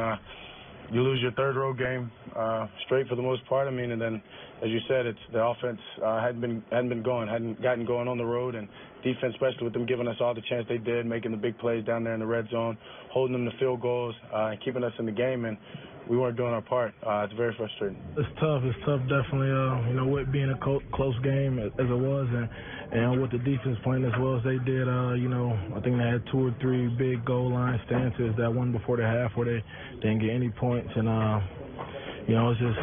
it's a little frustrating. Okay, Shannon, who is to blame for the loss? There's plenty of blame to go around, but I like to give the majority of the blame to the quarterback. Really? Because, that's shocking. And new for you, actually. Jenny, Uh-huh. I could have swore you said Shannon. I did. You started with me. I didn't ask a rhetorical question. I didn't ask anything. You chimed in. You've already eaten like 10 minutes of the clock. Go ahead. That was like 30 seconds till you interrupted me. If you listen to Jadeveon Clowney after the game, if you listen to teams that play the Cowboys, they say we are selling out to stop Ezekiel Elliott. He's the engine that makes this train go. So, okay, if they're going to sell out to stop the running back, they're clearly stating, look, we want the ball in your quarterback's hand. The guy that Skip Bayless said is the best young quarterback in the game, better than Wentz, better than Goff, better than Mahomes. That's the guy Skip Bayless wants with the ball. Was he throwing to DeAndre Hopkins? Whoa! I'm just curious. I'm asking. No. You're the football expert. I'm asking. I didn't notice. Maybe he did have a DeAndre on When his it's side. your turn, you can ask me that question. All It's right. my turn. I do not answer Well, questions. hurry. You're boring me. But you'll be okay. That L, it was exciting me. The fact of the matter is as simple as this. They're not getting exotic in coverages. They're saying we're coming down and we're stopping Ezekiel Elliott from running the football. So Dak Prescott, you're going to be throwing against single high safety. Do with it as you may. He's not getting the job done. Now, look, Jason Garrett does not help the situation. I don't think he's a very good head coach, but he's not the head coach. That's Jerry's responsibility. I believe if you wanted Dak to succeed, you would have set him up for better success. Yes, you gave him an outstanding running game. Yes, they can run, block, and maul people. But for Dak, he needs weapons. All the young quarterback has those. The Wentzes, the Goffs, the Patrick Mahomes. Interesting. But in March, there was a guy that said, I don't need a number one. The Patriots have won a lot of Super Bowls without a true number one receiver. So he's telling me he's more than capable. Regardless of what you give me, he can get the job done. At some point in time, Skip Bayless, you're going to have to come to the realization. You're going to have an epiphany. You're going to have a deep talk with yourself when you're alone.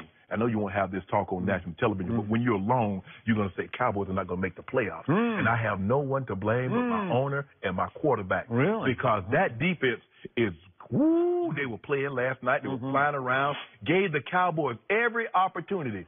But what did your quarterback start doing? He was throwing balls to Tavon Austin like he was Mike Evans. Tavon Austin is 5'8.5", and he's throwing it to him like he's 6'4.5".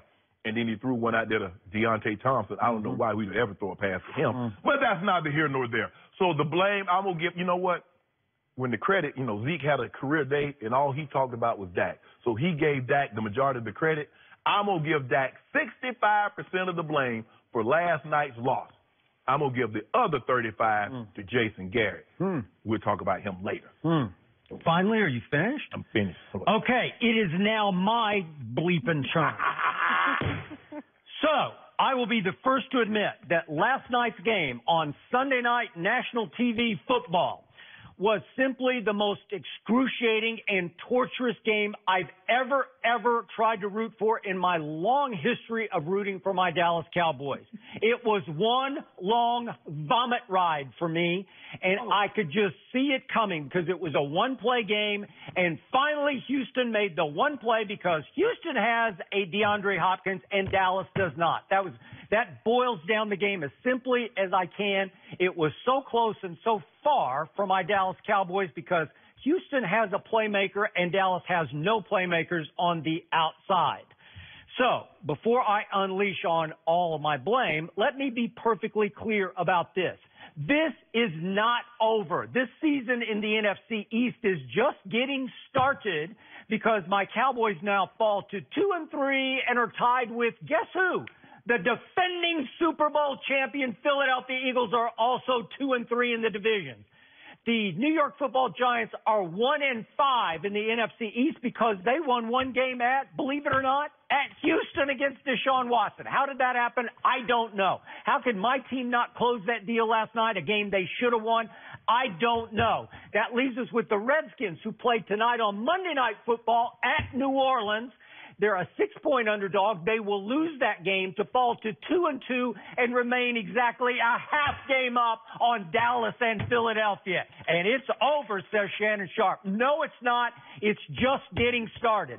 And because I have a top 5 defense that played its tail off last night, a defense that will keep Dallas in every game from here on out, especially if David Irving ever returns, the monster in the middle. I still don't know. He had some personal issue. He was supposed to be eligible to play last night. He did not practice. They did not even fly him to Houston. But if he ever comes back, you better look out because you're going to be in bigger and bigger trouble because teams are going to have a hard time scoring on my Dallas Cowboys. And you say, blame the quarterback. He did throw 2 interceptions last night, neither of which was his fault. They were both bad bounce interceptions to little tiny receivers who should have caught the ball. Hit him in the hands, maybe the throws. Man, stop it. Slightly. Yep. You see Tavon Austin 5. You got to make that catch. Come on. Hit him right in the hands. But now let's get down to the flashpoint of the game. This is why it was so sickening for me. This is why I tweeted, I think I'm going to vomit.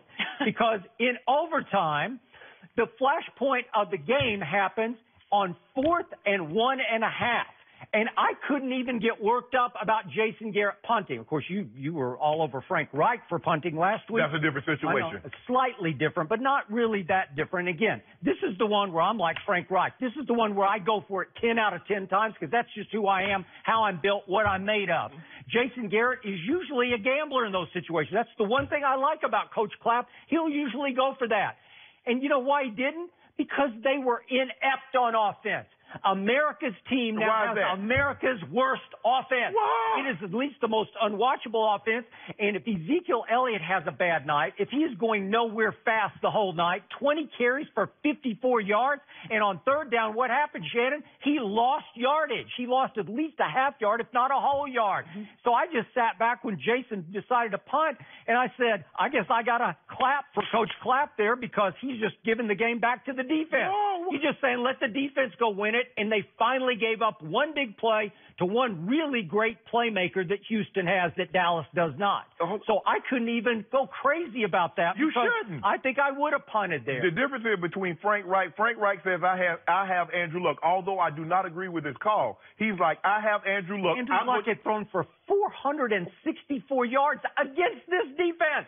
Think about that. That's what he was doing. Are we saying Dak Prescott can throw the ball like Andrew Luck? My team had 292 total yards of offense. Exactly. And Andrew Luck had 464 yards passing. So that goes because I have no playmakers. And Ezekiel Elliott, for all of his greatness, he did not have a very good night last night. I'm sorry, he just didn't. Well, if you remember correctly, T.Y. Hilton had left that game because of a hamstring. Yep. Jack Doyle had left that game because of a hamstring. Why I picked Dallas last night. Left that game because of a hamstring. I thought my offense could do a little something against the Houston Texans. Really? With your quarterback? Because this is what I know.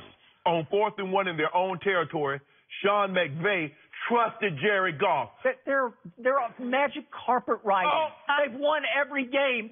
Everything's coming up roses or Rose Bowls. You keep on making excuses for why other teams with young quarterbacks are winning. Again, at some point in time, come to the realization, Dak's not it. If I had a true play caller that I trusted, don't do that. I'd go for it. Because Scott Linehan should have been fired after last night. I've been campaigning for Mike Stoops to get fired, and I'm on to something here.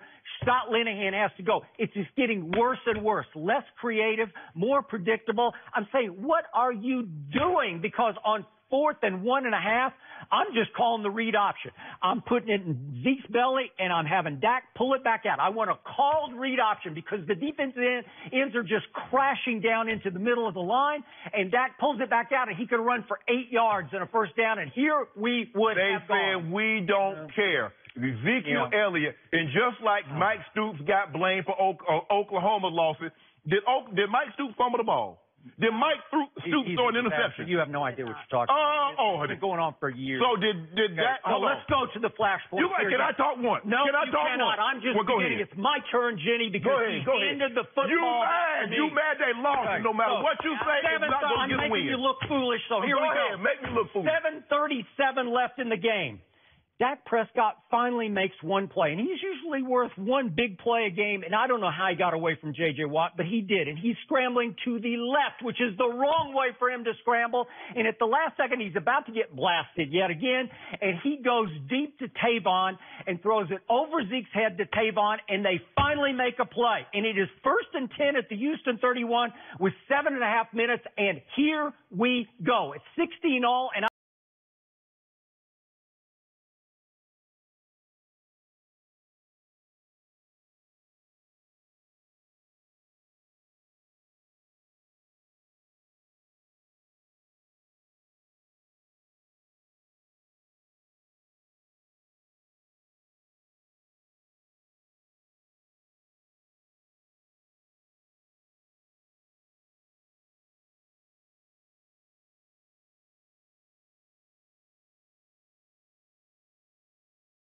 And somewhere up in Bel Air, Shannon Sharp is starting to sweat because I've got the ball and I got momentum. And you got Dak Prescott. Go score. No, it's not Dak Prescott. You do got it. That's your quarterback. So on first down, we go to Zeke again. And what happened, Shannon? Nothing. And you know what they're doing the whole night? You didn't mention this.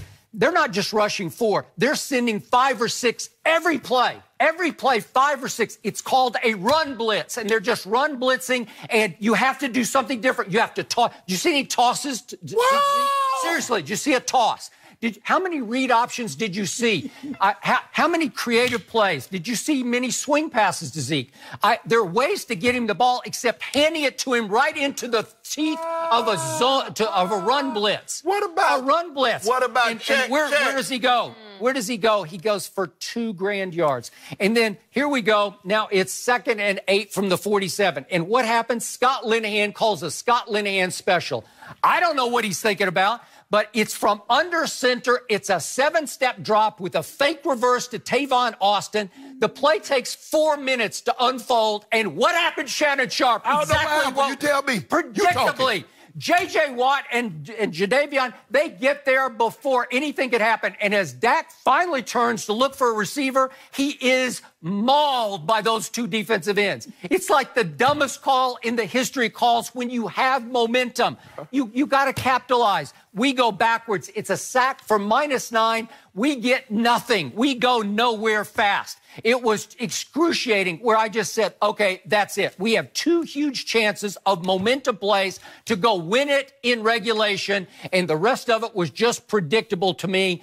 In the end, it's not over. The season is just starting, so I'm fine. I'm very happy with the way my defense played, but another 1-play game on the road, and we lose it because we are inept on offense. Is it the Dallas Cowboys defense or the Dallas Cowboys football team? Because, see, I love what you did here. Now, Dak checks to a run play.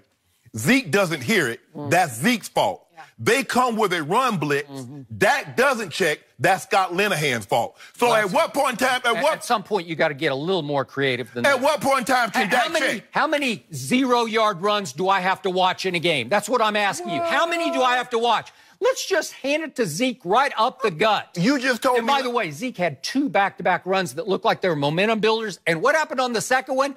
Connor Williams, the rookie from Texas, gets called for a phantom hold, and that kills that momentum. And I'm saying, what hold? I don't see any hold. You just told me last week when Zeke had that historic day, you got the best offensive line in football, and they're starting to gel, and they're coming together. What happened to that? I did not say that. You just said that. No. I'm just trying to figure out how I told you again and again, that line is still overrated. Can't pass block, and last night couldn't run block. I'm just trying to figure out at what point in time do you believe put any blame on Dak Prescott. If he checks to a run blitz, because normally when you check, because the running back is 7 yards behind you, he can't hear what you're checking to. Normally they would turn around and say, I'm checking to this. This is what we got. But he didn't do that. He turned around to Zeke, and Zeke nodded to him, but Zeke didn't get the call. He did not get it. I don't know if he couldn't hear it. So that's Zeke's fault. Well, okay, they come with a run blitz. Dak does not check. They came with the run blitz like every play. Seriously. So every play. Dak can't check? Well, you told me he's great. He checked. He checked in what? He handed the ball to Zeke every time. Well, obviously on that play, they were backing off, and he said, well, maybe we got something up the middle. It was just a straight handoff play. He turns to hand the ball off, and there's no Zeke. Maybe what you mean? Maybe we got something? What do we do? Hold on. What do you mean? Maybe we got something. No, Skip Bayless. Now, your guy said he didn't need a number one receiver. You remember? That's What's he going to say? He has to say Whoa, Skip, whoa. You know, I keep waiting for somebody to emerge. Maybe it's Alan Hearns. Maybe it's Deontay. What happened to Cole Beasley? He catches one ball last night. I don't know. What happened to Gallup, the rookie from Colorado State? He caught one ball. That was you hyping them up. Everybody thought they were trash. Somebody would actually emerge as the guy. Yeah, you said Deontay Thompson had been on 5 teams. You said Jacksonville the Jags let Alan Hearns go for a reason. Cole Beasley is what he is. Michael Gallup is what he is. He might be good, but he is a rookie. You keep saying, oh, these guys are going to do it. These guys are going to do it. When? But first, forget them. When is your quarterback going to be consistent? I thought he was pretty good last night, under duress the whole night. Oh, so now I don't know what. The degree of difficulty of Dak Prescott is the highest of any quarterback in the National Football League. Goodness. Oh, my goodness. Will you agree with that? No, I don't. Who's got the worst set of wide receivers in the National Football League? Who is it? You said help me out. You said Tom Brady had him. No, you help me out. You said Tom Brady. He just got Edelman back. Okay, before he got Edelman back. Yeah, and they just traded for possibly the biggest nuclear weapon in all of pro football. Hold on. Now, you keep telling me now he's won a Super Bowl without Gronk. He's got to the Super Bowl without Edelman. Don't change the subject. You keep telling me. I don't want to. We're talking about the Dallas Cowboys. We're talking about the worst offense, not the best offense. Whoa. Tom Brady now has the best offense. How can you have the worst offense with the best young quarterback under center? How is that possible? Have it with the best running back? That's what I want to know. You say, oh, they're built completely around Ezekiel. They are. He went 20 times for 54 yards. And what did Jadeveon Clowney? You watched it. What did you like 7 balls for 30 yards? If you notice. Wait a second. Dak Prescott ran it 7 times for a 5.6 average? Really? On just scrambling? Skip. Oh. Is it possible he's their best runner? Why don't you hear defensive players after the game when they beat the Cowboys, which happened with greater regularity, ever mention Dak Prescott? Well, do they mention that he has no targets? No. Yeah. They say, we stop Zeke, we win game. Oh, D coordinator said. Is that because of the quarterback or because he didn't have any weapons? You see what you did? You always trying to, it's always the receivers. But at some point in time, there's a reason why he went in the fourth round. There's a reason why he couldn't beat Bama. If he's that guy, he could beat Bama. Chad Kelly beat Bama twice. Johnny Manziel beat Bama. By the way, Chad Kelly should be your starter. I don't know why.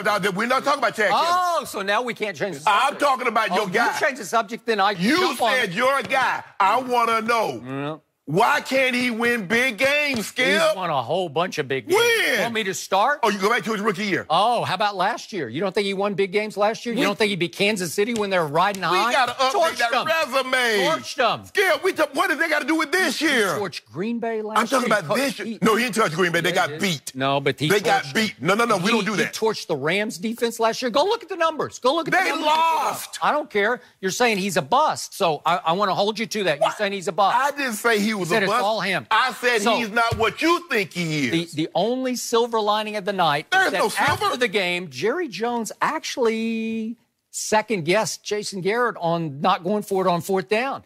Jerry Jones actually said that was the point when we needed to risk at that particular time. And then he said, but I'm not second-guessing after he had second-guessed a guy who's like a son to him, Jason Garrett, for the first time ever. I don't remember him ever second-guessing Jason Garrett. So maybe it's the beginning of the end for Jason Garrett or Scott Linehan. I don't know. Maybe one or the other. My defense is playing well. I'm punting the football. But what that told me, it told me more about Dak Prescott, who his quarterback was, than it told me anything. Well, you said he's a bust. You said he's a bust. So I'm going to hold you to it from here on. You can go ahead and jump out there. I'm just saying he's not what you think he is. Oh, well. you can celebrate all you want, but we're only 5 games in, and my team after tonight will be a half game out of first place. Want to bet on that?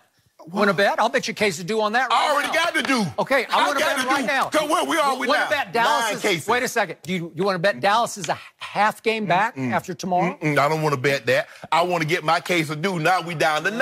Yeah, now you're We're down to 9. 9 cases of due. Hey, just let me get whatever and get me on one of these little creams. No, I think I want what I want. I'm good. What I want, what your thing over Do you here. need anything over here? Do you realize you're scaring Jenny? Do you realize that? There's a lot That's going not on. nice. That is not nice. Skip, see, you got my blood pressure up. I ain't take my blood pressure I don't up. know if you need any more gummies. I do. I need one more, Jenny. Well, way to go. I'm going to stick And you were supposed to be on a diet. I am on a diet, Skip Bayless. Here we go. I'm on a healthy eating. Oh, let's see if Shannon cools off a bit. Okay, does Baker Mayfield deserve all the credit for the Browns? Here we go. Now we get to talk about something that matters. Next. Oh, not this matters. Yeah, this matters.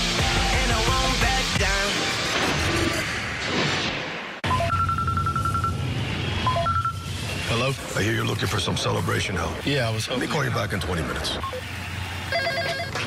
Hello? Okay, here's what I'm thinking. It's a classic. Did you hear that? Let me call you back from a landline.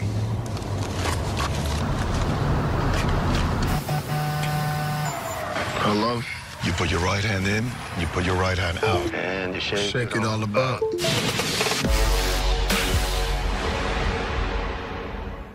The challenges facing the country never stop. So neither does the U.S. Army. We train, adapt, and get smarter. Every soldier, every unit, every day. Not to keep up with change, but to drive it. Nobody knows what problems tomorrow will bring, but we do know who will solve them.